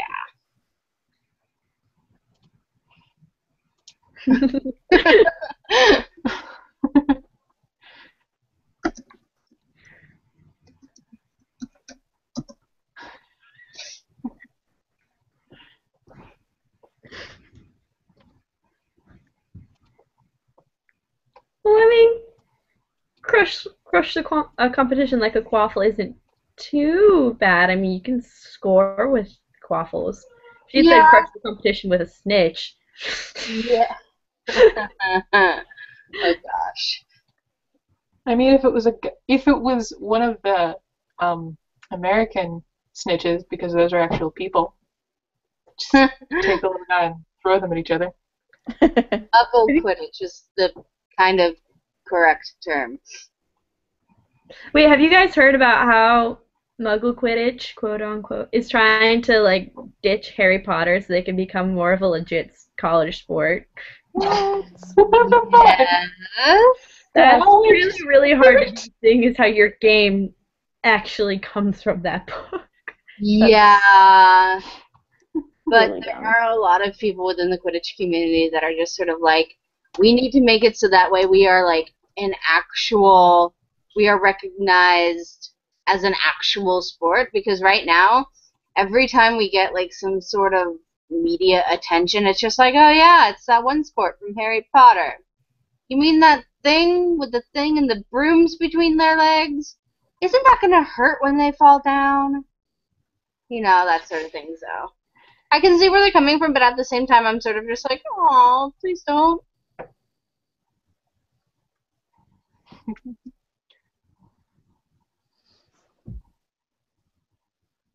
Oh my god. Oh, okay.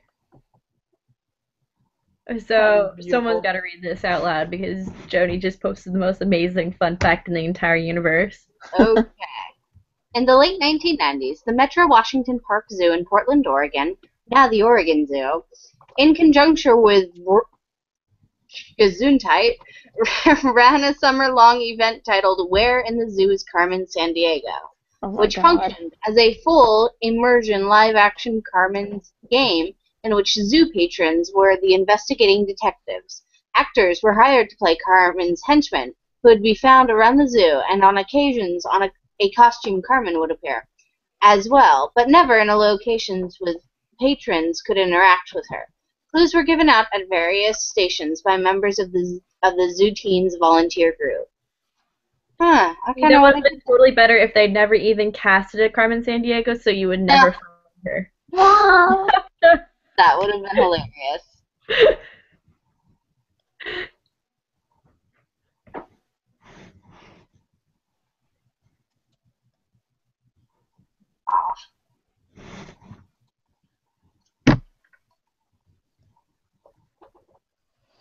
But imagine if they had that Don't sort know of the thing science for like fiction. Sherlock.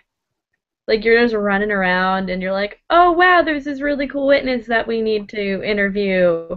Let's talk to them, and then they give you a clue, and then you go running off, and then you. I had an idea that was like, I actually, like, when I was beginning to, like, before I found BASherlock people, I was like, I need to create my own meetup. And then I was like, what if it was like a sort of like a murder mystery adventure where like I got actors or cosplayers and they got to have certain clues and you got to solve a certain crime, and or I think it was after it must have been after season 2, so like the whole question was like, where's Sherlock? So you got to find Sherlock, and I had this whole thing, but I in my head, but I couldn't put it on paper. So Wait, this actually happened the first year of Basque? no, Yeah, No way. what? yeah. Dude, Well, I thought Reaper it was Sun did like a I little thought booklet of it too. I thought it was like a scavenger hunt. No, it was they Sherlock Con got actors together who were on staff or just volunteers as well, and everyone got a role, and you sort of had to go from person to person with clues in hand, and then at the end, it was I can't remember. It was some sort of sniper that you were trying to find, and at the end, when everyone went back to the theater. We all sat down and we found out who the sniper was. Oh, it was Moran. The guy What? who Why played did we Moran stop was wearing this? a This beard. sounds Yeah, great. That's dude, amazing. we'll show you the pamphlet that Reaper made. It was really cool looking. I have that. I didn't know it was related at all. Yeah, that was the entire script. Like, Wow. I felt really bad for everyone though, because it was a hot summer day in San Jose, and everyone was in full costume. Oh, Anna, how did you not know that? Jenna was in it. I vaguely knew of it, but I never knew exactly what it was. She kept hinting towards it, like, "Oh, it was awful, and we sat out in the sun, and it was a weird." And I thought, so I automatically assumed it must be a scavenger hunt that they did or something. I had no idea. She did. Oh, she was John What? though.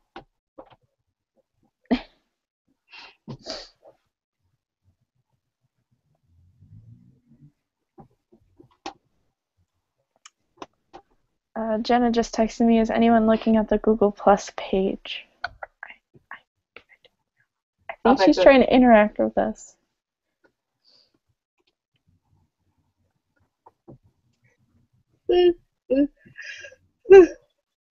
Jenna said, "Man, this girl is hella Oh, I good can at art." totally see Molly. Dork. Freaking dork.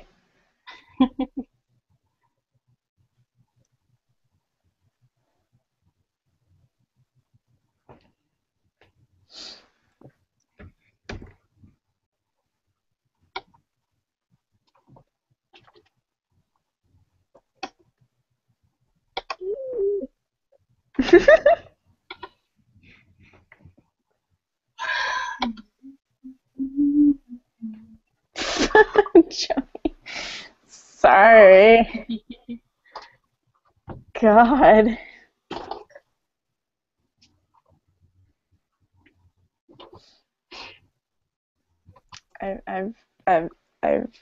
I'm about to destroy myself because I don't know what Irene or Carmen Sandiego look like. You can look up a reference. Yeah. I don't believe I've ever drawn Irene. Ever, which is a shame. Jenna's gonna yell at me.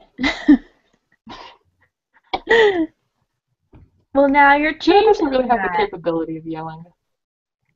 This is true. She just shouts loudly. Oh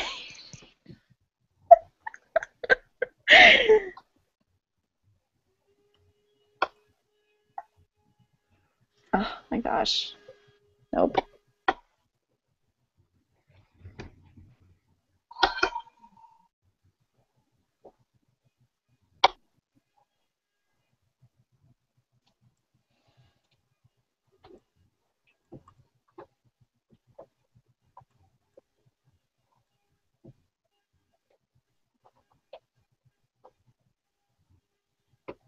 Nope, that's not how I wanted to come out either.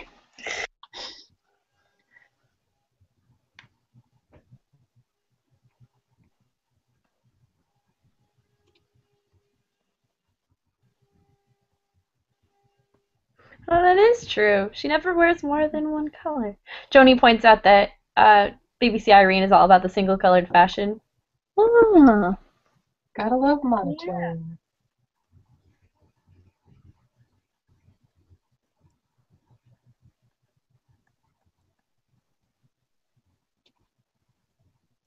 Oh, here we go. Never mind, it's tiny.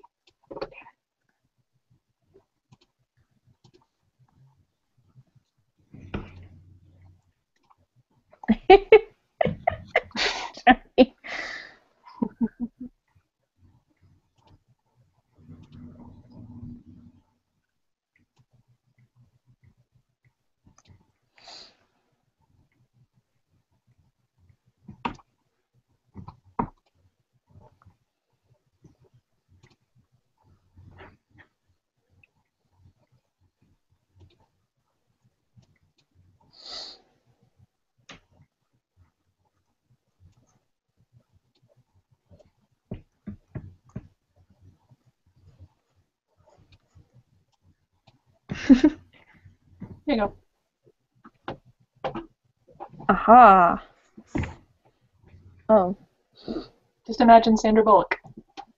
Ah. Gesundheit. Thank you. No, I don't want to draw in the same angle. I'm so indecisive.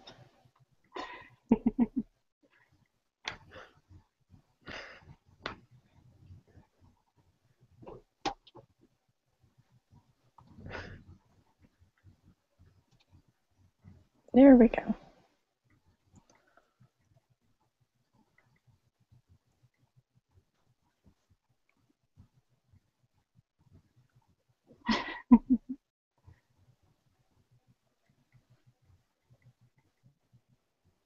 Oh my god, Anna, can you draw her with the hat that Black Katrina wears in the Book of Life? Or wait, what's her name? Huh? I don't know what you're... Life. Oh! Oh, Book of Life! Right. Yeah. Give her that hat. Oh my gosh. That's... I was just gonna give her a larger sun hat sort of look, but that's intense. Yeah. I love that hat. It's got candles on it. It does. That hat's great. Well, I kind of now want to draw her like that. Maybe later. Do it, man. Do it. Or the hat from the fall. Yeah. Oh, that's a good idea. That hat is a great hat.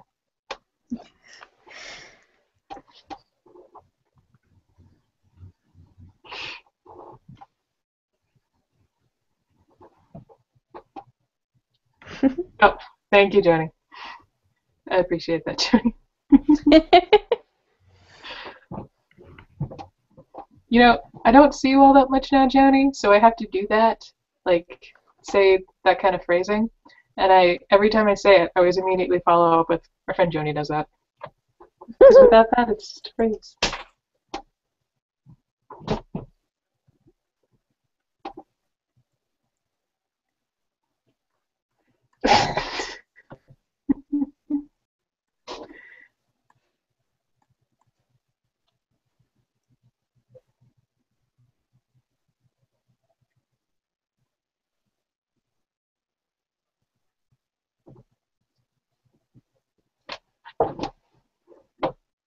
Did anyone ever play the Carmen Sandiego computer games?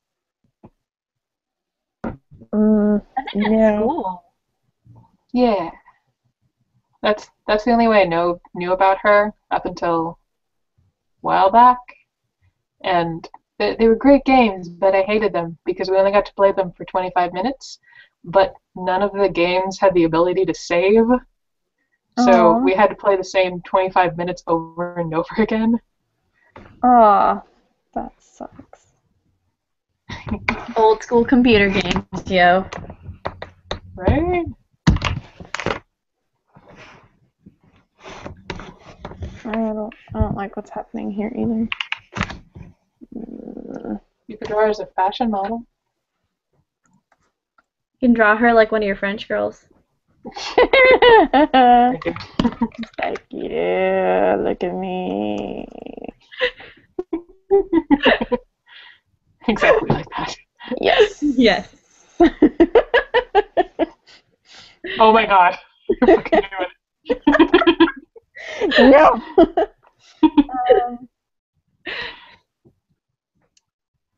Gosh.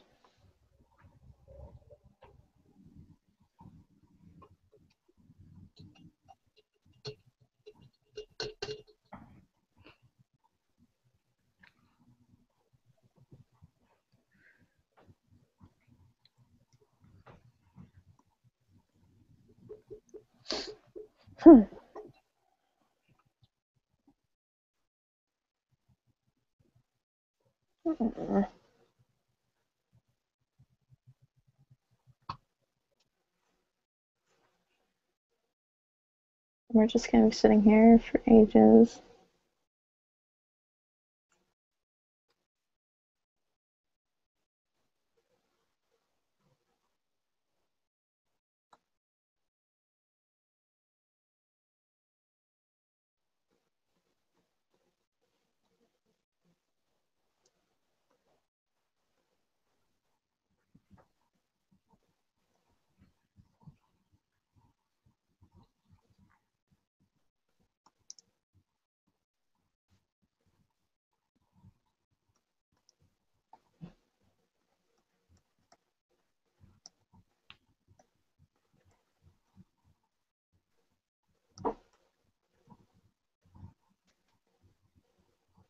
Hats. Ugh.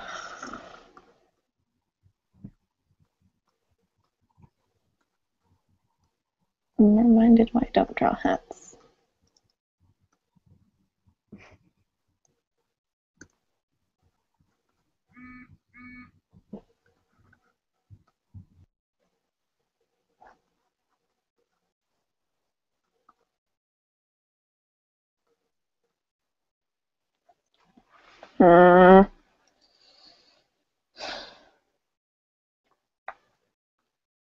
What this needs? Dramatic angle.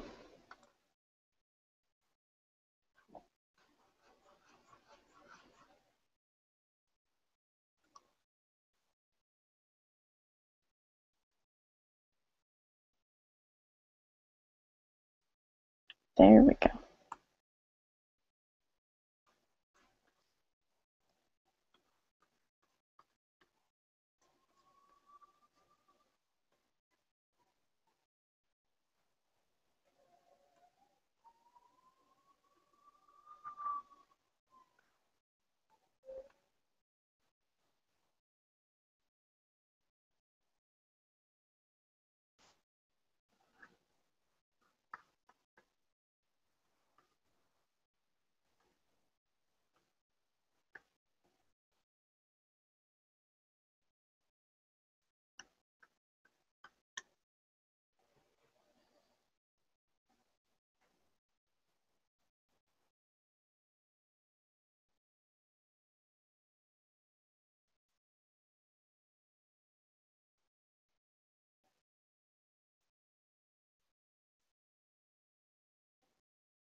Ooh, she's getting sassy.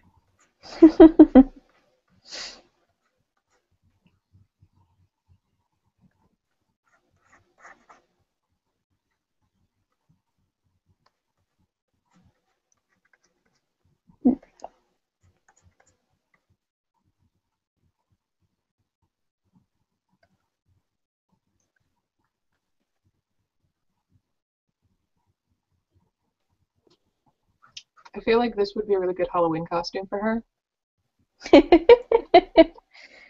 Just to like show up to some party just dressed up as Carmen. Be cool.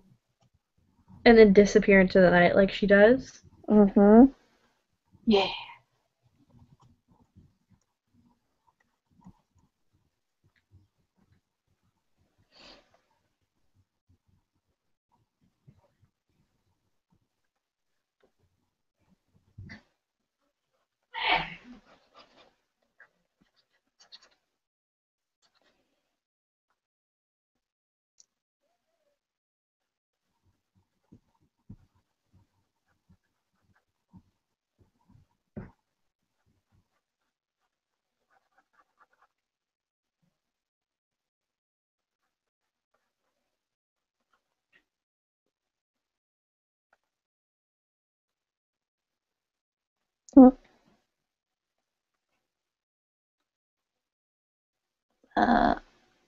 No, go away.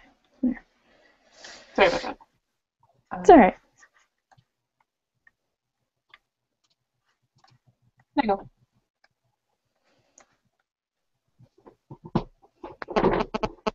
Carmen back for you. I think I'm good now.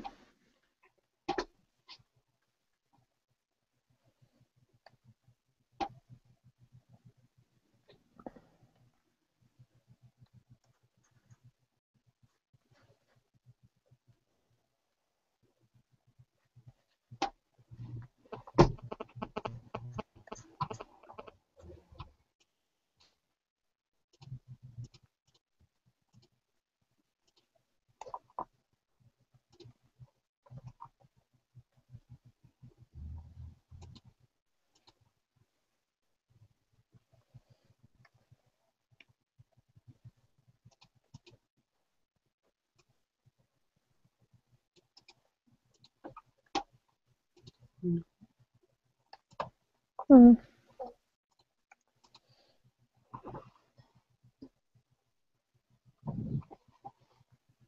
Let's talk about blank. Dun, dun, dun, dun, dun, dun, dun, dun, dun, dun, dun, dun, dun.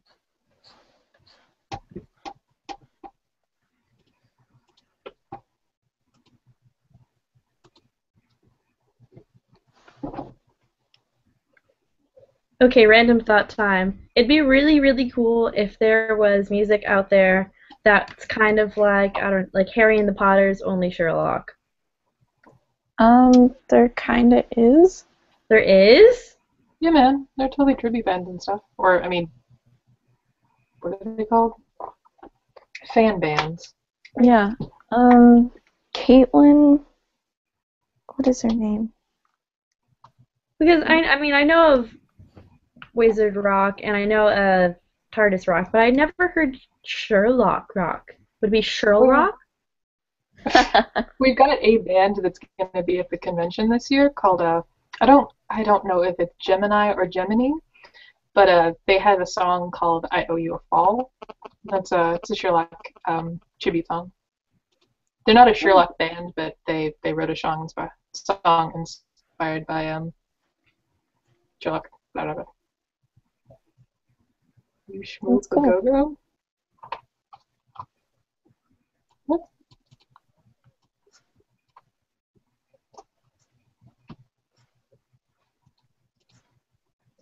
So that will be fun. If it's catchy, I'll sing it the next week afterwards.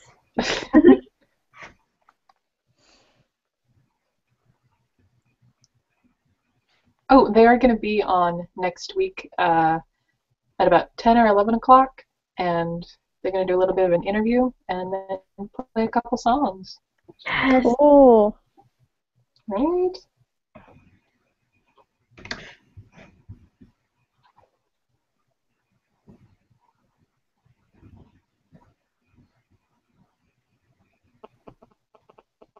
See you in a bit, Joni.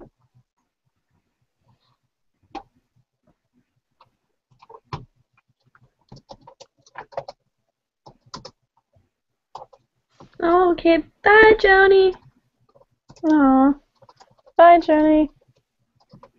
Have delicious foods. Bye, Joni.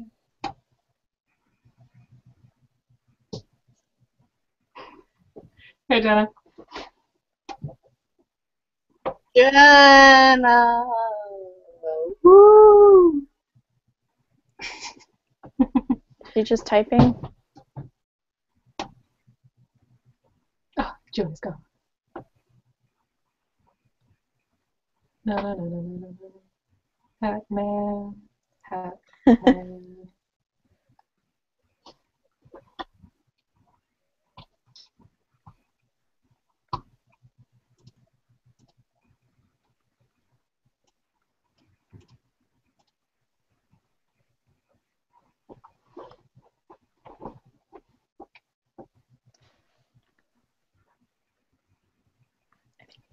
I think now I need a reference. Laura.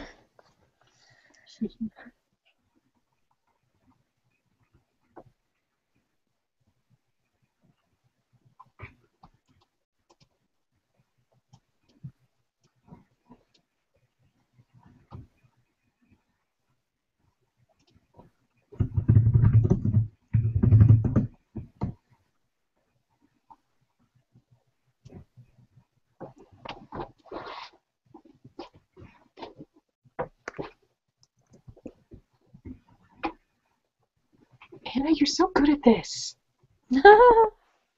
Thank you.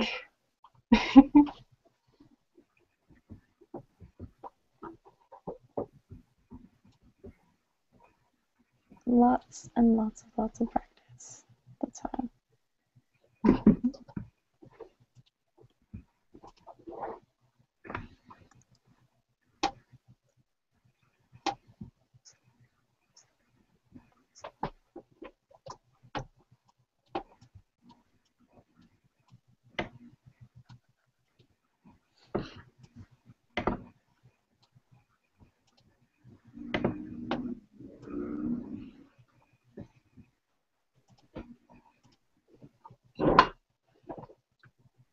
Dun, dun, dun, dun, dun, dun, dun, dun, dun, dun, dun, dun, dun, dun, dun, dun, How's everybody doing?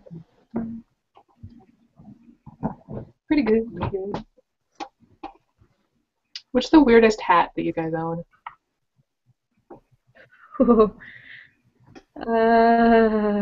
So many hats. I got really excited. Hats are my specialty. I do steampunk, so having weird hats are kind of a thing. Yes, exactly. I mean, I could show you guys my really awesome bonnet with a feather that like dramatically pops out. I have a Sherlock hat. I now have a Watson hat. Ooh. It's a pretty nice bowler. I'm pretty proud of it. I have a bowler hat. And then just like a bunch of other hats. Like I have one that's like a straw bowler, not really bowler, boater hat with like tons of flowers on it. Both of these hats are going to be showing off later.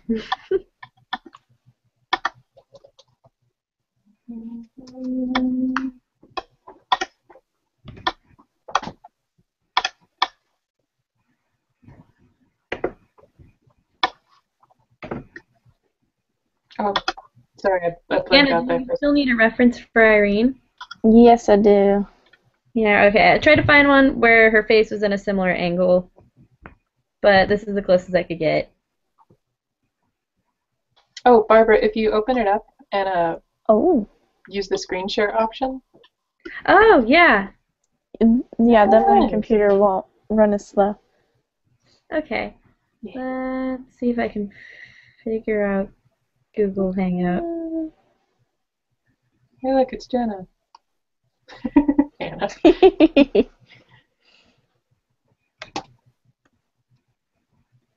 mainly her hair that trips me up.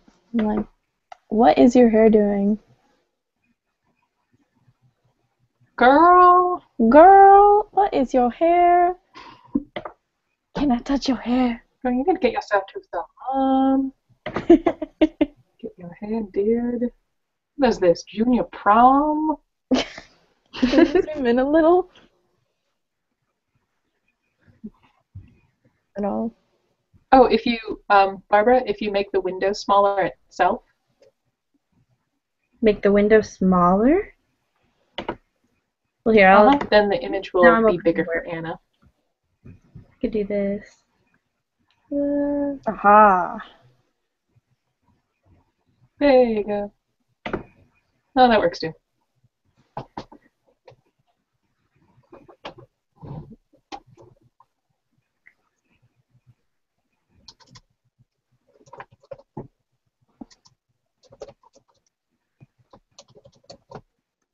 And I liked that line, but it was too close to the eyebrow. There we go.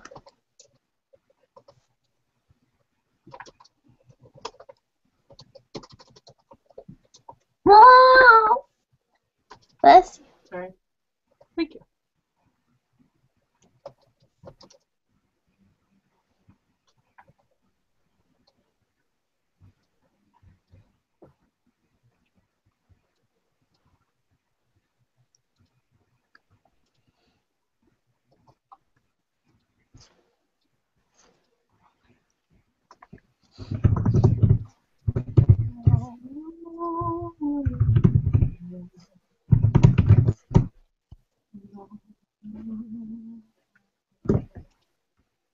Is Jenna having trouble? Yes. Jenna. Get yourself. Get your shit together.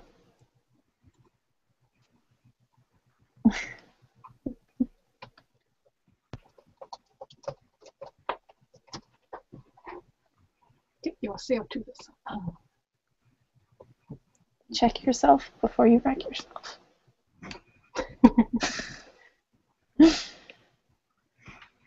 When in doubt, check yourself out.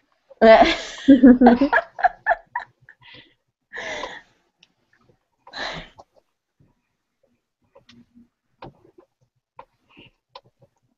is not at all what I wanted.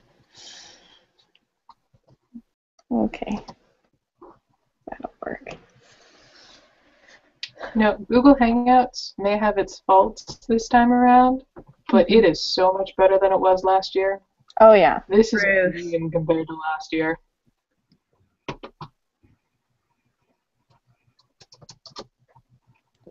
Your cheekbones.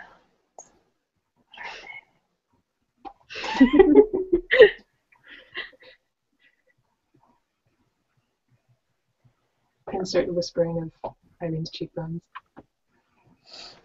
Her face in general. She's so pretty.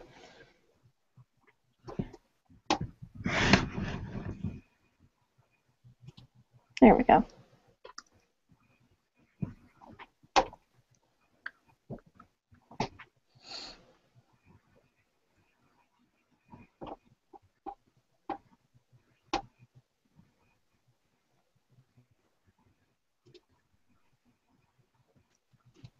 I can't get that by salt and pepper out of my head. Just will not leave. Well, what now? The Let's Talk About Sex song. Oh. Get that out of my head. I was wondering if that's what you were humming earlier, but I wasn't going to question it. When in doubt, salt and pepper out. Nope. Here we go. Alright.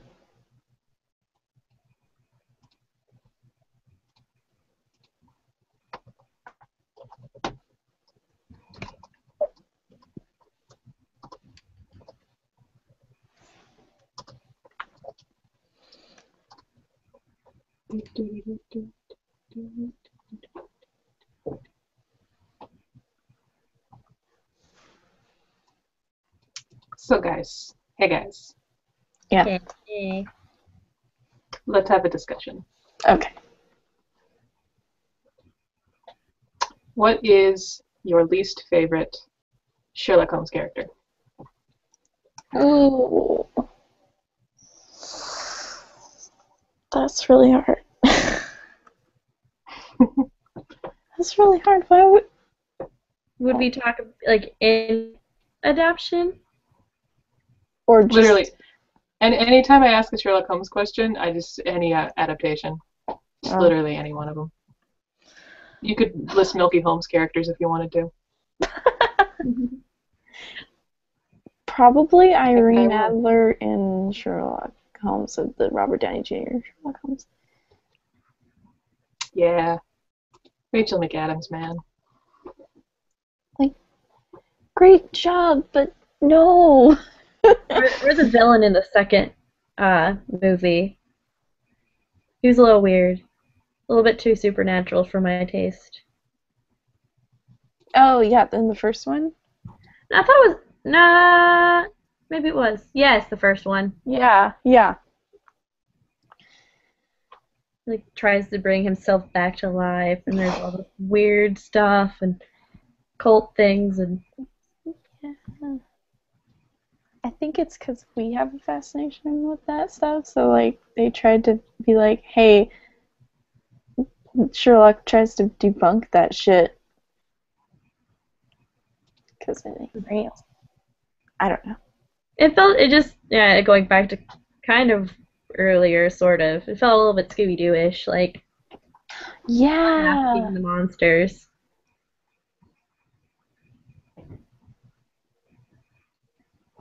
Blackwood was his name.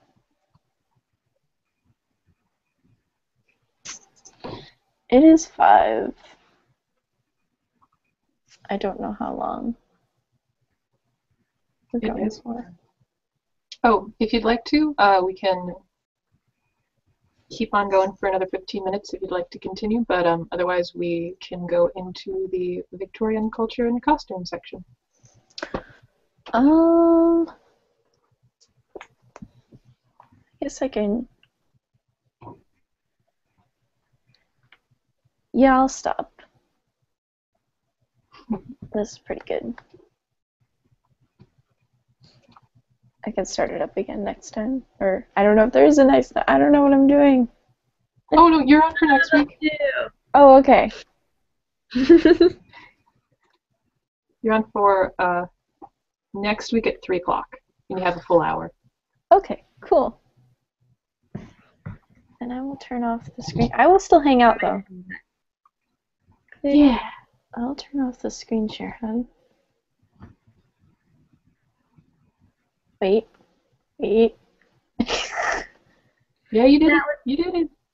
I did it? Yeah. Oh, okay. I don't know why your screen's still black, though.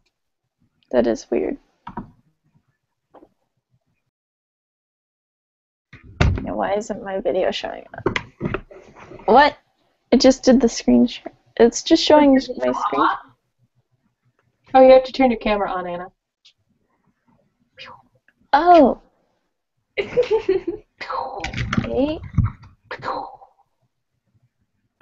Ah. Yeah. Yeah.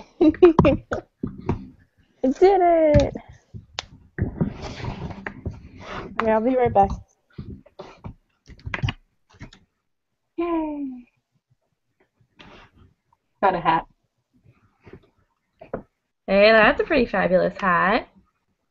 Yeah, I got it from work. It was covered in dust. Hats covered in dust are always the best.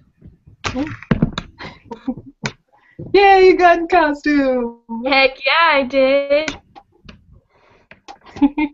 I'm bringing something to this discussion, even if it's just my fashion. Nice. Oh, so what I had in mind for What's the this Victorian about costume fabulous section. Fabulous hat? Yay! Yours is so little, though. It's a mini Fascinating. hat. Yeah. It's itty bitty. Yeah, it's a fascinator. Normally my hair is It's a bit better fascinating. looking, but I nearly bought one when I was in England because they had this whole line that were like sort of inspired by Kate, and I was like, but when would I wear this? Yeah, I have an entire box of fascinators, and I I feel know. so bad, but I never wear them. Oh, Like, my mother gets really upset because they're like just... tiny top hats. Wait, I have one of those, I think. Hold on. Two. I'm gonna go get mine. Welcome to the Bay Area Sherlock Con live stream. It's mini hat time. Well, it's kind of a tiny hat. Their top hat. Oh, it's so cute. Oh, you're adorable. You can't really not be if you have a tiny hat on your head. Like if you try to be really mad and you had one of the hats on your head, I don't think anyone would ever take you seriously. Oh, fancy. I have tried, but it never works. People just sit there and go, "Oh, you're so adorable." Shut up, please. Like angry kittens. Yeah. Hat hair. There's nothing wrong with hat hair. I mean, my hair is just so bountiful and fluffy, though. I need to get the puff back.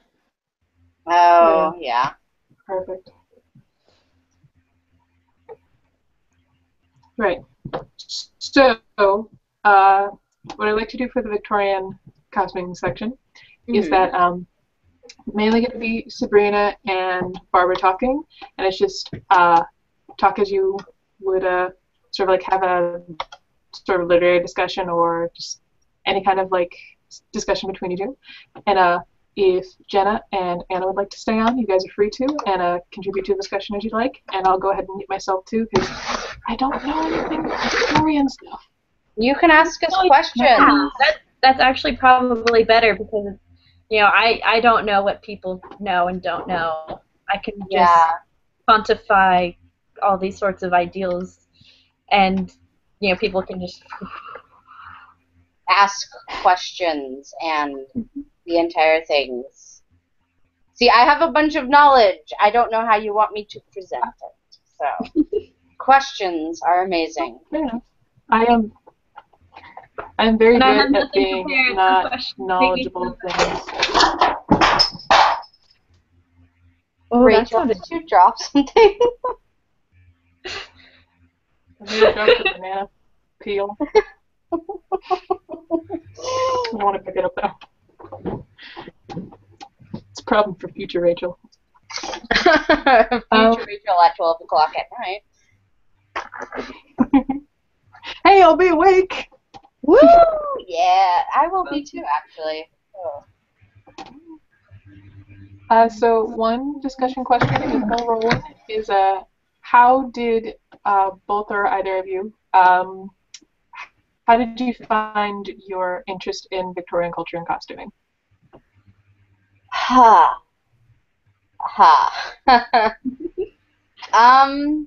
It started out, this is really geeky, but my parents took me to Ren fairs when I was a little girl. And so it's one of those things where it was just sort of like, I started out at Ren fairs, but then I got older and I'm like, I'm not overly fond of the frou-frou princess long sleeves. I'm going to wear a pointy hat type thing. And I'm just like, I think I'm going to try for something else. So I did a bit of, I did like some giant ball gowns and stuff like that from the early 1840s, 1850s-ish, sort of when they're in that transition phase. They weren't too big, but they were still sort of big. And then I figured, I don't know what time period this is, so I looked it up, and it was like Victorian era. That's interesting. And it went downhill from there. I think shortly thereafterwards, I did an 1875 replication of a court dress. I was 15 at the time, and my grandmother, who's a seamstress, was so proud of me. She's like, "You've only did 5 mistakes in the entire thing." I love you, Grandma. And it just went downhill from there. Recently, I've been getting more into steampunk, but I feel that knowing Victorian fashions like I do, it gives me a bit easier time being able to get into the steampunk genre. So, yeah, I'm a snob when it comes to costuming. Okay, well, I came from a way more willy-nilly approach.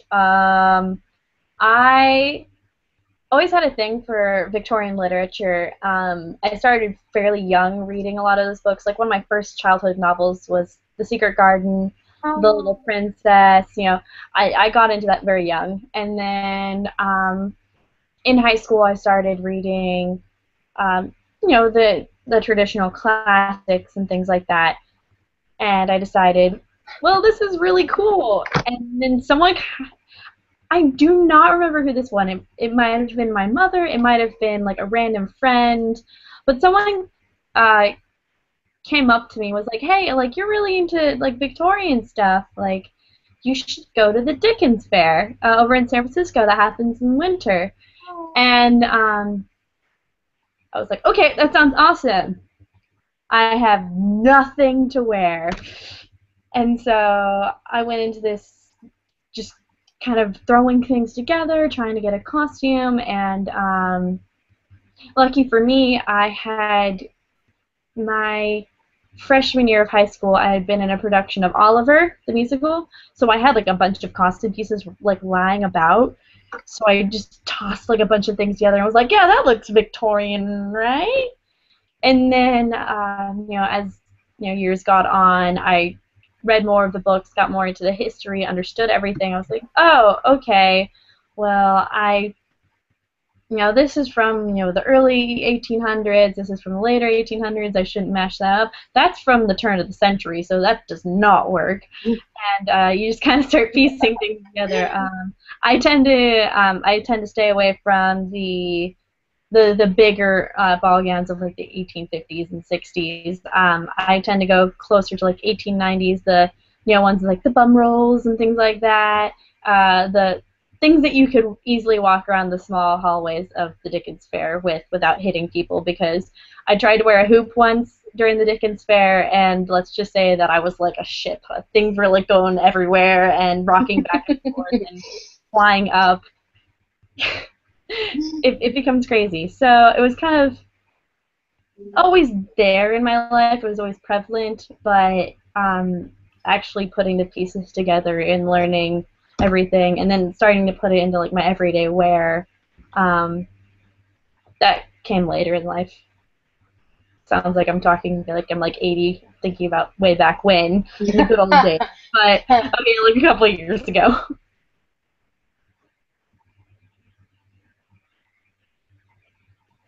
Cool. Question for you both. Barbara, you mentioned that you sometimes put it into your daily wear. Do you find that to be really hard, or do you have like key pieces that you can use on a daily basis? Ooh, okay. Well, when I was a sophomore in high school, I discovered the Japanese fashion of Lolita, and I got super into that because I had to do a research project on it, as like a piece on Japanese culture, and so I learned everything about this. And then I was like, okay, I need to own all of it. And then I found out that there was like a store in San Francisco in Japantown called maybe the Starshine Bright, and there were like all these really cool things you could find online. And it started out as like this, big, go big or go home almost sort of thing, where I was just gonna redo my entire wardrobe. But then, as that started becoming more and more unrealistic, it started being like, okay, well, high collars are in right now. Let's buy like 5 of those tops right now because they won't be in next season. So like this one I picked up at Forever 21 a couple of years ago. This cameo I picked up at Disney World of all places. So when I find things, I just kind of latch onto them really quickly, and try and integrate it into my wardrobe. It's not very hard, especially since every once in a while that sort of it comes back into fashion, that sort of old-fashioned look. But right now it's kind of hard because everything's bright colors and patterns. So I don't know about you. Sabrina, you talked about, you kind of put that kind of stuff in regular life, and you have a whole box of fascinators. So Yeah. It started out as just doing it costuming, but then I found out over time that I could do things like I do have the high-collared lace shirts, and I do have things like I have riding pants or split skirts that I can wear every now and then. And they're really nice, and they're actually really comfortable to wear. But a lot of times, like, it's mainly the blouses that I'm able to incorporate more. The blouses seem to look, so long as you make them a little bit longer than what they're supposed to be, they seem to go over a bit more better in the modern day, if that makes any more sense. Like, I've tried to wear, I had a really nice, just a plain walking skirt made out of wool, and I wore it one time, and somebody asked me why I was wearing a ball gown. It's really weird. It was like, it's a walking skirt made out of wool, and it's 35 degrees outside. Wool's warm. Made sense at the time, so. But yeah, so it's mainly a lot of blouses, and like I have a couple of vests, and I have some split skirts, and I think I do have a few jewelry pieces. I have a family locket that is from 1856, I believe, that I sometimes wear, not all the time because it's old and slightly expensive, so. Yeah. But, yeah. But if you do find pieces that, like, work in well with the Victorian era, like the pendant you have, I do pick those up periodically. yeah, I was at a Ren fair back nearby my college in Tampa, and all of a sudden I walked by this one booth, and it was like one random like little off to the side booth, and it had like accessories mostly, and then there was like a random corner of steampunk stuff, and I was like, I'm going there, and picked up a cameo necklace and my bowler hat, and I was like, yes, I'm so excited. And so it can be really off the wall sometimes where you find these things. Like, I'm trying to think of like the weirdest place I found something, and that's the closest thing I can come off the top of my head. But I found one in a yard sale of like this couple that was obviously no older than like 25 at the time. I was like 18, and I was in the middle of random backwater Idaho, where I'm from. And they were having a yard sale just trying to sell things out, and I found this like gorgeous wool shawl, and they had like a pearl necklace, and I didn't pay any attention to the pearl necklace at the time because I thought it was fake. I got it dated, and it's apparently from the 1930s, and they sold it to me for $2, so you find, yeah.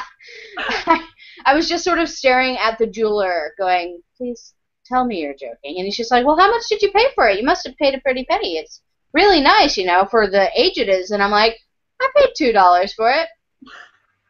Were they idiots? I don't think they knew what they had. So you find the weirdest stuff sometimes. yeah, definitely on that kind of similar note of older jewelry. When I inherited a bunch of my grandmother's old costume jewelry, and my grandmother was like, there was a pretty big generation gap in my family. So like my grandmother was in college in the 40s. Oh. So a lot of her, younger, or not younger for herself, and older jewelry pieces were from like the 30s and 40s, and suddenly I was like picking through this. I was like, oh my god. Yeah. All the things.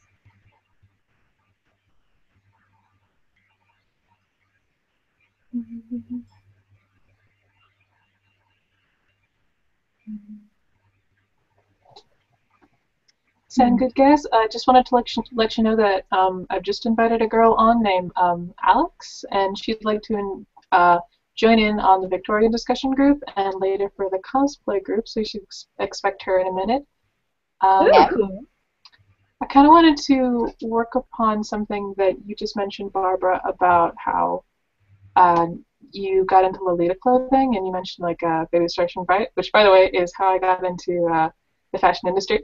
Um, are there any how do you feel when some designers or some uh, store locations like to bring on elements of Victorian fashion or even like just elements into their stores? Like a year and a half, there was a trend in a lot of retail locations for boutiques and such where they just get old books and they'd have them for just display purposes all around the stores. How do you guys kind of feel about that?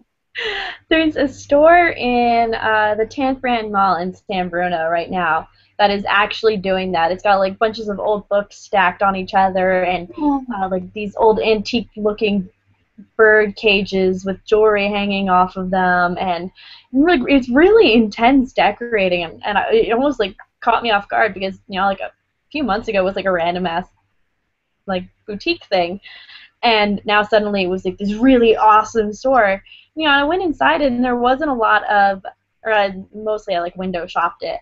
There wasn't really a lot of the clothing I would expect from San Bruno right now that is actually doing that. It's got like bunches of old books stacked on each other and like these old antique-looking bird cages. Sorry. And in any case, what I think was it almost like caught me off guard is that it put out this appearance of being really into the Victorian era, but then you went inside and it was all t-shirts, jeans, casual gear. So I don't really like it because it gets my hopes up, but it is a really, really cool look. So I can't really knock it. I mean, I would totally deck out my house and that kind of stuff. Yeah, I think I do a lot of also antique collecting and stuff like that, especially with books are concerned. And I overheard one person that was working in a store, just a small boutique store in Los Gatos, and they were using antique books from like the 1920s and 30s, and the exact words that out of this person's mouth was, they don't actually care how much the book costs, so long as it looks old enough to bring people in, and it just sort of, so I don't mind them using that sort of thing, but when they buy out old antique books that people like myself buy and actually read, it does sort of bother me. And then I went in and it had nothing to do with what they actually sold. It was, again, a lot of t-shirts, jeans, some bathing suits, glittery high heels and stuff like that. So, yeah. I mean, I understand that atmosphere and decor are like very important, and obviously that kind of stuff does capture the attention of people. You're like, ooh, old books, this must be cool, but I feel like if you're going to go with that sort of theme, it should match up with this type of clothing that you really sell. Yeah. True. Just want to interrupt you for a second and welcome on Alex, who just joined our group. Just to introduce everybody, I'm Rachel. Good to meet you. Are we all going to introduce? Yeah, introduce yourself. Feel like you need to join the tiny hat party. I do have a tiny hat, but it's all the way across the room, so I'm not going to do that.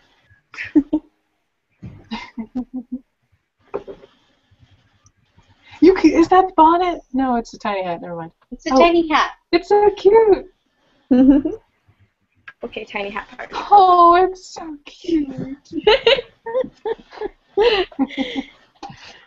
I like how this was just unanimous. Let's all put on hats right now. Yes. Tiny hats are the best hats.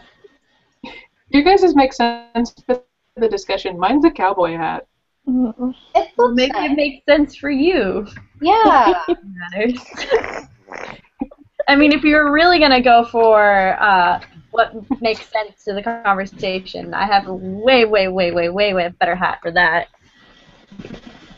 Yeah, mine's packed away. Do tell. This hat. It's a little hard with the bun, but... Go! Fidget soccer! Yes! I love that hat! And I have my Watson Ooh, I hat like over yours, there. So Alex. later on, if I need to like make voices for the remake, I can like put on hats for characters. It's gonna be great. That'd be cool. Oh, it's getting caught in my hair.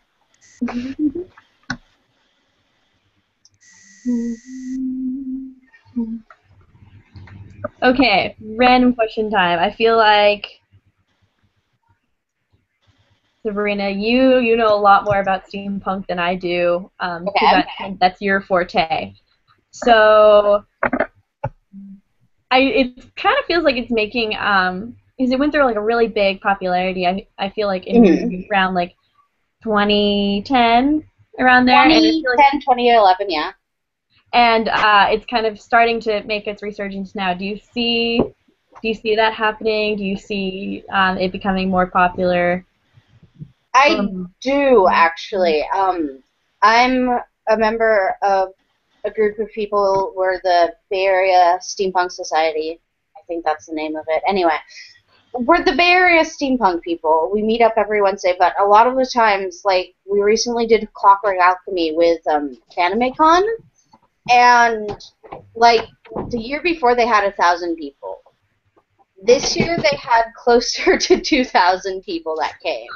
So it's really, it's really growing in leaps and bounds, and a lot of the times, like, you meet new people every time you go each Wednesday night. So it's interesting to see how much steampunk is really taking off. I remember the first time I got into steampunk was 2006, and I found this little, like, forum called the Brass Goggles Forum that I'm still a member of. And there was, like, almost 150 of us at the time, and now there's close to, like, 25,000 people on the forums. So it's growing quite a bit more, and it's really amazing to see the stuff that people are coming up with now. So. Yeah, because my only reason I brought it up is my only real experience with dressing up as steampunk. I went to a costume party, and you're supposed to do something kind of sort of ridiculous, and so I decided to, put together a steampunk outfit because I had kind of the workings there ready at my college. It wasn't super ridiculous, but I did not care. And I sat there and went like Goodwill shopping crazy, found like the perfect outfit, went to it, and a lot of people were like, "Wow, that's so cool, steampunk! Like, yeah, it's so great that someone dressed up like that." And it astonished me that how many people recognized it, because I was like, I thought I was doing something really off the wall, but. Yeah, I honestly didn't think too much of it at the time when I first started getting into it, but then it just got huge in like 2010 and 2011, and I'm just like, where are all of these people coming from? They all know what I'm trying to do now. And of course, at the time, I was still in Backwater, Idaho, so it was just sort of like, this is really weird. I'm in Idaho. How do you know this stuff? And I noticed the same thing. No. How do you know this stuff? Side. And it was definitely around that same time that I was finding things out, and then like maybe like months later, it had this like huge boom. I felt like, and I watched all of a sudden, like I saw it everywhere. I was like, is it just because I notice it now, or is it actually becoming more popular? And it ended up being the latter. And just watching it happen over the years, and especially I feel like it's found its home on Tumblr. I follow this one girl. Ugh, her outfits make me want to cry. Her name is Fanny Rose. The girl, she is living the dream. She only wears Lolita clothing. That's all she has in her wardrobe. And she has this fabulous cat and this fabulous home and fabulous long hair, and I just want to weep over her because she's so pretty and her outfits are so fabulous. And just seeing, and she's got loads and loads of followers and tons of, I see her picture pop up. I follow her, but other people that I'm randomly following will reblog her stuff too. And you start realizing the extent of how everyone drools over these outfits, and you see photo sets fly by all the time. Everyone going, "Oh my God, did you see the 2011 Mary Magdalene dresses? They're so beautiful." Yeah. And watching that sort of internet side is really fun for me. Gives me inspiration. I really enjoy the Lolita thing, but at the same time, when I didn't get into Lolita at all because I got into historical period costuming first, and then somebody's just like, "Oh, so you do Lolita?" No, I do historical costuming. You do Lolita, and they were very adamant that I did nothing but Lolita until I took them aside and I'm like, I don't know what Lolita is, and they're just like, "Oh, well, this is Lolita," and they showed me all of these gorgeous dresses, and it was amazing because it looked somewhat like Victorian era clothing, but at the same time, it had its own sort of style. It took its own spin on it. Yeah, and it's also got a lot of the mixes of Rococo and Baroque period stuff. So it's a really kind of a mutt of different historical eras. I know. I tend to go more towards like the Victorian girl kind of thing, short dresses, petties. I should skip around and throw flowers in the air. Yeah. I think the first things that they showed me were the Gothic Lolita stuff, and that's more towards what I go towards now. If I have to go towards Lolita at all. Most of the time I just stick with my historical costuming. Yeah, I feel like historical costuming, I feel, is a lot more fun. And I definitely, when I found out, I was doing this day, I was like, yes, I get to bring out my outfit for no apparent reason.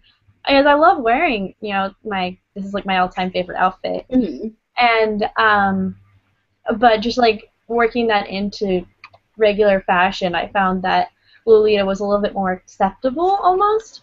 So I kind of started shifting my tastes towards that. I don't know if you found something similar.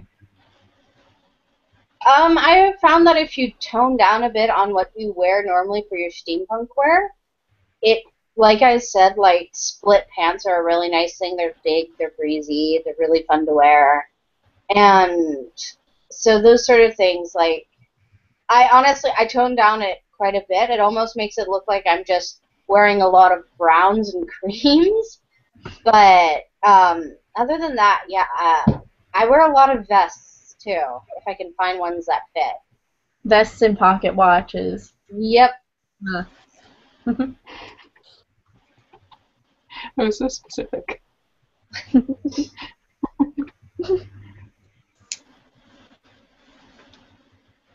Well, I guess we should pull it back in from Lolita, but okay. Yeah. Random question. Favorite time period in the Victorian era? Because I think people kind of forget that how expansive that is. That woman lived forever. 1937 to 1901. Oh my gosh. That was a long time period for a queen back then. Yes. Honestly, I would have to say the late 1870s to around the mid to late 1880s is a good time period, fashion-wise for me. It has that really nice hourglass silhouette that they have, which is what my body is made for, and it also just has those really nice colors and the draping of the fabrics that they have. And of course, the ruffles and the headpieces and the hairstyles, so. Oh, yes. Hair pieces. I think people forget how incredible those could be. I went to a museum when I was in London when I lived there, and they had a section called the Pleasure Garden, and you went in and they had a bunch of costumes. They weren't actual pieces, based on the fashions around. I think they started at like the 1870s and stuff like that. And there was this one that they had with girl had, and I've never seen this before. Full ship in her hair.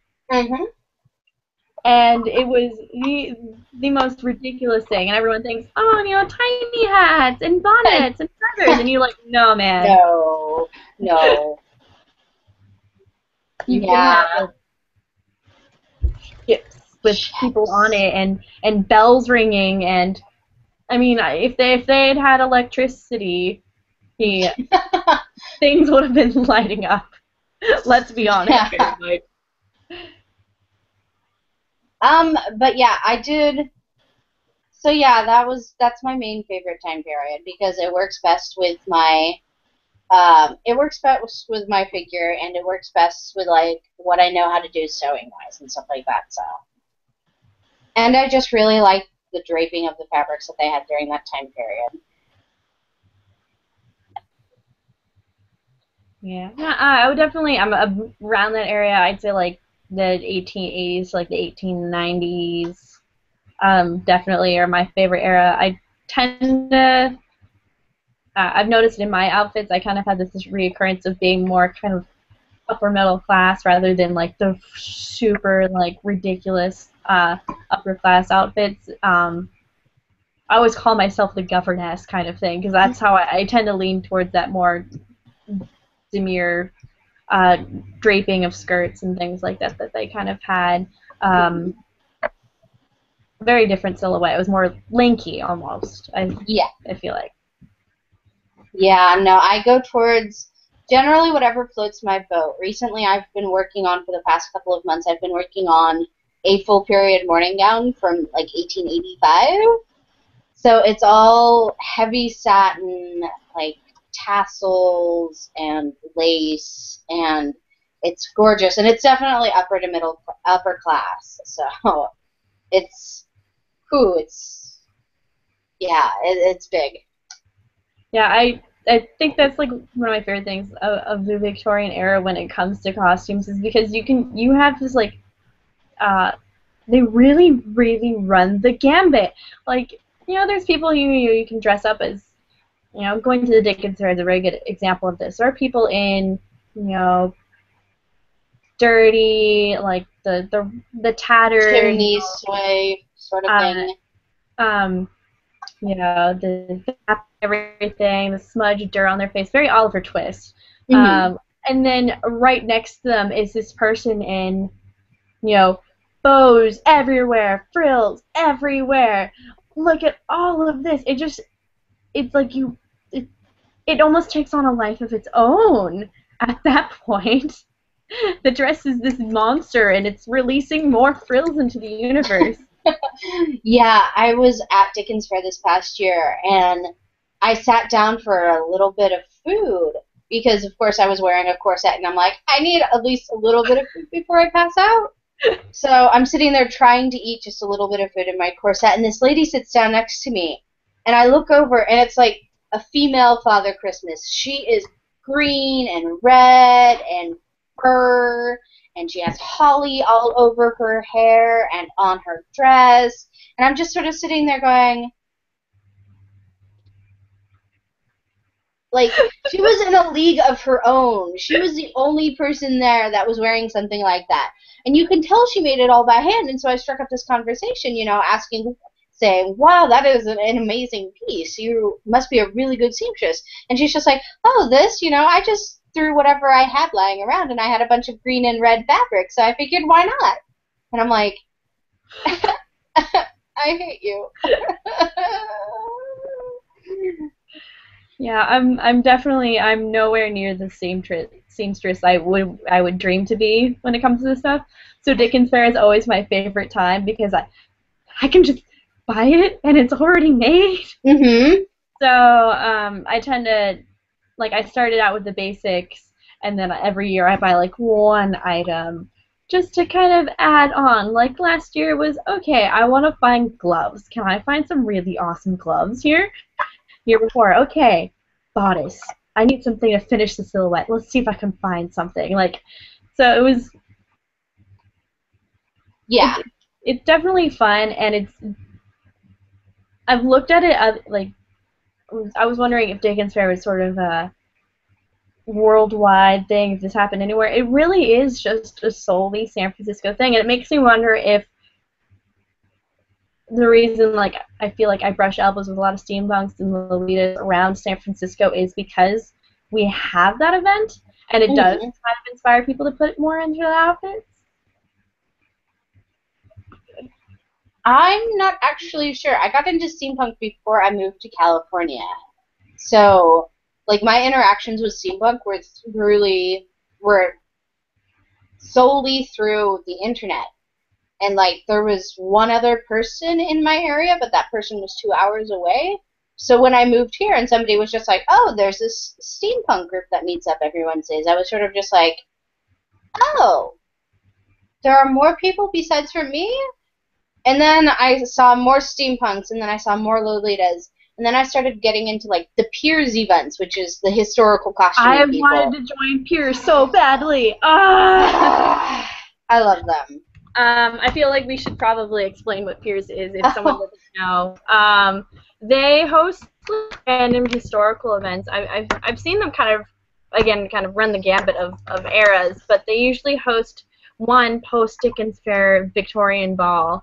And I nearly went to that one year, and then I kind of chickened out last minute because I was afraid I wasn't up to par with some of these people, because these are probably some of the best of the best at Dickens Fair that are running this.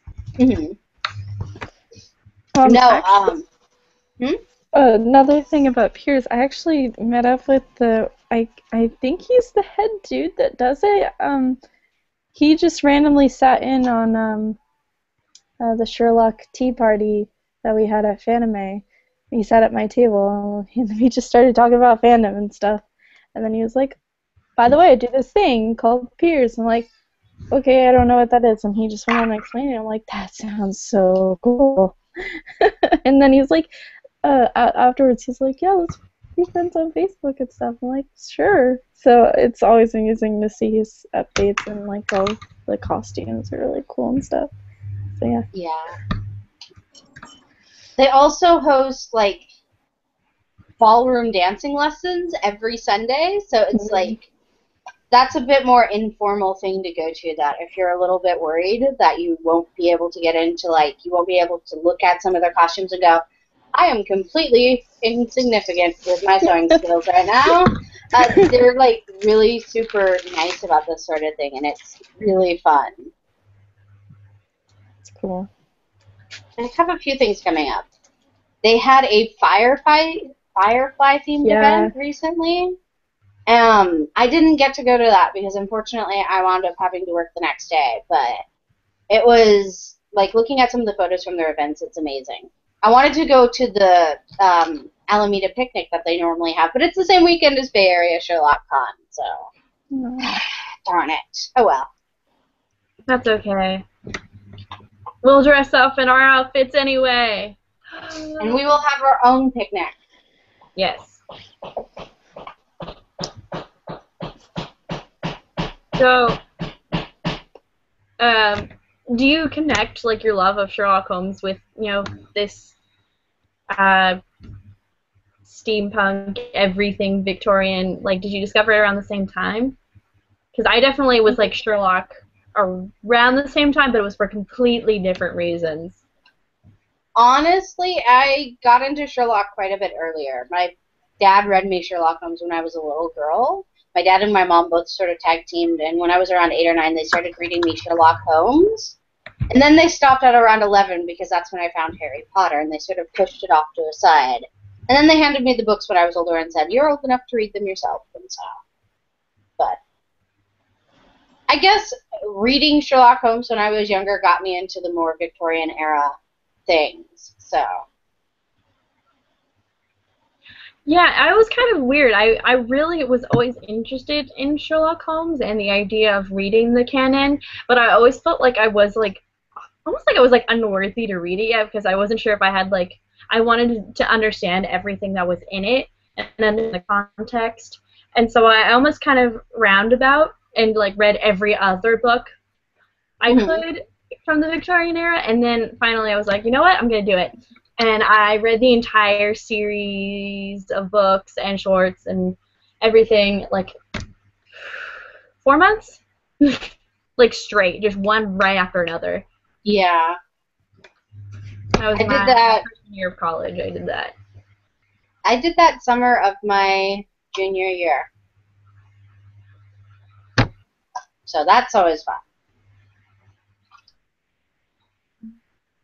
Though I have to say, like, other than Sherlock Holmes, do you have a favorite Victorian novel, and why?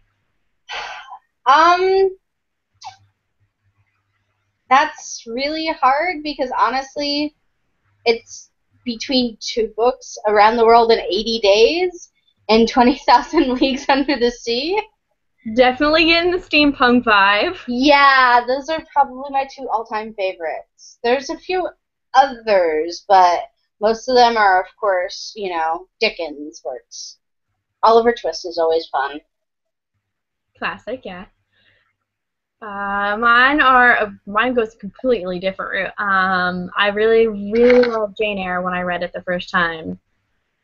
Jane Eyre is just like, it's up there as one of my favorite books. And Dracula. That's always fun. Bram Stoker is where it's at, and I recommend that book to every single person in the universe because I feel like it is not read enough because everyone assumes it's like this sort of thing, but it is so much more than that. And it was like the way it's written, it just completely blew me away because, you know, Victorian novels, I'm used to that very dense wording, you know, heavy description. I had one professor who described Dickens as cinematography before film, where he would like kind of like describe a room in a sweeping manner, like you were like kind of looking at it like this, and like pan across the room, but he would describe like every single thing in the room, and then this, and then this, and so he kind of like almost like cut away to people. And then Dracula is written as like short episodic from like 4 or 5 different narrators in journal form. Like, hey, this is what happened today. This was really cool. Oh my god, one of our friends just disappeared. How weird. And so you find out the mystery alongside of the writers. And Van Helsing is like so different than what everyone imagined him as. He's like this like tottering like old man sort of thing where he's like, oh, I'm just a scientist, just gonna find everything.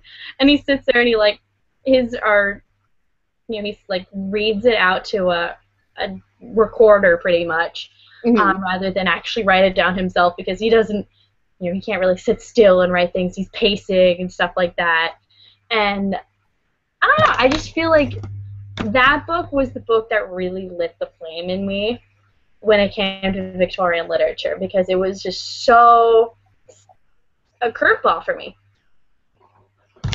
Yeah, honestly, the first time I read Bram Stoker, I had just finished Oliver Twist for the second time. And so I finished reading Oliver Twist, and somebody was just like, oh, you're reading Victorian literature, and I'm like, sort of, kind of, maybe. Because at the time I didn't quite understand what Victorian literature actually was. I just knew, you know, I liked 20,000 Leagues, I liked Around the World in 80 Days, you know, I liked War of the Worlds, of course, and that sort of thing. And so they're just like, oh, that's, you know, Victorian literature. And I'm like, okay, I will take your word on that. And they're just like, well, you should read Bram Stoker. That's written, you know, in the same time period. I'm like, okay. So I picked it up, and it was like a complete different way of reading it than from what I read during Oliver Twist. And I was just sort of like, wow, I didn't know somebody could write like this, you know? It's really interesting. So it was really hard to get through for me, though, because I'm so used to, like, I was so used to Dickens' works. So that was really hard for me to get through. Okay. I have to ask this. Have you read Arthur Conan Doyle's The Lost World? Yes. Please, okay, thank you. That was one of my favorites. Professor Challenger, the main character, there's dinosaurs and like prehistoric cavemen, and the main character is like completely socially inept and can't do anything, and I just loved that. It was so different than what I expected from Doyle that I was laughing the entire time I read that book. And then they get like progressively, like the series just gets progressively weirder. And so like it becomes like alternate universe sort of thing. It actually it legitimately does. The poison belt is like the world died for a couple of days and then mysteriously came back, and now everyone just, is kind of thrown for a loop. What happened? We just locked ourselves in a building and watched the entire world die. Yeah, I read The Lost World before I read. No. Well, when I was reading myself, I read The Lost World before I read Sherlock Holmes on my own. So it was really interesting because I remember reading Sherlock Holmes with my dad and my mom, and then I read The Lost World and I was kind of confused. I'm like, is this the same writer? I would love to see in a fight Professor Challenger and Sherlock, because the two of them are like the most stubborn babies I know, and I just want to get them on a topic that they both like are really, really, really like, have their beliefs on, and just go, okay, ready, go. It would end up in a straight brawl probably, because Sherlock would break out his barista, and Challenger would just be like, I used to box or something really masculine. I'm gonna beat you. Oh. I can't fight dinosaurs. I punch them in the face. And of course, Watson would be over on the sidelines going, Sherlock, don't kill yourself or anyone around you. And I'm forgetting the narrator of the Challenger series. I'm forgetting his name, but he would be there too, and the two of them would be commiserating. Yes. I think it's really interesting that both of the books are written from someone else's perspective about a character. And I'm wondering, that's like the only thing I can really think of that ties those two together as kind of Arthur Conan Doyle's style, is he always has like a third party that's talking about really the main character. But it's always someone in the group. He doesn't ever go for like the omnipresent sort of thing. It's always, here is this random kid. He's going to be thrown into into this guy's life. Watch this guy go crazy.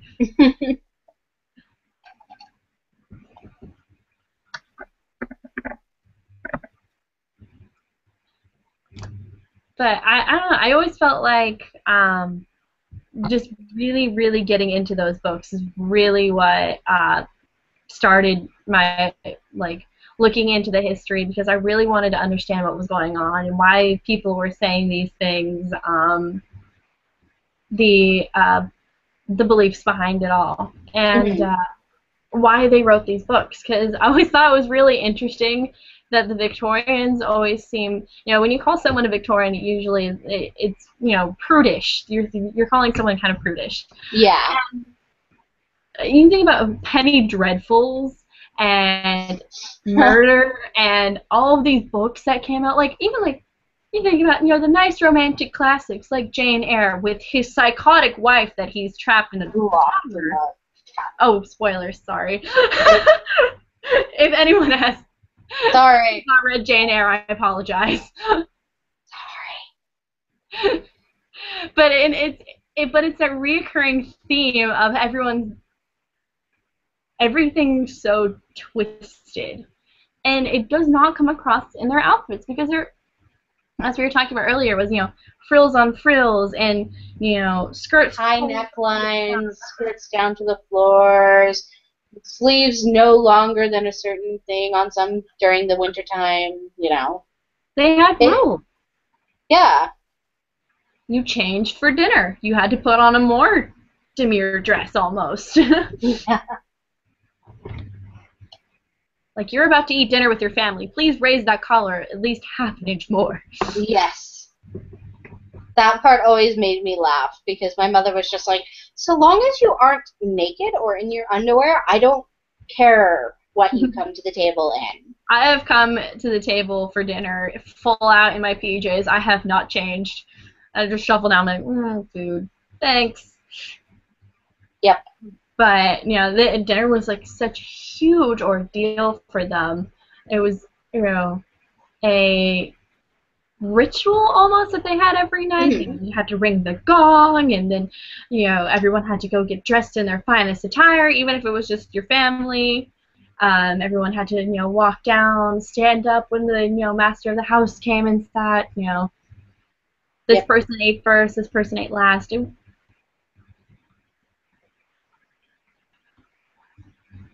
It just seems so interesting that a a group of people that have so many rules on their life somehow always get perverted.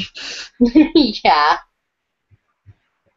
No, honestly, it makes me laugh when people are just like, Victorians were such prudes, and I'm like, They think about murder all the time. Yeah.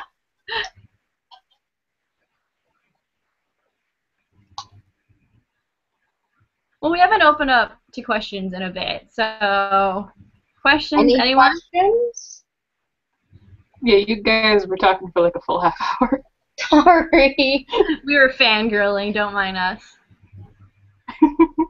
I did want to ask one question of you guys, and I think it probably the next tangent will probably be our last, and then at 6 o'clock we can roll into the cosplay talk. Do you guys have any favorite Victorian world figures or persons in history? Like my favorite was lie.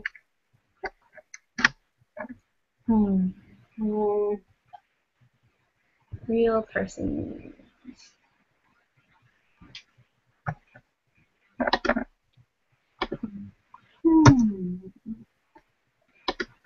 Well, I definitely have always liked the Bronte sisters. Yeah. They have a very interesting life story. And the fact that, like, they all decided to become writers and wrote, each one of them wrote in their own time a classic, kind of. I always thought that was really cool. There's more than one Bronte? Yes. There's. I thought it was just Emily Bronte. No, Emily and Charlotte. Mhm. Emily, if please correct me if I'm wrong, but I think Emily wrote Wuthering Heights, and Charlotte wrote Jane Eyre. Yes. As for me, the Bronte sisters were always good ones, but also I can't. I'm pretty sure it was Madame Curie. Madame Curie, or Mary Anning's always one of my favorites, but Yeah. she's a paleontologist, and I just like to nerd because I'm a science geek. And I'm a bio major in college, so science. Yeah. Either Madame Curie or the architecture who did the 1893 Chicago's World's Fair, who designed it. That group of men who designed it were amazing. The architecture for that is stunning.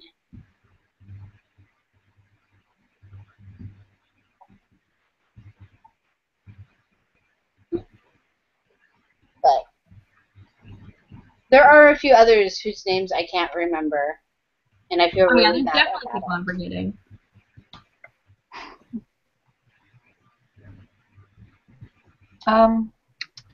One question I also had, because we still got a couple minutes left.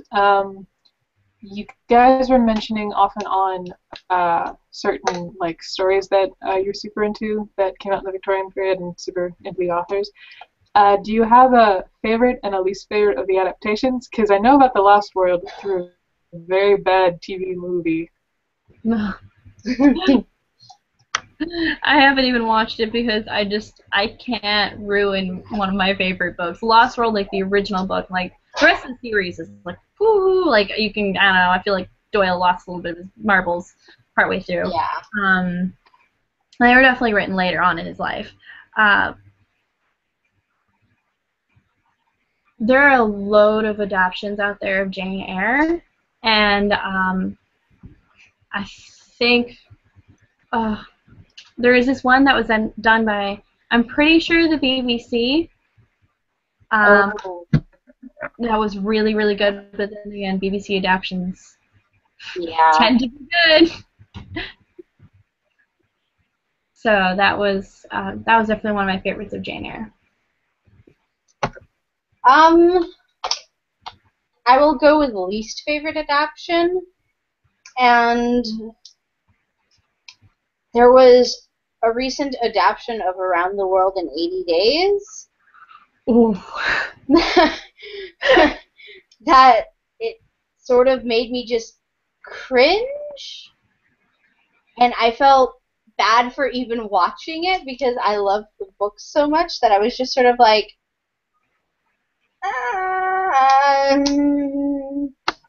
but yeah. You talking the one with Jackie Chan? Yes. I did not Bro, that like film that was one. perfect. I did not like that one. I've been reading that book on and off since I was a little girl, 14 or 15, so yeah, no. I did not like that one. I also, what was the other one? I didn't like, not exactly Victorian, but I didn't like the War of the Worlds adaptation with Tom Cruise. No.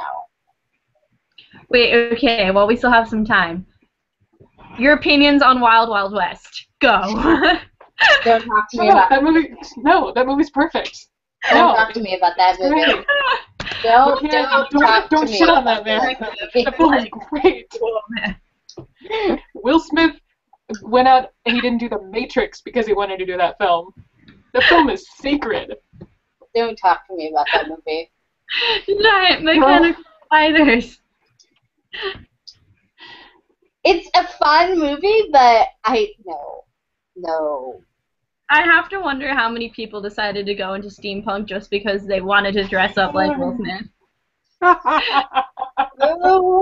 No. I want a convention about that. No. That's horrendous.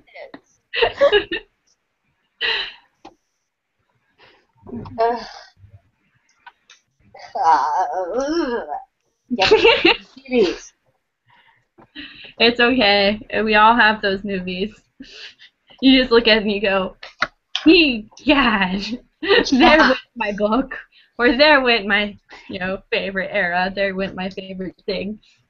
You watch it ride off into the sunset. And you just sort of sit there and go, It's like you had one job. one job. I think that's why I haven't watched the Anto Jones Terrible Dinosaur Sherlock Holmes yet. Because I have a fear that it will change my perspective on Sherlock Holmes forever. I mean, dinosaurs can do that to a person. Yeah, read Lost World. You'll find out what dinosaurs did to Arthur Conan Doyle. That new Transformers with dinosaurs. Wait, I what? laughed about it. The new Transformer movie has mechanical dinosaurs, and it makes me laugh. Literally, the Snapchat I sent to my brother was Transformers with dinosaurs, and I sent him a photo of it. He called me back going, please tell me this is a gag. It's like April 1st again or something. Are they like accurate dinosaurs with feathers? No. They're mechanical. They're mechanical. And it's all about the Transformers going extinct. It's yeah.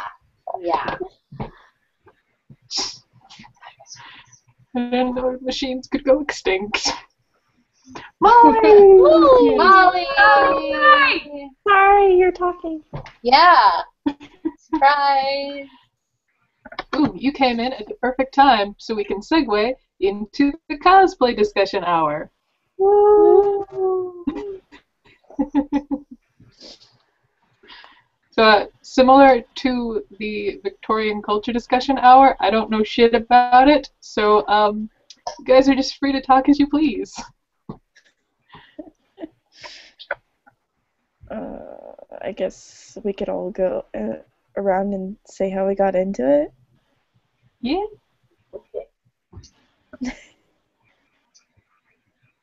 Who wants to start?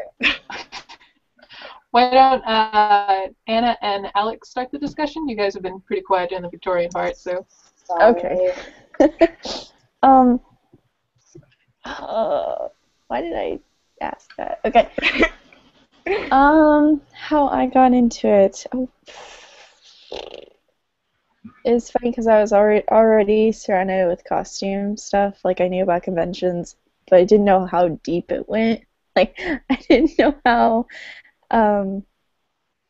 like, I didn't know it was a regular thing. I had always associated costumes with Halloween, and then I went to a couple of SacCon, and well, I actually went to Comic-Con before that, but it was really at SacCon, and I was like, wait, people dress up? This is a thing? And from there, I got into Italia and dressed up as Canada, and from then on, I was pretty much sold. I wanted to do all sorts of costumes. Not long after that, I was Sherlock. I got into Sherlock, and I was like, yeah, I want to be Sherlock. I'm like the shortest Sherlock ever. But I did it, and I'm still quite proud of it. And yeah, that's it. Okay, I can't even remember how I think I heard about it like my first year before going to Fanime. That was 3 years ago, so I think I was going to do tourist Moriarty because it was pretty easy because I couldn't sew or anything at the time. And then the hat didn't come in time, so I like closet cosplayed Castiel because it's like the easiest thing ever. And then the year after that, I was determined to be Idris from Doctor Who, and I didn't know how to sew, and I was determined to do it, so I learned how to sew for that. And at the time, I was going to major in costume design for college, so it was kind of like cosplay and costume design all went together. And then I went as Idris that year, and then it's kind of my first year of doing like a lot of cosplay stuff. Like Basque last year was kind of like the thing I actually did something for and was happy about it, so kind of just getting into it. Cool.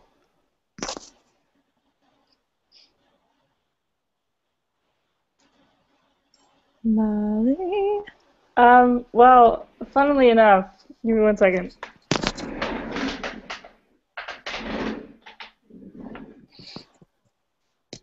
I'm vaguely seeing. Can you guys hear me? Yeah. Okay. I'm vaguely seeing if I can improve on Molly Hooper for this year. Yay! Oh, yay! So, just boring classic Molly because I like her. I don't know, like season 1, season 2, the best. Molly is the greatest, so. She is pretty cool. Yeah. I have in my closet is the Christmas Molly outfit, so I'm just really Molly Hooper. And it's really just because of BASherlockians. The first time I ever put on a cosplay was Anthea for the first con. That I had never been into any of this like really nerdy convention stuff. I just kind of went. It was like, holy shit, this is awesome. This is my life now, and now it is. So, ta-da! Yay! Yeah, but really, really new. Pretty new to all this, but it's been fun. Yeah. Cool. I think the Sherlockians were part of the reason I got into it too, because like I was dressed as Castiel for the first year, and so I went to the Super Hulock meetup, and there were just so many cool like Sherlock cosplays and everything, and it was awesome. My cosplay was terrible because I just like had a giant trench coat, but everyone else looks cool. The Sherlockians are a creative group of cosplay, so. Yeah. And they're always excited to see you. Like, I've never had anyone where it's like, oh, that isn't as good as it could be. It was like, oh my god, you're dressed as a character too! Yeah. Even if they're 20 times better, they're still excited to see you. And it's just like, yes, community's going on. So, yeah, it's really nice. Yeah, that's my favorite part about cosplay is just dressing up and then having somebody recognize you and be like, oh my gosh, you're so-and-so, oh my gosh, and they address you as the character, and it's just like, oh yes, you got it. And in-character interactions are always fun. Yes.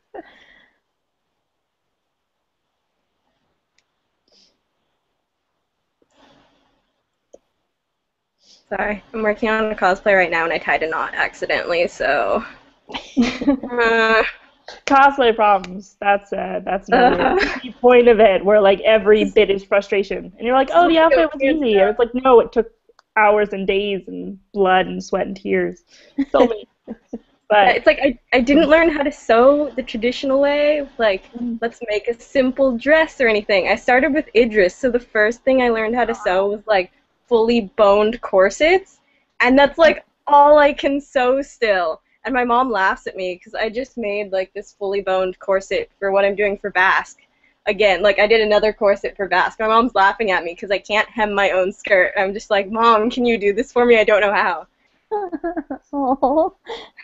Corsets I can do, but I don't get skirts or hand sewing. Or this is not my thing.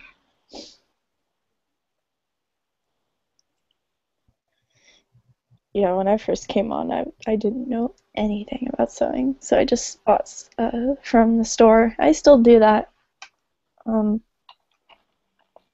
then I just modify things. Do that.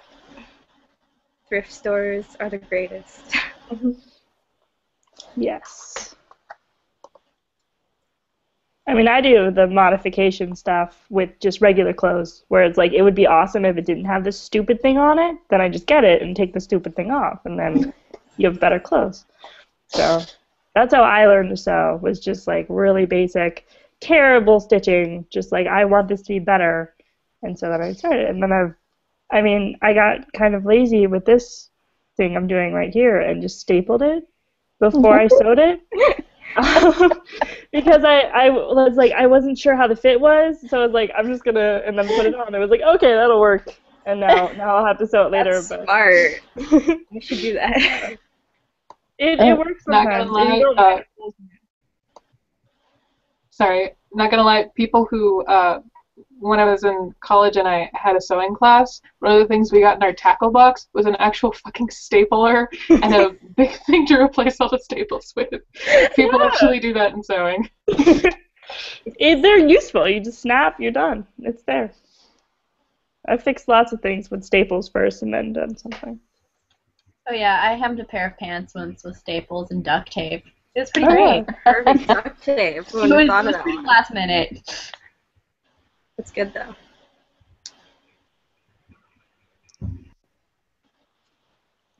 So Babs and Sabrina, how did you get into cosplay? I got into cosplay about the same time I got into historical costuming. I just went into historical costuming more than I did actual cosplay because I felt that I didn't have the right body type for actual cosplay stuff. And so I stuck with historical costuming because that meant I could stuff myself in corsets and ball gowns and still have people go, wow, that's an amazing costume. And not have them go, oh, you can't play that character, you're too fat. So. Well, okay. When I first actually knew I was cosplaying, not gonna lie, just gonna say it now, last convention was the first time I'd actively was like, yes, I'm cosplaying, that's what I'm doing. I mean, I dressed up as Harry Potter characters for Halloween and stuff like that. I was super into Halloween. Halloween is my holiday because I absolutely adore dressing up as random characters. And so to do that and find like an excuse to wear it outside of Halloween was just absolutely the most choice thing in the entire universe. And I definitely have branched out from then. My latest one was I did some Doctor Who cosplay recently, and I was super excited about that. Got my first wig, and so I'm kind of just sort of stumbling into this now, which is a lot of fun. The first wig is always exciting. I might have been cosplaying the longest out of all of you. I started 2009. So, yep. And I've always gravitated towards cross-playing, just because I like male characters.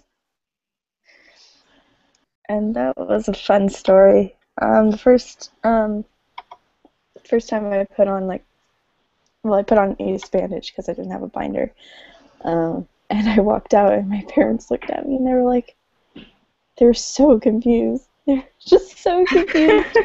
And I was like, I'm a guy. I'm trying to do like a costume. And they're like, okay. And then a few minutes later, like they knocked on my door and they're like, Anna, are you comfortable with your body? Oh my God.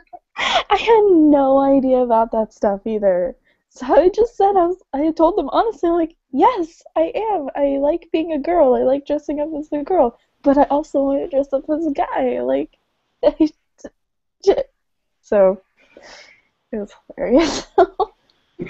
But now my parents are so used to it. I put on my binder, I put on the suit and everything, and they're just like, cool.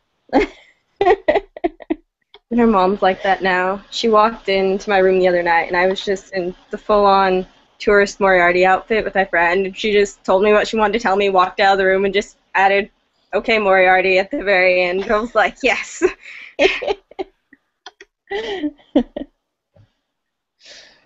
Yeah, I feel like my mom, because she was a costume designer for my theater company for a really long time, so I feel like she was a bit more understanding when it came to me suddenly being like, I need like 7 costumes, like now.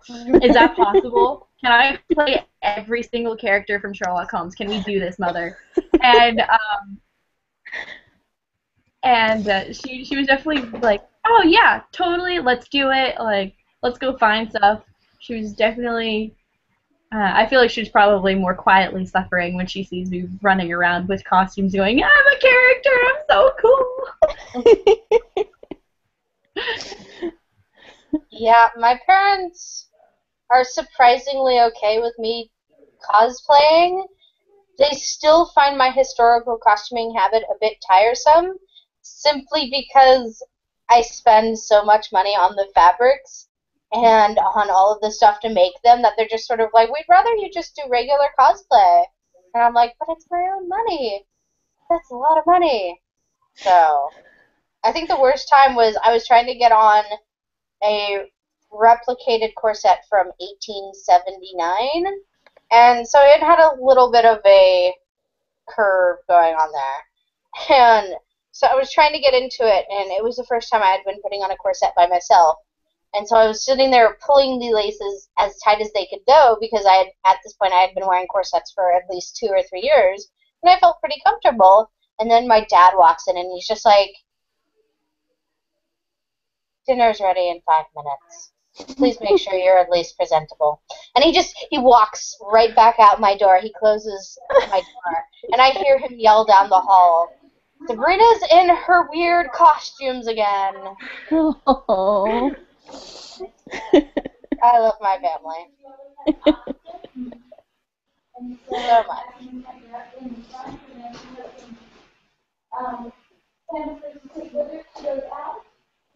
I'll be right back.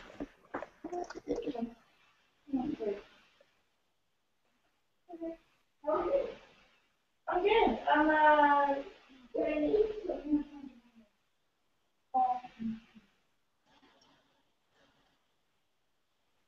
Am I the only one here now? If you had, sorry, I'm on mute. If you had, if you could dream cosplay anything, like Okay. My you have dream all the cosplay. money and you have the sewing capabilities, everything will just magically appear in front of you that you cannot make or buy. What would it be? I'm currently doing one of my dream cosplays because Joann's had like an amazing sale, and I got 13 yards of fabric for $30. And so I'm doing Marjorie's wedding dress from Game of Thrones. And it was like, as soon as I saw it, I was like, I need to do it. And it just worked out, and I need to finish it by SAC Anime, so we'll see how that goes. I have like a whole list.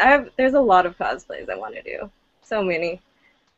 But Like if I could do my dream cosplays would just be like everyone from Game of Thrones, just everyone, because the construction on those is so great.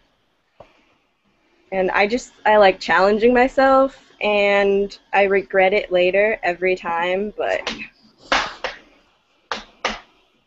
Yeah, I silently weep over a lot of the Doctor Who outfits for me personally because they're all things you can definitely buy, but they're all like, oh hey, do you want to buy for $500 and have it shipped today? And so having to like come up with the alternatives and things like that definitely is, I would love to be able to do that. it's like the random little pieces too are always so expensive. It's like the belt buckle for Oswin's when she has the red dress. That belt buckle she has, it's like $200.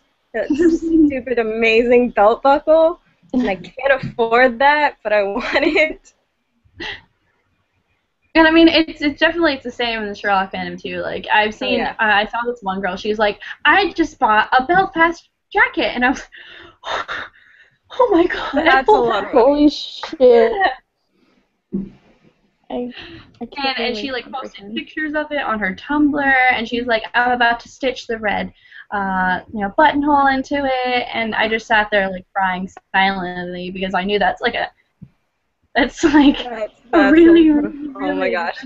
Oh.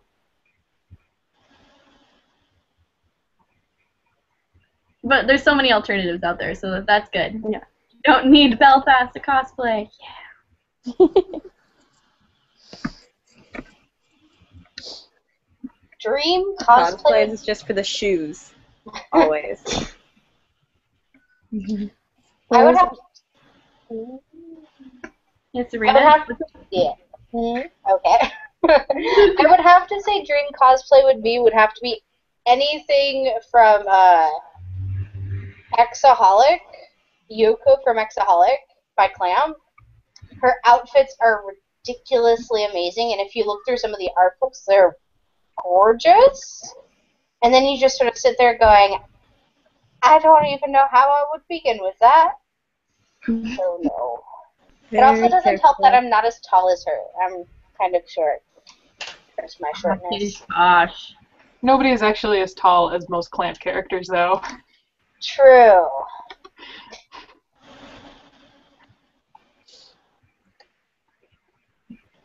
Also, Utina Tenjo from Revolutionary Girl Utina, or however people pronounce it. I would love to cosplay her. My goal cosplay for like the next year, like upcoming year, is definitely Haruhi Fujioka or on High School Club. I need to do this so bad. And I think like my one like biggest thing is like the jacket. Okay, I have hundreds, well not hundreds, that's an exaggeration, of blazers. You can find blazers everywhere, but can you find one in blue? Nope, not quite. I always think that's kind of like the fun thing about cosplay is that, okay, I need this, let's find it. And then you sit there and you're like, I found the perfect type of fabric. Does it come in the color I need? No, it does not. Does it Never, come in it a never color does. I can dye it? And it's just sort of like...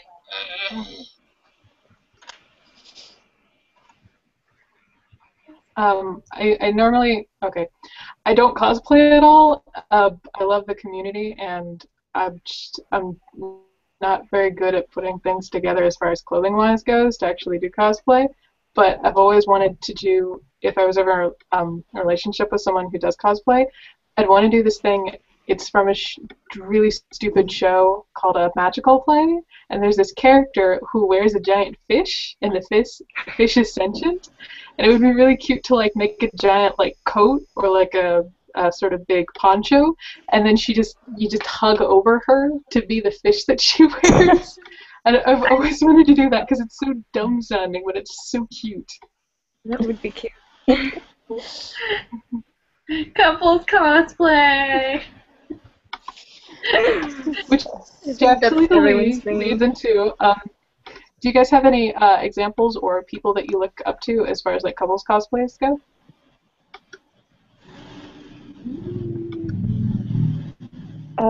Toby and Zelly.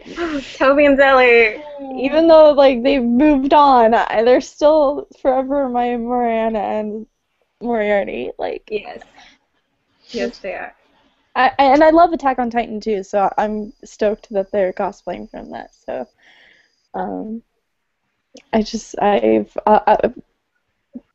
I met them once. At the first year, I went to Fanime. It was kind of before their blogs. I think they'd started it, but I think it was before like they were really getting into it. We kind of kidnapped Zobi and did Toby and did a Reichenbach shoot. So, like, they are so great just because, like, I've met her and they're just fantastic. Like, she's such a nice person and she let us kidnap her, so. That's awesome.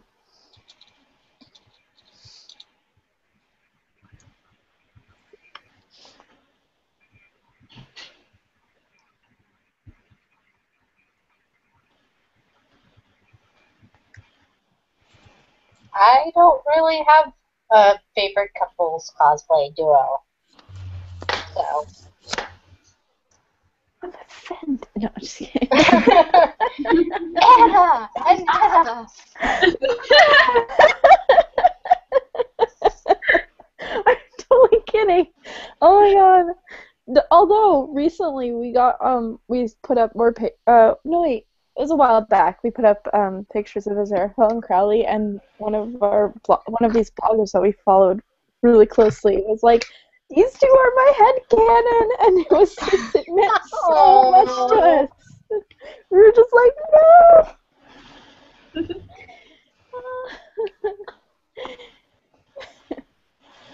That's like the highest compliment I've ever received.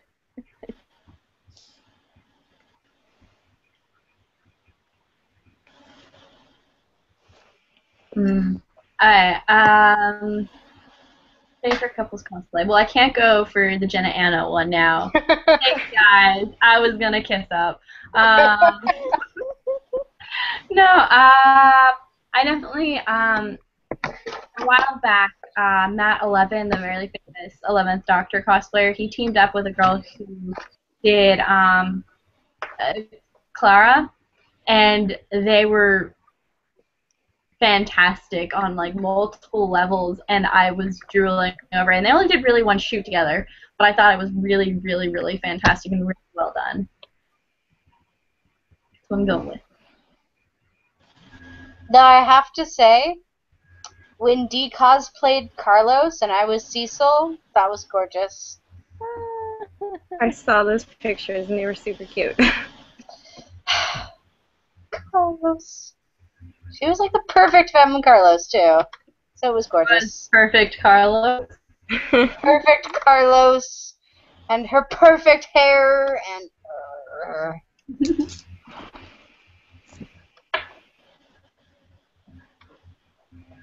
It's like my goal over the next year leading up to MechaCon 2015 to try and talk my boyfriend into couples cosplay because we could take over the world.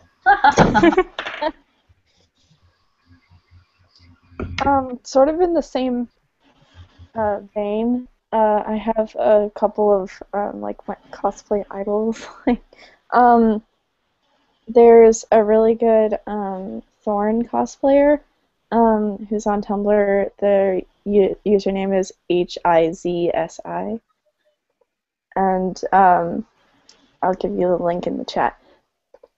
They created prosthetics so that their hands could be thicker, and they created foam, like they sort of did in the movies. They created foam chest and shoulders. The wig is perfection. I think they created a little bit of a prosthetic nose. I can't remember entirely. It just looks dead on. I'm just like, oh, and then the fabrics they used are amazing, and like um, it's just incredible. I was overwhelmed when I first saw their costume. I was like, you're amazing. And they have a really good cosplay group that does The Hobbit cosplay. The full cast? Yeah, I don't know if they have the full cast yet, but they do have Bilbo, Dwalin, Feely and Keely, and some other people. I don't think they have the full cast yet, but I believe they're working on it. I just clicked on the link, and I resisted the urge to say hot damn because you were talking, because the first one is the Thorin cosplay. Like, Yeah. damn, Yeah. amazing. Yeah. Like, just, wow, I'm gonna, like, go through all this now. Yes. Well, I'm gonna be distracted for a while. No, but these are really, really good. I mean, the prosthetics, amazing. The hair is great. Beards. Yeah. It's so hard to do. They must have, to do the Widow's Peak, you have to do a front lace wig, and they must have done it by hand. There's no way. Wow. There's no other way. Unless they actually bought a front lace wig that long. Yeah. It's just incredible. And then another favorite of mine is Doxy Queen. Let me see if she has. She has done. You might have seen her. She did a Frozen cosplay that was just incredibly detailed. Incredibly detailed. Where she took like actual or little little jewels and like glued them together to make the snowflakes on the train. And she's only like 17 or something. Yeah, 17. And she's only been doing this for a few years. And I'm just like, how can I get on your level? Like, can I be on your level? She's also done Brave as well. It's really good. Oh, completed costumes. Wow. Yeah, I'm looking at it now. Her beadwork is phenomenal. I mean, that's like perfectly parallel. Every single little line you can tell, even from vaguely from the pictures. Yeah. That's awesome.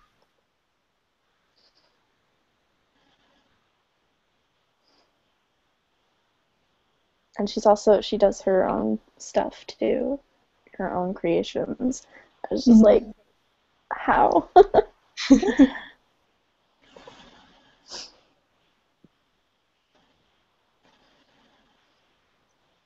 I am grossly immersed in the cosplay. Well, you're good at it, so you're part of the community.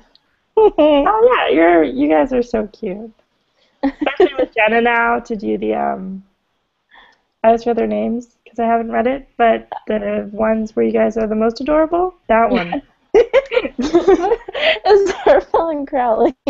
Yeah. Yeah, that one. You. That was the best. Yeah, that totally is. I always see the pictures. Go by. Crowley was. I actually took that costume apart from when I was Sherlock. It was the same slacks, the same jacket, just a different shirt, and then a really bad wig. I mean, like, I got it from like the thrift store, and it was on Halloween, and I just picked it up, and I'm like, I think I got it for Sherlock at first. I was like, yeah, this'll do, whatever, because it was SAC Anime. It's like right around the corner. I wore it for Sherlock. It was awful. It looked terrible. It looked like Sherlock had a mullet. It was awful. And then I was like, I want to do Crowley. And I ended up playing with it a little, and I'm like, oh, I can make horns, and it'll look cool, and it works. So. Yeah, I love the wig you have for that one. Thanks.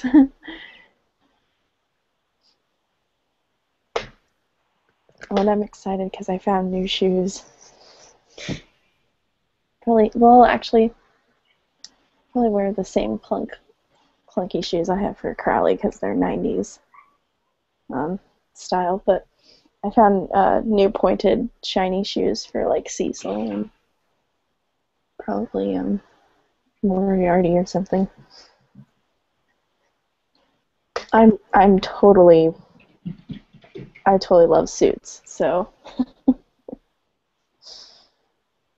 That's good. I was kind of going to ask, as you've been cosplaying more than a lot of us, do you look, when you buy a cosplay outfit, do you look for like clothes that you'll wear yourself, or is it all about the character? Like anything you could like reuse, be like, oh, well, I can use this top in regular life, and then also, use it for this cosplay. occasionally, like, yeah, I will grab if I'm lazy, if I haven't done a lot of laundry, I'll just grab something out of my cosplay closet, and I'll be like, yeah, I'll wear my purple Sherlock shirt. Why not? But when I am at the store, or when I'm focused on buying a certain fabric for something, it's usually for that character. I try to be as accurate as possible. But if I feel like it, I'll still take stuff and put it on. And what I tend to look for when I'm shopping is just how for store-bought stuff is how it fits on my body, and if it's comfortable, and if it looks accurate. So that's pretty much all I'm looking for. I always forget about the comfort factor. I die at conventions. I just bought, let's see if it's here. No, it's not. Okay, I just bought this flannel shirt at Salvation Army because they have like half price day, so I got this flannel shirt for Will Graham to wear at Fanime, and I didn't think about the fact that I'm going to be wearing a flannel shirt and a full jacket at Fanime. But it's cool. Like, for Idris, I was wearing like 3 petticoats and a bustle and 2 long sleeve shirts and a long wig, so it's all good. Like, I deal with it. And the worst thing about Will Graham, though, is the glasses I have for it are actually my reading glasses, so I will not be able to see anything that day. I just said I'd pop a few Advil and be in character. Like, and then, let's see. Yeah, Fanime is the one I always mess up on. I always forget it's, like, in this, like, it's gonna be hot. Basque, surprisingly, everything has worked out this year.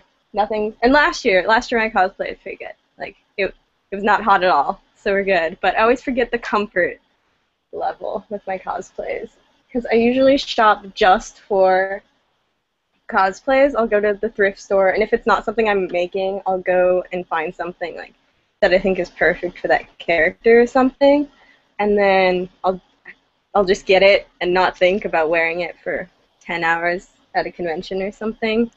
So, but sometimes some things I'll use for multiple things. Like, I wear this jacket like every day in the winter, and I actually bought it to cosplay Sam Winchester.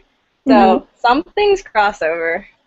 Like, I just bought a new Tourist Moriarty jacket, so I'll probably be wearing that this winter. And then sometimes I just take stuff from my own closet, especially for the punk lock stuff. I just take stuff from my own closet and then add spikes or stuff to it. So sometimes it's a little of both. Okay, I have to ask this for you, Alex, because there's always seemed to be a story attached to this. How did you find your Tourist Moriarty hat? This one, the hat, yeah. It's the screen accurate one that they were selling on like the London tourist thingy, and I bought it like 3 weeks before Fanime, but because it was coming all the way from London, it didn't come in time, so I've never actually worn it for a convention. So I'm gonna wear it at SAC Anime. I've determined, because like I finally have the jacket, so I'm happy. I only asked because I had an experience when I was when I was living in London. We were walking by one of the little like markets, and this woman was selling tourist stuff. And all of a sudden, I saw it. I saw the hat, and I was like, the hat. I'm flipping out. None of my friends have caught up on Sherlock. I'm the only one who had seen that episode, and so I'm just having my own mini heart attack, saying it's the hat, it's the hat. And finally, I buy from this woman, and I was like, you wouldn't happen to know like the significance behind this hat, would you? And she's like, oh no, it's just a tourist hat. And I was like, well, actually, it was recently featured in BBC Sherlock. The main villain was gonna wear it, so you might want to advertise that. And she's like, oh, thank you. I had no idea. It was probably on during Strictly Come Dancing. Oh my gosh, that's hilarious. Yeah, that was the only thing. Like, I specifically bought it from that one site because the rest of it I figured would be easy to do for Fanime. And then the jacket I originally had for it, I don't like at all. And then actually last Wednesday, I was at Salvation Army, and we were looking for completely separate things. And I just saw it. I was like, wait, that's a tan jacket. It looks perfect. And it was the perfect Tourist Moriarty jacket, and I'm still just so happy about that jacket. And it was like $3, so even more happy about that jacket. So the hat, I just bought that. The jacket, it took me like an hour to, like a whole year, and an hour of trying to decide, is it perfect enough? I think it is.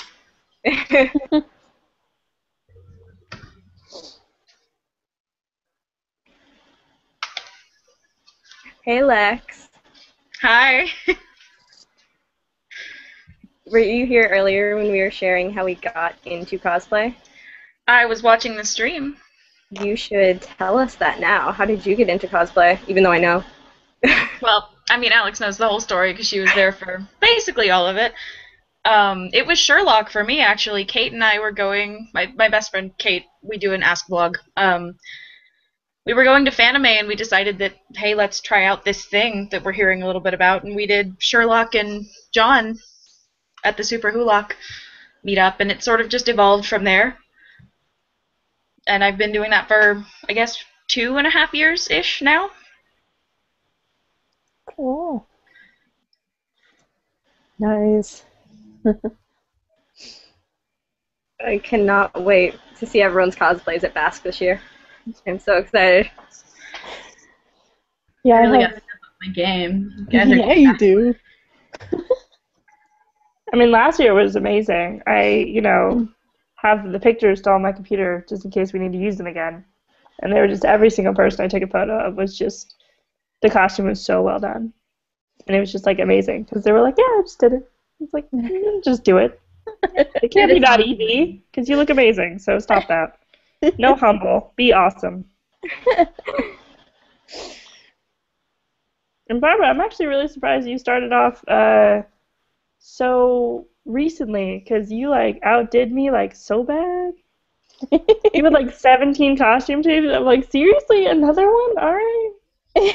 I know. I'll be in the same costume all day. The entire time of me being at BASherlock Con last year was just, like, the look on people's faces when I came out in a different outfit. I really enjoyed that a little bit too much, and I didn't tell anyone I was gonna do it. I just was like, last minute, I was like, I own everything. I'm gonna do this.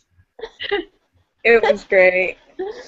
I kept looking for you, making sure like you didn't change without me noticing. I wanted to see every costume you did.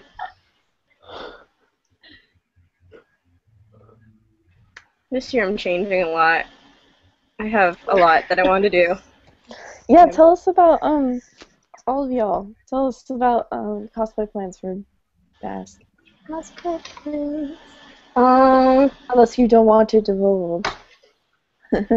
I have currently, okay, this list keeps growing and shrinking, and my friend's convinced I can't do it all, but I can. Okay, currently there's 5 cosplays I'm doing, which it was originally 8. She made me narrow it down. Oh my god. So there's 5 main ones I'm doing. I'm doing the Punk Moriarty from last year just because I like have it. It's like right over there. By the way, I remember that outfit. It kind of amuses me because it's just like hanging over there right now. This like bloody jacket. Yeah, so I'm doing that Punk Moriarty. I'm doing a Punk Moran.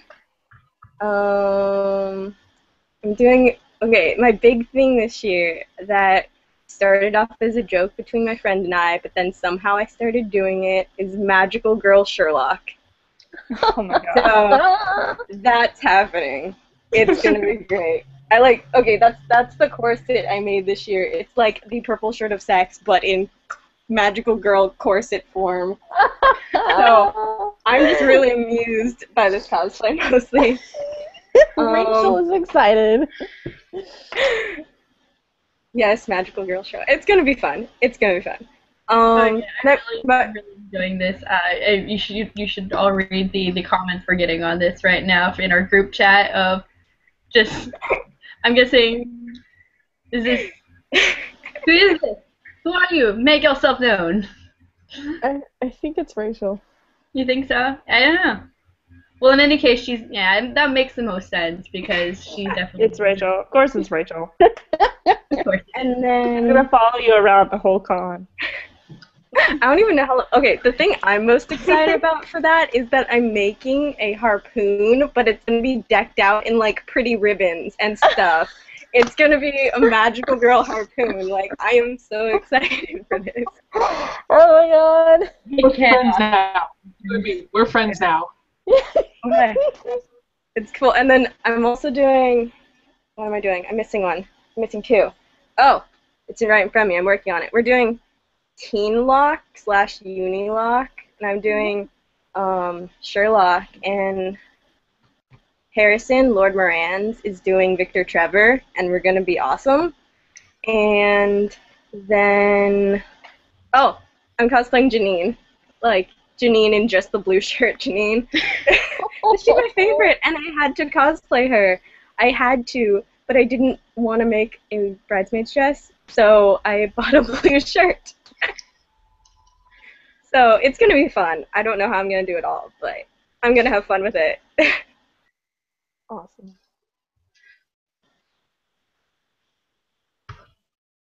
And then, Lex, unless you don't want to share, you should tell me. Okay. Because I'll share. I'm super excited about hers.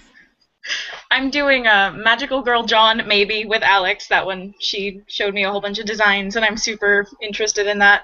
So that's a possibility. And then I'm doing Flapperlock. So I'm Jane, and I actually, oh my gosh, I have the print that it's based on. I was just able to order it, and it came in. And it's the art by Against Stars, if anybody's seen it. They're really gorgeous. Let me see if I can get it out of its packaging, or if I can even fit it in the frame. It's that one. Oh my god. You have the print. Doing them.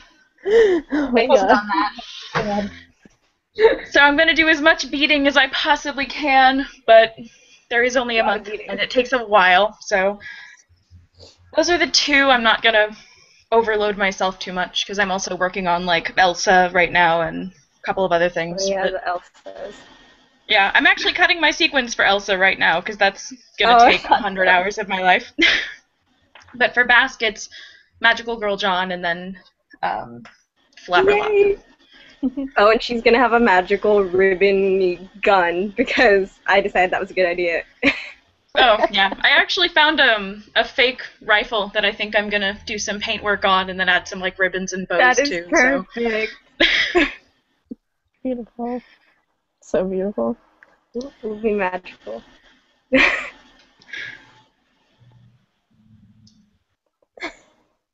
I'm glad you guys seem to like that idea, because for a while I was like, what if people think it's stupid? No! I just want to be a magical girl. All the AUs. I want to see every single AU possible, like the con. Okay, it was originally going to be my convention for AUs, and I was originally going to be, I was going to do Star John. I was going to do, there was another, okay, Tuna Lock was a joke, but for a while I was going to do it. There was Femlock, except for, I think there was an AU with that too. I was going to do Flapperlock, but I ran out of time / monies. It was going to be my convention for AUs, but now we're just Punk Lock and Magical. One Team Lock. Rachel says you're. Rachel, me. Rachel says that you're turning into her favorite cosplayer. Follow my cosplay blog. It's on there, and I closet cosplay, and it amuses me. And what Oh, are your plans?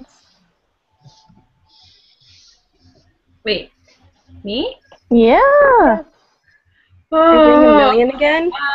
Alright, right now I'm kind of, since I've only been home for a very short amount of time, I'm kind of still in the works. I'm definitely going to bring back Mary Russell because it would be a crying shame not to when Lori King, my idol, is going to be here. So I can just kind of sit there in my outfit and just like freak out. But I would really, I'm tossing about, I've been working on a newer, like, season 3 Molly Hooper. Her hair is way too magical this past season with all those fancy braids and things like that, so I need to figure that out first. I'm tossing around the idea of Irene, and but I'm really trying to figure it out. So it's a lot of costume work right now. So actually, what I'm trying to say is, guess you'll have to find out there. Let's see. I'll be on the lookout. I keep tying knots. I've been trying to convince myself to see if I should get a yellow dress to be from the wedding, Molly Hooper. But I hate yellow vividly.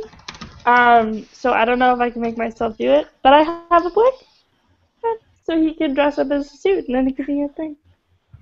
So I'm trying to convince myself. With a fork. What? Stab him with a fork. I know. I'm gonna tape a fork to his hand. Yeah, like just like break off the fork so it looks like it's inside of it. Yeah, no, just a little bit of glue, it'll be right there. No, I had to look back to make sure, because I was like, she did, and I was like, yeah. She's just like, shut up. She's serious. She got badass now. This past season. I appreciate her so much. Yeah.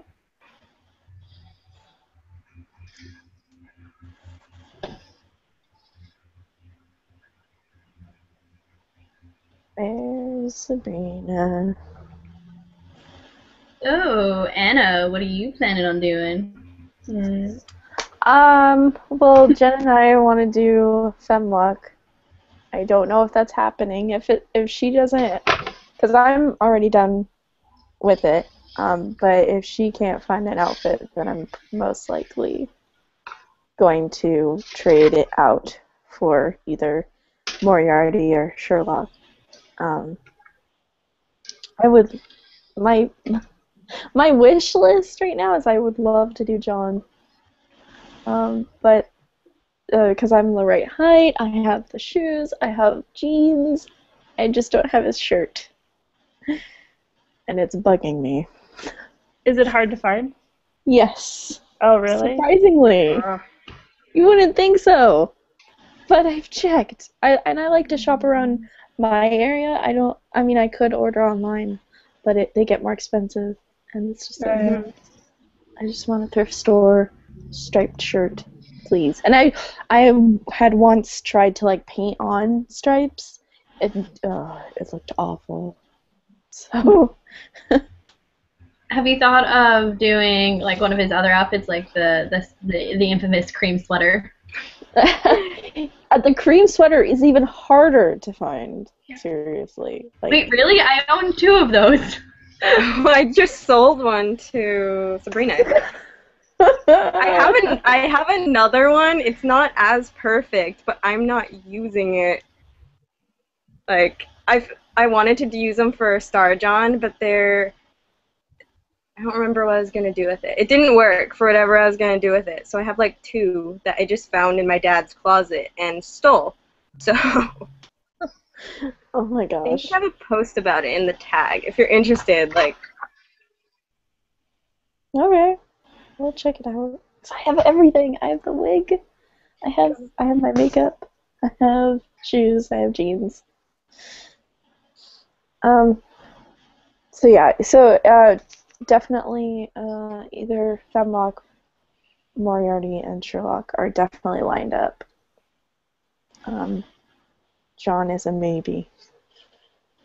So.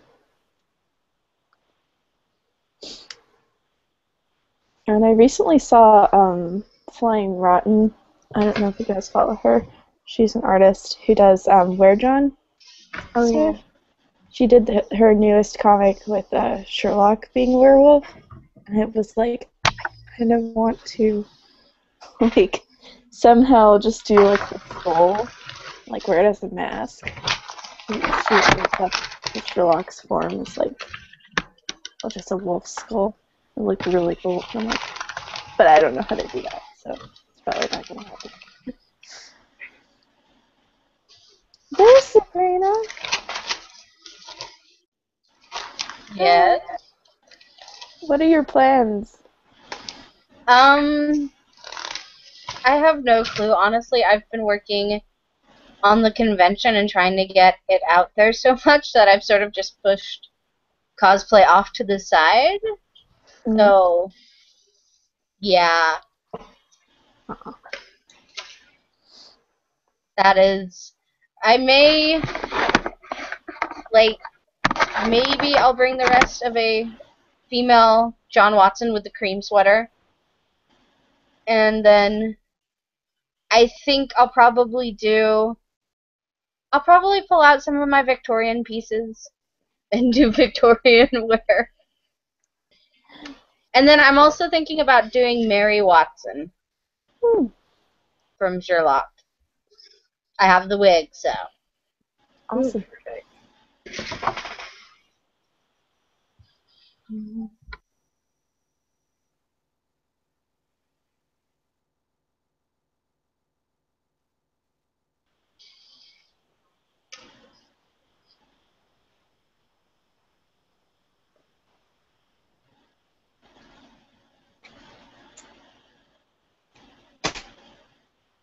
What other things? Are there any cosplays you guys want to see someone else do?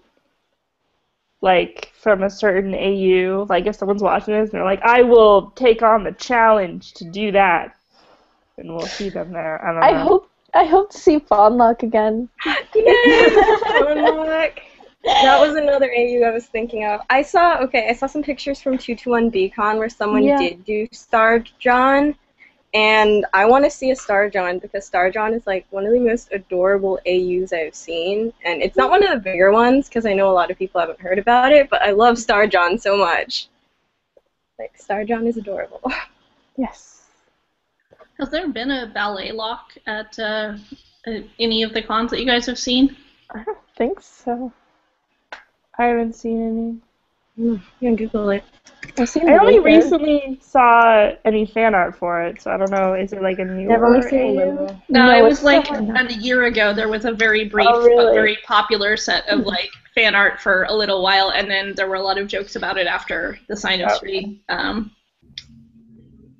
It doesn't look like there's any sort of cosplay. Well, now, challenge to someone out there, or what are you guys? I'm not doing it, so y'all. I have too many things to do. I could All probably your do it. guys' cosplay sounds totally amazing. I'm so impressed by all of you guys. I'm like, I wear things mostly for maximal comfort at cons and just really appreciate all the stuff you guys do. Surprisingly, my Punk Moriarty is one of the most comfortable cosplays I have ever worn. Like, I was in a corset and like shoes that were too small. It was one of my most comfortable cosplays. Like, I loved walking around all day in that. Except for when it was lunchtime because I couldn't sit down in the corset. That was awkward. Yeah, now that I have a binder, like, I could wear that for so long, like 8 solid hours, and I'm good to go. So, and I tend to make sure that my costumes fit correctly. So a lot of my That's crossbows fascinating. I had assumed that binders were like super uncomfortable. Does it depend on whether you get a nice one, or are they not that bad? It takes a little bit of getting used to, but probably because it's a step up from what I used to do, which was ace bandages. So it's definitely a lot more comfortable than that because the ace bandage would roll up and dig into my skin, and it just wasn't good. So ever since I have got my binder, I'm like, this is so much better. And I guess it's a better one. It was from Underworks, so yeah.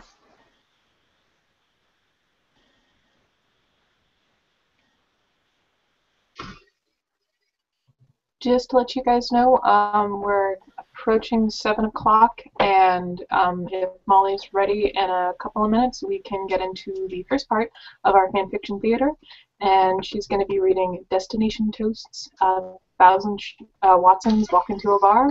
It should be pretty fun. But go ahead and wrap up the discussion, and Molly, as soon as you're ready, you can go ahead and start, and if everyone else could just mute their microphones and their cameras.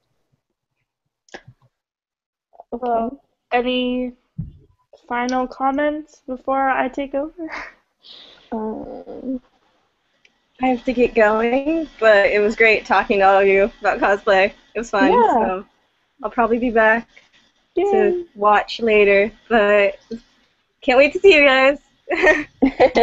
All right. Just to let you know as well, we're going to be doing a similar discussion to this one next week at 7 o'clock, I think. But you're welcome to join that discussion as well when it comes about. Thank you guys again so much for being on. Yeah, no problem. I think I'm gonna shoot out too. So it's good talking to you all. Yeah. See ya. Bye. Bye. Yeah, same here. It's great to see everybody. I can't wait to see you guys all at the con. I'm really excited. Thank you for having me. Bye. Bye.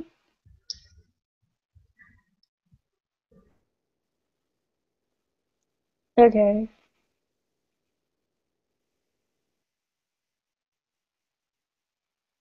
Oh, I'm assuming I should just go now. Yes. Well, the other silence seems to say yes, that is the thing I should do now. Okay. So this story is without. Oh. Okay.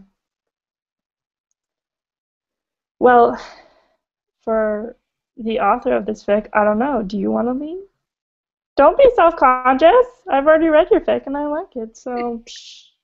Okay, Find if it you awesome. don't mind my listening, then I will stick around. Thank you for reading it. Well, it's more on me if I like say a line and you're like, nope, that's not the tone I wanted. Okay, well, if I'm making you feel self-conscious, tell me to scram, but otherwise I'll stick around. Totally fine. Hopefully I give light to this great fic. Yeah, alright. Okay. So yeah, so we have Destination Toast with us for if anyone else is watching. I hope they are. So it's 1,000 Watsons Walk Into a Bar. It's on AO3. I don't know if it's on other sites as well, but probably. I don't know. But you can Google it. Yeah. Nope. Okay, so it's just AO3. There's a second page that will tell everyone who is everyone in this fic, because it's a little well, I'll just start talking about this explanation. Okay.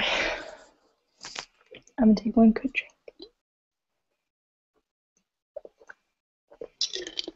Okay, the links to the fic are on social media. So any of the Sherlock Con stuff, you'll be able to find it. Okay. 1,000 Watsons Walk Into a Bar.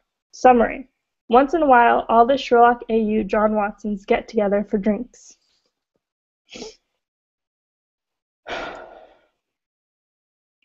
The banner outside the pub reads, "Welcome, John Watson." John walks in late, because of Sherlock, of course. He has to pause a moment to mentally adjust to the scene in front of him. It's like looking at a room full of mirrors.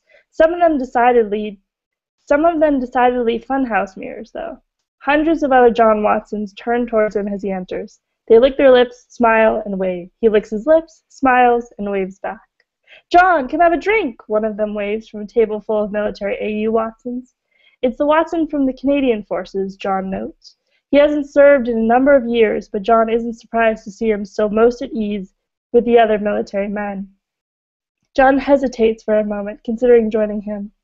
Then he sees that the fighter pilot Watson is also at the table. John really can't take the attitude from that one right now. Fortunately, it looks like Watson, the Marine captain, is about to jump in and take him down a peg. John doesn't feel like sticking around to watch. He smiles politely, says, "Later," and heads for the bar.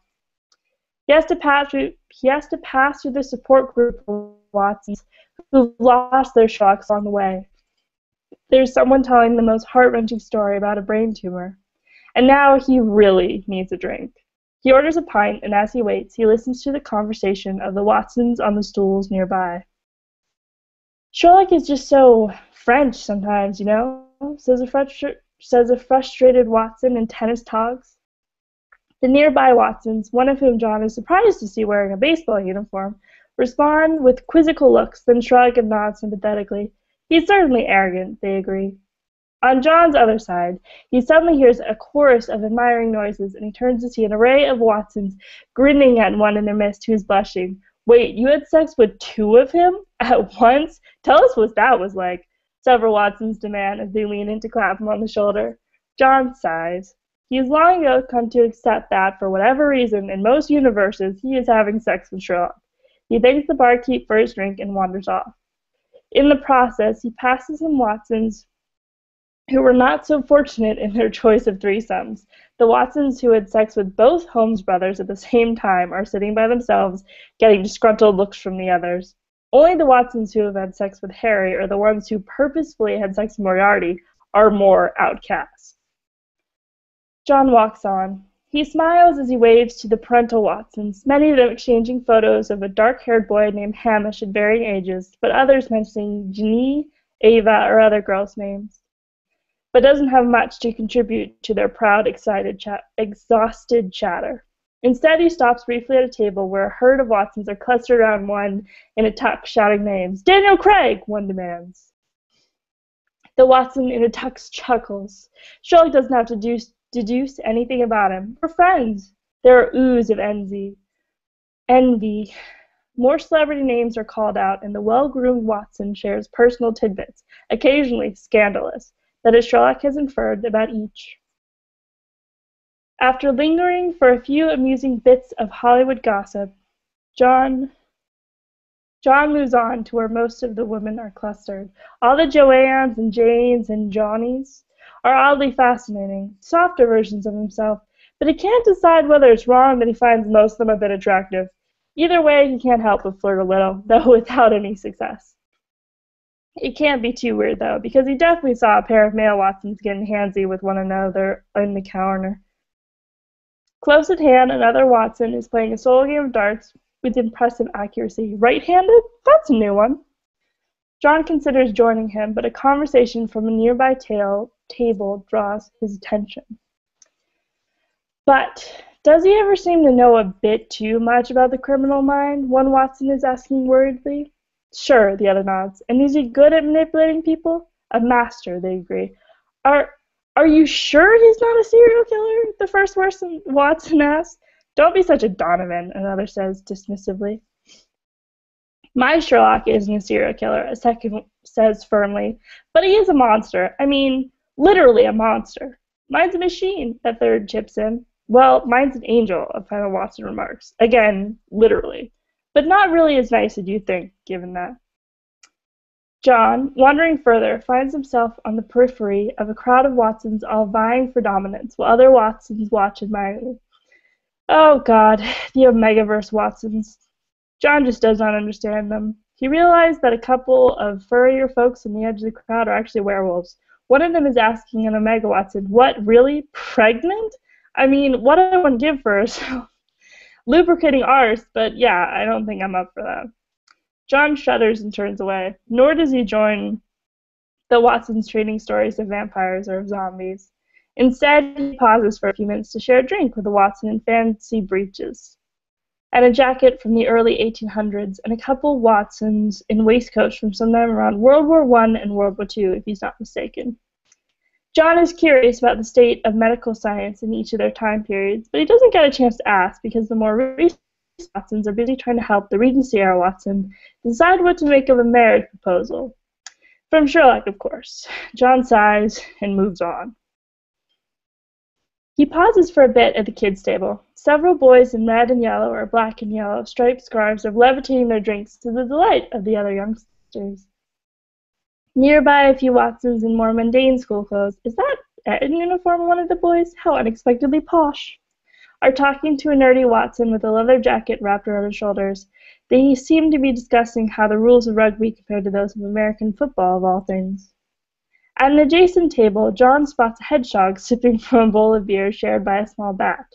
Next to them sit a merman Watson in the bathtub, and is that a pinecone wearing his jumper? Several Watsons in more familiar forms are there too, listening to one who is saying, well, yes, he's a fish. A big fish, though.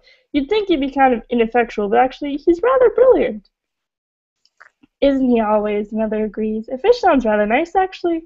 If you have no idea how maddening it is to constantly have him sharpening his antlers on things around the cabin. Hi, John greets a far more nondescript Watson who's just joined him. And what do you do? He listens politely as this Watson tries to tell him about something called LJ and fandom wank, which doesn't seem to involve literal wanking so far as John can tell, but he's not 100% sure, but can't really make heads nor tails of it. Sherlock is apparently an artist of some sort, though, and Watson is some kind of online writer. John discusses blogging with him for a bit before giving up on the universe as being too incomprehensibly different. John eventually finds his way to a table of doctors and medical students, who are mostly from universes fairly similar to his own. They trade stories of Sherlock interrupting patients and Sherlock as a patient and Sherlock as a student.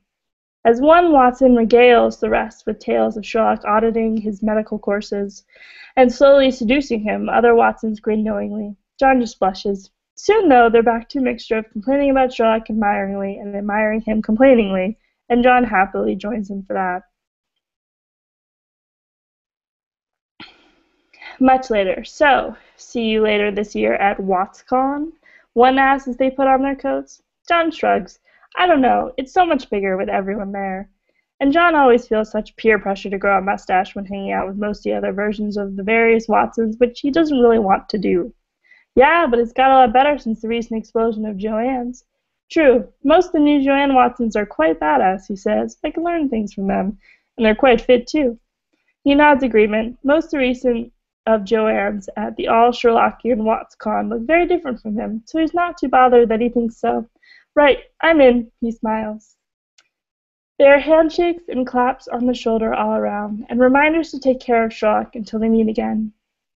John walks out ahead of most of the crowd to find an embarrassment of Sherlock's texting impatiently or otherwise engaging with their phones, or with a fish in the case of the blue-scarfed otter, and crossly ignoring one another. Took you long enough, his Sherlock says, stepping forward to meet him. Come, John.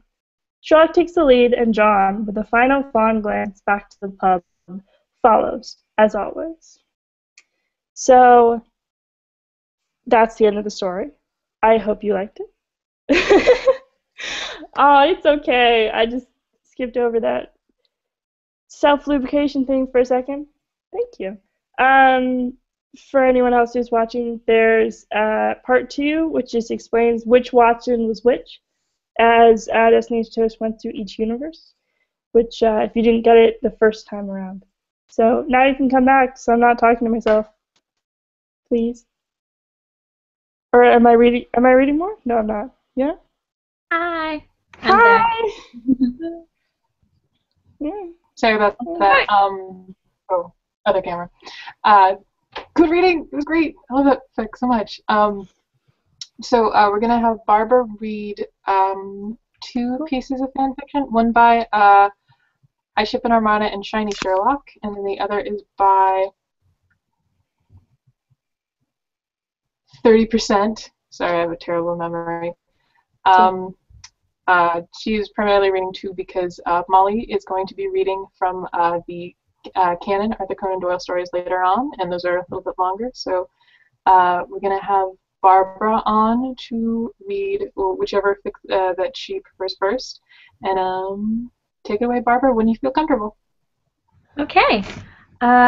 First one I have pulled up is Risk and Reward by I Ship Narmada and Shiny Sherlock. There are some general notes on this one.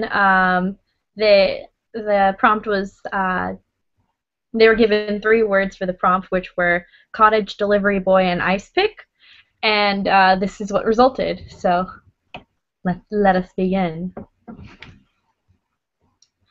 The rain pounded against the window, and John wondered for the 100th time if Sherlock's nose, pressed against the pane, had any feeling left in it. It was cold outside, and it was dark, but Sherlock kept his eyes trained on a path outside as if he were expecting someone. This, of course, would be impossible, considering they were, and where they were, and the lengths John had taken so that they would be unreachable and undisturbed on their first real holiday together. "What are you waiting for?" John asked pointedly from his tea. "Nothing." John gave him the eyebrow. "I may have ordered something." Sitting up in his chair, John blustered. "What could you possibly need on our holiday? And who the hell would deliver anything out here in the dead of night anyways?" Sherlock turned away from the window for an instant, his eyes glittering with delight. "Why, the killer, of course." Blinking, John took another sip of his cup, peering at Sherlock over the rim. He didn't respond as his mind worked, because as far as he knew, they weren't on any cases, which was the only reason why he was able to drag Sherlock away from the home to this cottage in the middle of nowhere to begin with. What bothered him even more, however, was that he had chosen the cottage for its lack of mobile phone reception. Just how the hell had Sherlock ordered anything in the first place? He sighed. "This is a holiday, Sherlock. No work, remember? You promised." The cup was empty, and John bent to pour himself another from the teapot on the side table, noting with some amusement that Sherlock had replaced his nose to the pane. "All right, you get..." "What killer?" Grinning in the way that always made John's heartbeat stutter, Sherlock turned his face half towards John. "Well, you see, when you choose this god-forsaken corner of the planet, I decided to do my research and discovered that there just happens to be a string of delightful murders leading up to this very night. I'm fairly certain that within the hour we'll have a bit of excitement." "That wasn't the excitement I was hoping for," John grumbled. Sherlock turned away from the window and finally, and in his unfairly elegant and sinuous way, walked over to John. He slid his hand to John's neck, pulled him up from the chair, and he kissed him. A sweet, languorous kiss that promised so much more. When they broke for air, John looked up at Sherlock's silver blue eyes and smiled. "Now," Sherlock began, "I need you to go outside and climb up that tree right above the front door." John hung his head for a moment, wondering what it would be like to love someone who liked to do normal things, like Tilly.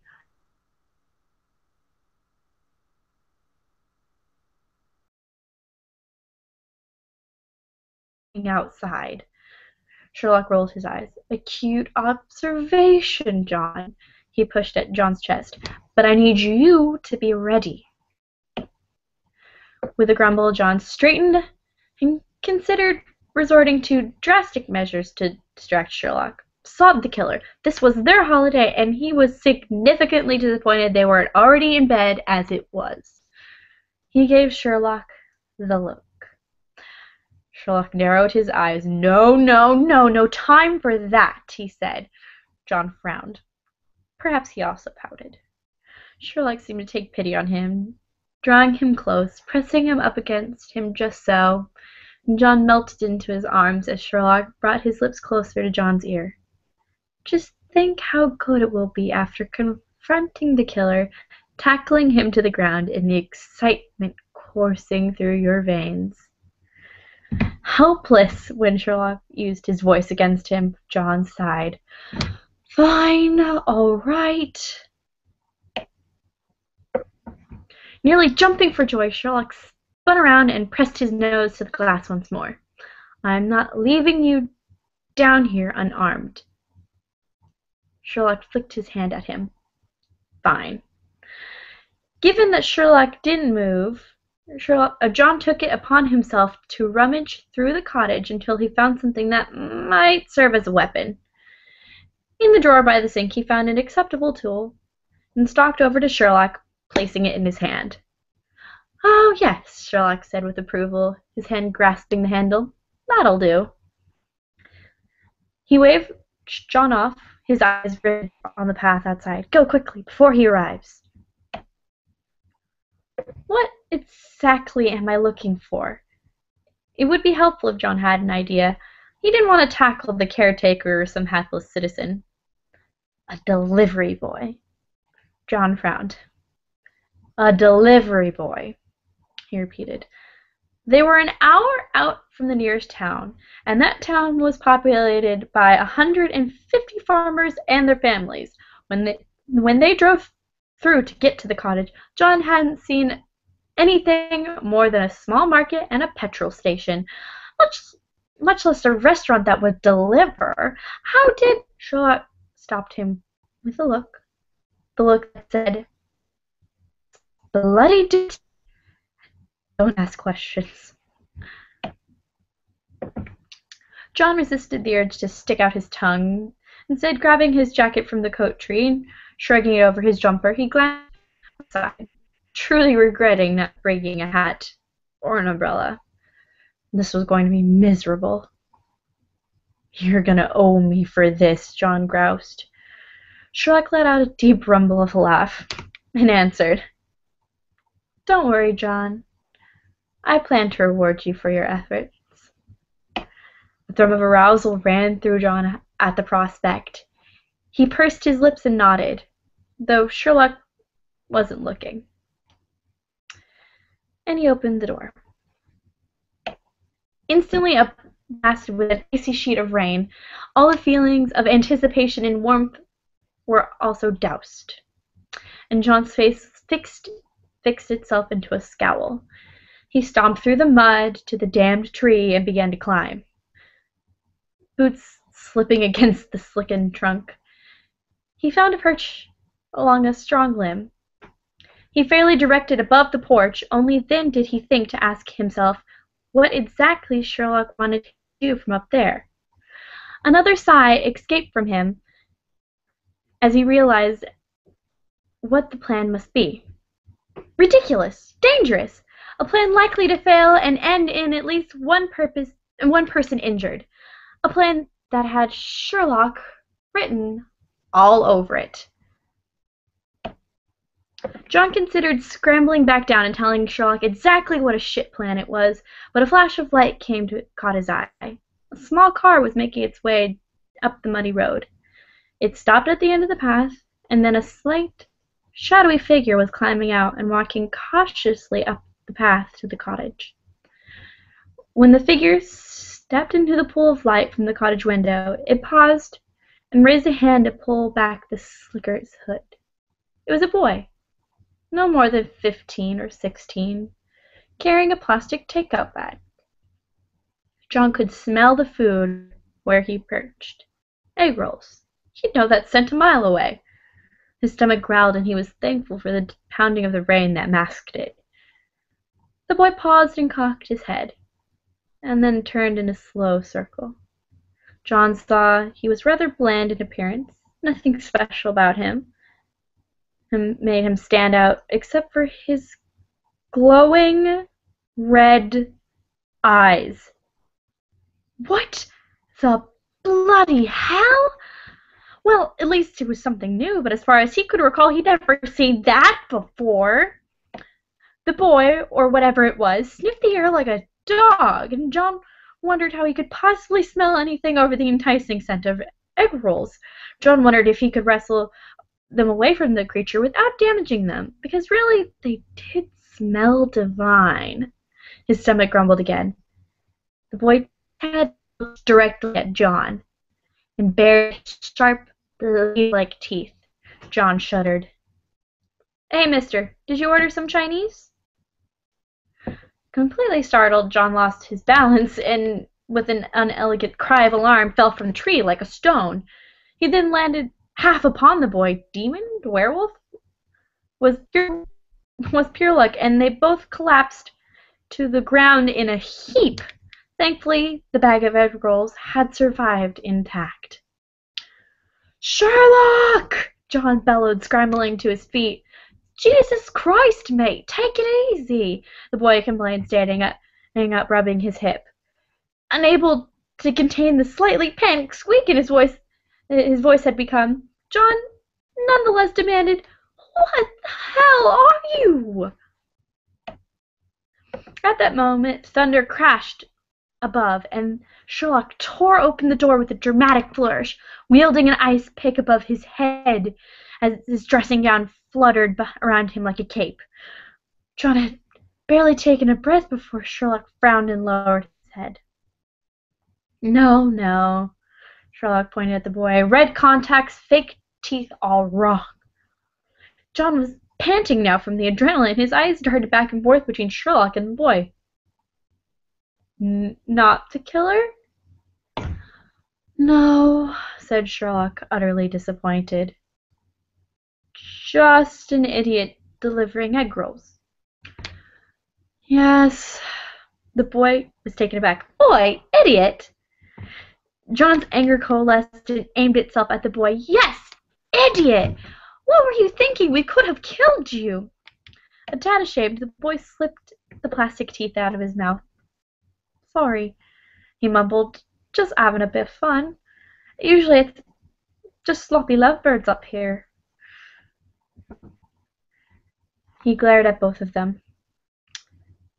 Not men dropping from bloody trees. John's fist tightened. I'll go then, the boy said. He took a step away from the cottage, and then seemed to remember his package and reached for it. Leave the egg rolls, John growled. The boy paused, then bent and grabbed the bag. That'll be £10. John goggled. £10? For bloody egg rolls? With narrowed eyes, the boy clutched the bag to his chest. Tip included. A silent war of wills between them left John muttering obscenities as he threw several pound notes at the kid and snatched the bag away. Rivulets of rain rolled down his neck, soaking his back. Oh yes, Sherlock would owe him for this, and he'd have a grand time exacting payment. Sherlock, for his part, looked only slightly chagrined at as his dark locks stuck to his face and raindrops dripped from his nose. They watched as the boy scurried back into his car and started to pull away. Sherlock, John turned. Where exactly did you hear of these murders? With a shake of his head and a wave of his hand, Sherlock answered, The county has an interesting website, and I was checking on it before we left. The Herefordshire... Wait, John interjected, holding up a hand. Did you say Herefordshire? Yes, your hearing is just fine, last I checked. John didn't know whether to laugh or to chuck Sherlock in the chin. He went for laughing, and as soon as he had had enough brutality for one evening. Sherlock, this is what happens when you don't listen to me. And you retreat into your mind palace on the way to our holiday. The giggles bubbled up inside him, escaped so he could hardly breathe. Christ, Sherlock, we're not in Hertfordshire. We're in blimey Hertfordshire. He shook his head and looked up into the dark sky, letting the rain wash over him. He shivered. It was time to go in. That can't be right, Sherlock whispered, sounded confused. John laughed harder. Oh, his would be sweet. Okay, genius, get your bloody arse back inside. John carried the bag close and followed Sherlock over the threshold. I'm gonna eat every single one of these egg rolls I've just purchased, and then we'll see about that reward you owe me. John delighted in the surprise, his little squeal that Sherlock let out when John swatted his ass on the way in, smacking the wet fabric of Sherlock's dressing gown, which clung enticingly to his wonderfully round bottom. Sherlock smiled and slammed the door shut behind them. End scene.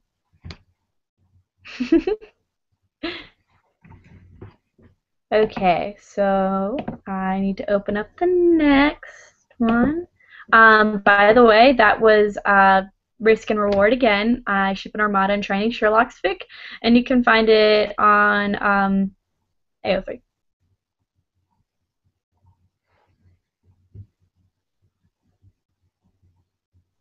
Oh, and according to them, according to Rachel, the links are on the social networks of the BASherlock convention. So if you wish to read it yourself and have a great moment, go ahead. Oh, thank you guys. I'm glad you like me reading it. Okay, so see if I can. Oh, I already have it opened. Perfect.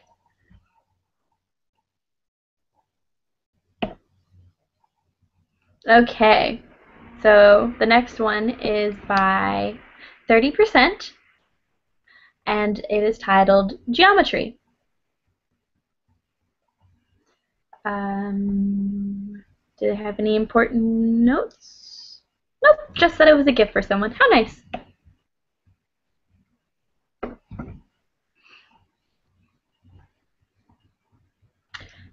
The note on the website is cryptic, but then such notes always are. In tarot sand posted at 1700. Have some fun at the 19th and 1. Sherlock takes a glance over Sherlock's shoulder. Mini golf. His voice drips with scorn. The perfect pastime for the culture that invented Real Housewives and Cheese Whiz. How did you... Hold on. Are you telling me you deleted the solar system, but crap American telly and crimes against the culinary arts made the cut? Sherlock merely scowls. Research, John. John has long since begun to suspect that research, John, uttered in that tone of the long-suffering genius, covers all manner of sins he's better off not knowing. Sherlock sighs and moves the mouse cursor toward the fussy little trash can icon. He always seems to click quote instead. Why couldn't they just use bigger words? Don't delete it. Why not? Our blog's got enough spam as it is. It's a clue, obviously. A clue to what? Sherlock hums in a way that's meant to sound mysterious, but almost certainly means he hasn't got the faintest idea. John yawns. He could go for a nice kip on the sofa. It is Sunday, after all. A time when such things are not only allowed, but encouraged. They had been up late the night before, what with Sherlock pacing the sitting room while his hacker friend, a spotty youth, who made John feel positively geriatric, attempted to break into the National Archives. Something about a forger, a baker, and a candlestick maker? Who could keep track? In other words, a typical Saturday night on Baker Street. John's reverie is interrupted when his coat lands on his head, obscuring his vision. He shoves it aside just in time to see Sherlock spinning toward the front door. "Come on, John, or we'll be late." "What? Where are we going?" "Devonshire Square. For some horrid mini-golf, of course." An hour later, they're armed with flimsy putters and brightly colored golf balls. The sight of the miniature golf club in Sherlock's large hands and the wet cat expression of dismay nearly makes up for John's lost Sunday lion.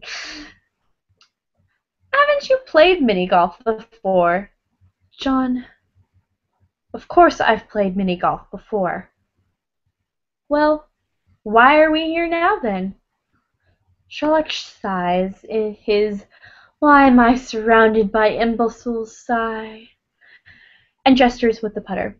The clue on the website, obviously. The 19th refers to the bonus round at the end of the course. This is the only 18-hole course in London, which means the only 19th hole we could reach at the appointed time of 5 p.m. this evening. Why 5 p.m.? In the message on your ridiculous blog.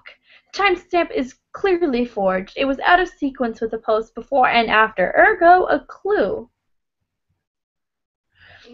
You saw all of that in the 2 seconds you looked at the post. "John, lovely to meet you. I'm Sherlock Holmes, the world's only consulting detective, and on occasion I notice things." Consulting smart ass, more like it. Sherlock merely sniffs and tucks his club under his arm. "Come along to the 19th hole."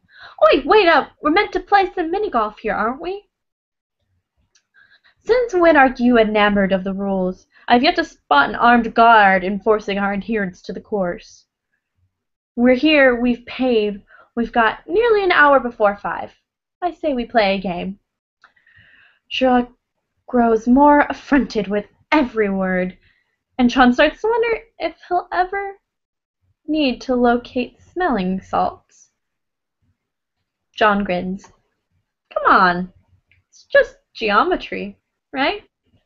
Shouldn't this be right up your alley? Don't you want to find yet another opportunity to trounce me at something?" Sherlock considers this. "I am rather good at geometry." As it turns out, theoretical geometry is no match for applied mini-golf, and John's rather good himself. Sherlock is about as pleased as one might expect. "This game is ridiculous. This pond is ridiculous. This child-size club is ridiculous. You're just put out because you're losing. Consider the circumstances. I'll consider that a sign of strength of character." John adjusts his stance, wiggles his fingers on the golf grip, and taps the fuchsia ball with the delicatesse of a surgeon he once was. The ball rolls over the green, bounces off 2 barriers, and lands neatly in the hole. A weighty silence. "You're ridiculous," Sherlock says. John grins, savoring the roughly 8 seconds he estimates remain before Sherlock's patience runs completely dry.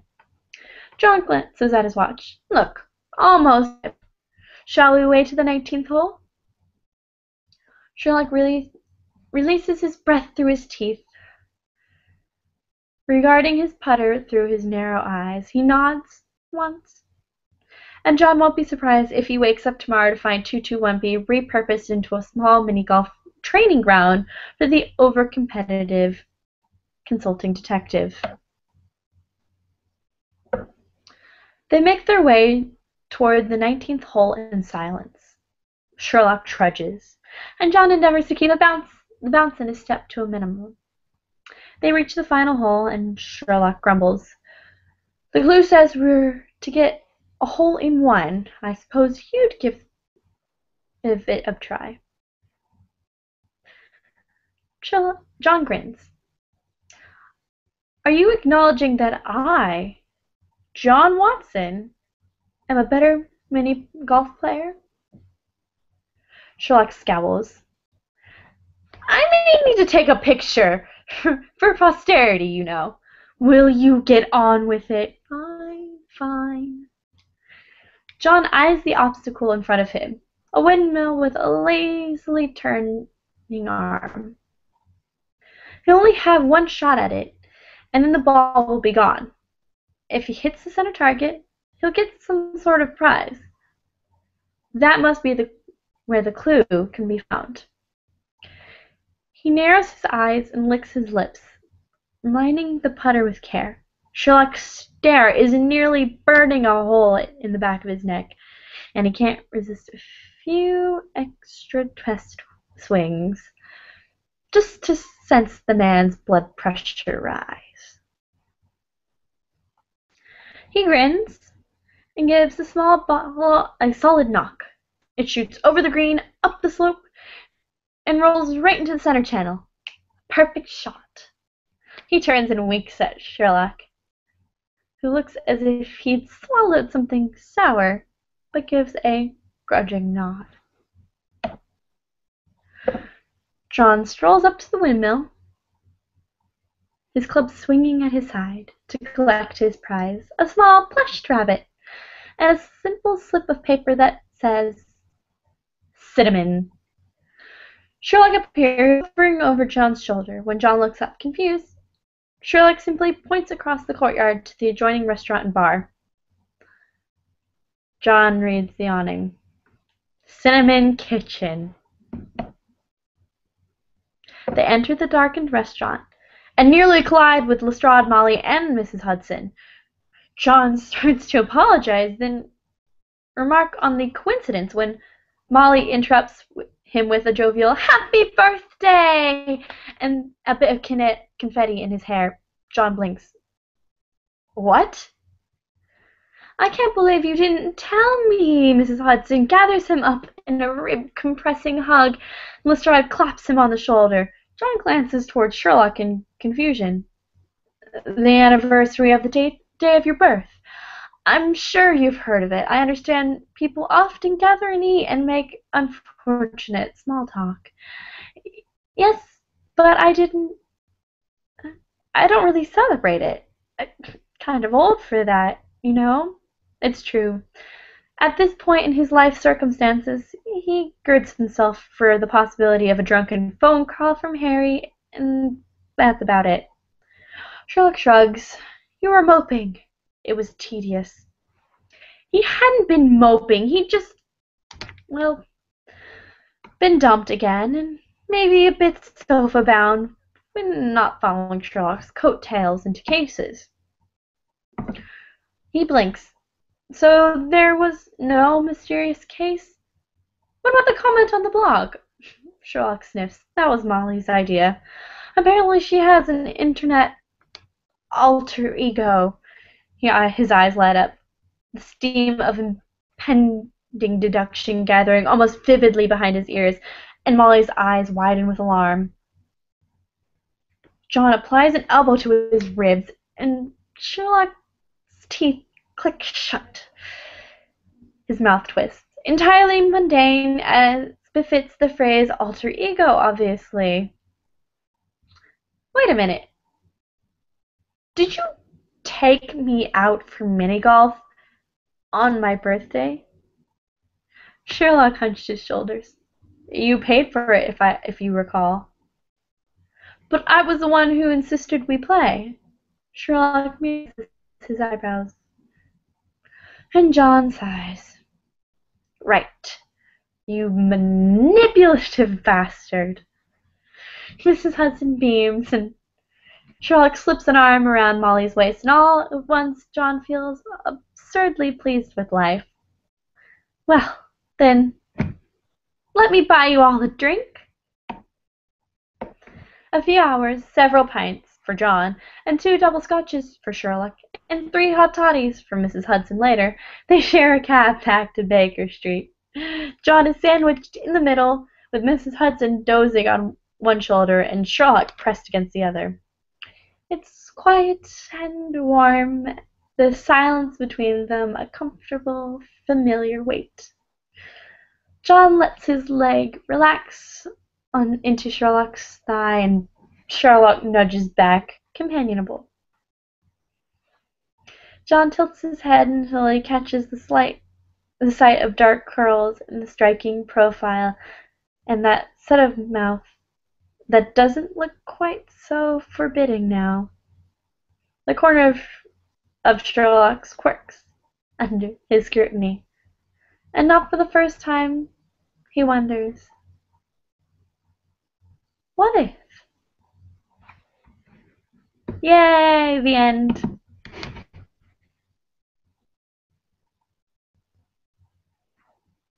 And I completely agree with Joni that Molly's alter ego is a super bold, take no prisoners type. Heck yes. You guys should all come back on. Righteous! Thank you, Barbara! Woo! Congrats, Barbara! Woo! Really nice job, Barbara. Thanks, guys. Molly, you guys are awesome. Yay. Fan fiction theater is always my favorite part. I can't say always because this is the second time of me doing it, but I can say that kind of now.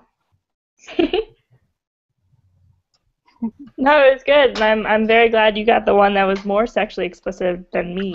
'Cause I did the one last time, and I had read it first, so I had no idea what I was getting into.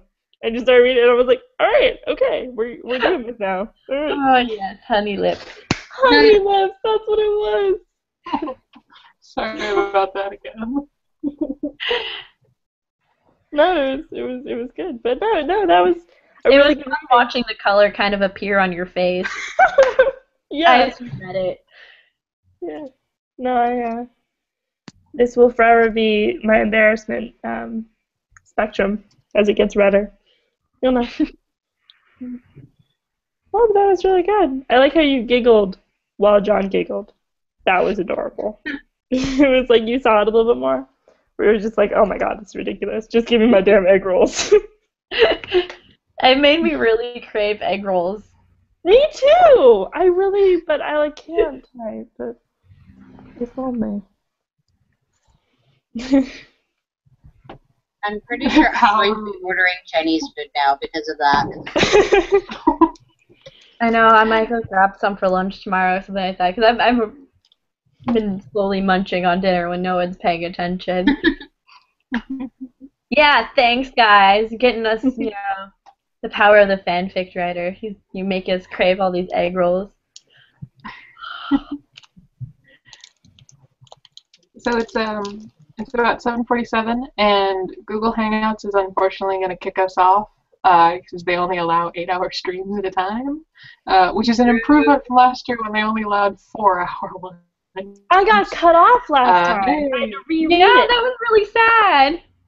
But then I had to reread it. And it was the part. It was the same part of just. I was like, really? So they didn't got to hear it, and then if anyone was watching, they got to hear it. I was giggling the entire time because I had the idea that because when you're reading it, you're not really looking at the Google Hangout screen. Yeah. So I was under the assumption that you were just kind of kept reading. Yeah. No, I just kept reading, and then they were like, "You got cut off way long ago." And it's like, really? Yeah, that happened 5 times last year. I hated it. Yeah, it's funny because it's still on YouTube, so sometimes I'll see my face when I look for the Sherlock Con. I'm like, who the fuck? Oh yeah. Weird. Oh, that was the sad one. I forgot which one that was. Retirement talk. God, no. Yeah, no, we had a really, really interesting mixture of fan fiction last time. I remember I had one that was about like the Berlin Wall. Yeah. No, that was crazy. It was good though. But did you read them before? No, I hadn't read. You were in the same boat as me. Yeah, Like what happened? kind of fun discovering the fic along the way. I definitely did that this time too. Oh, cool. Yeah, the author's name was actually Berlin Wall, but spelled funny. I remember that. That was cool. Oh! Sorry.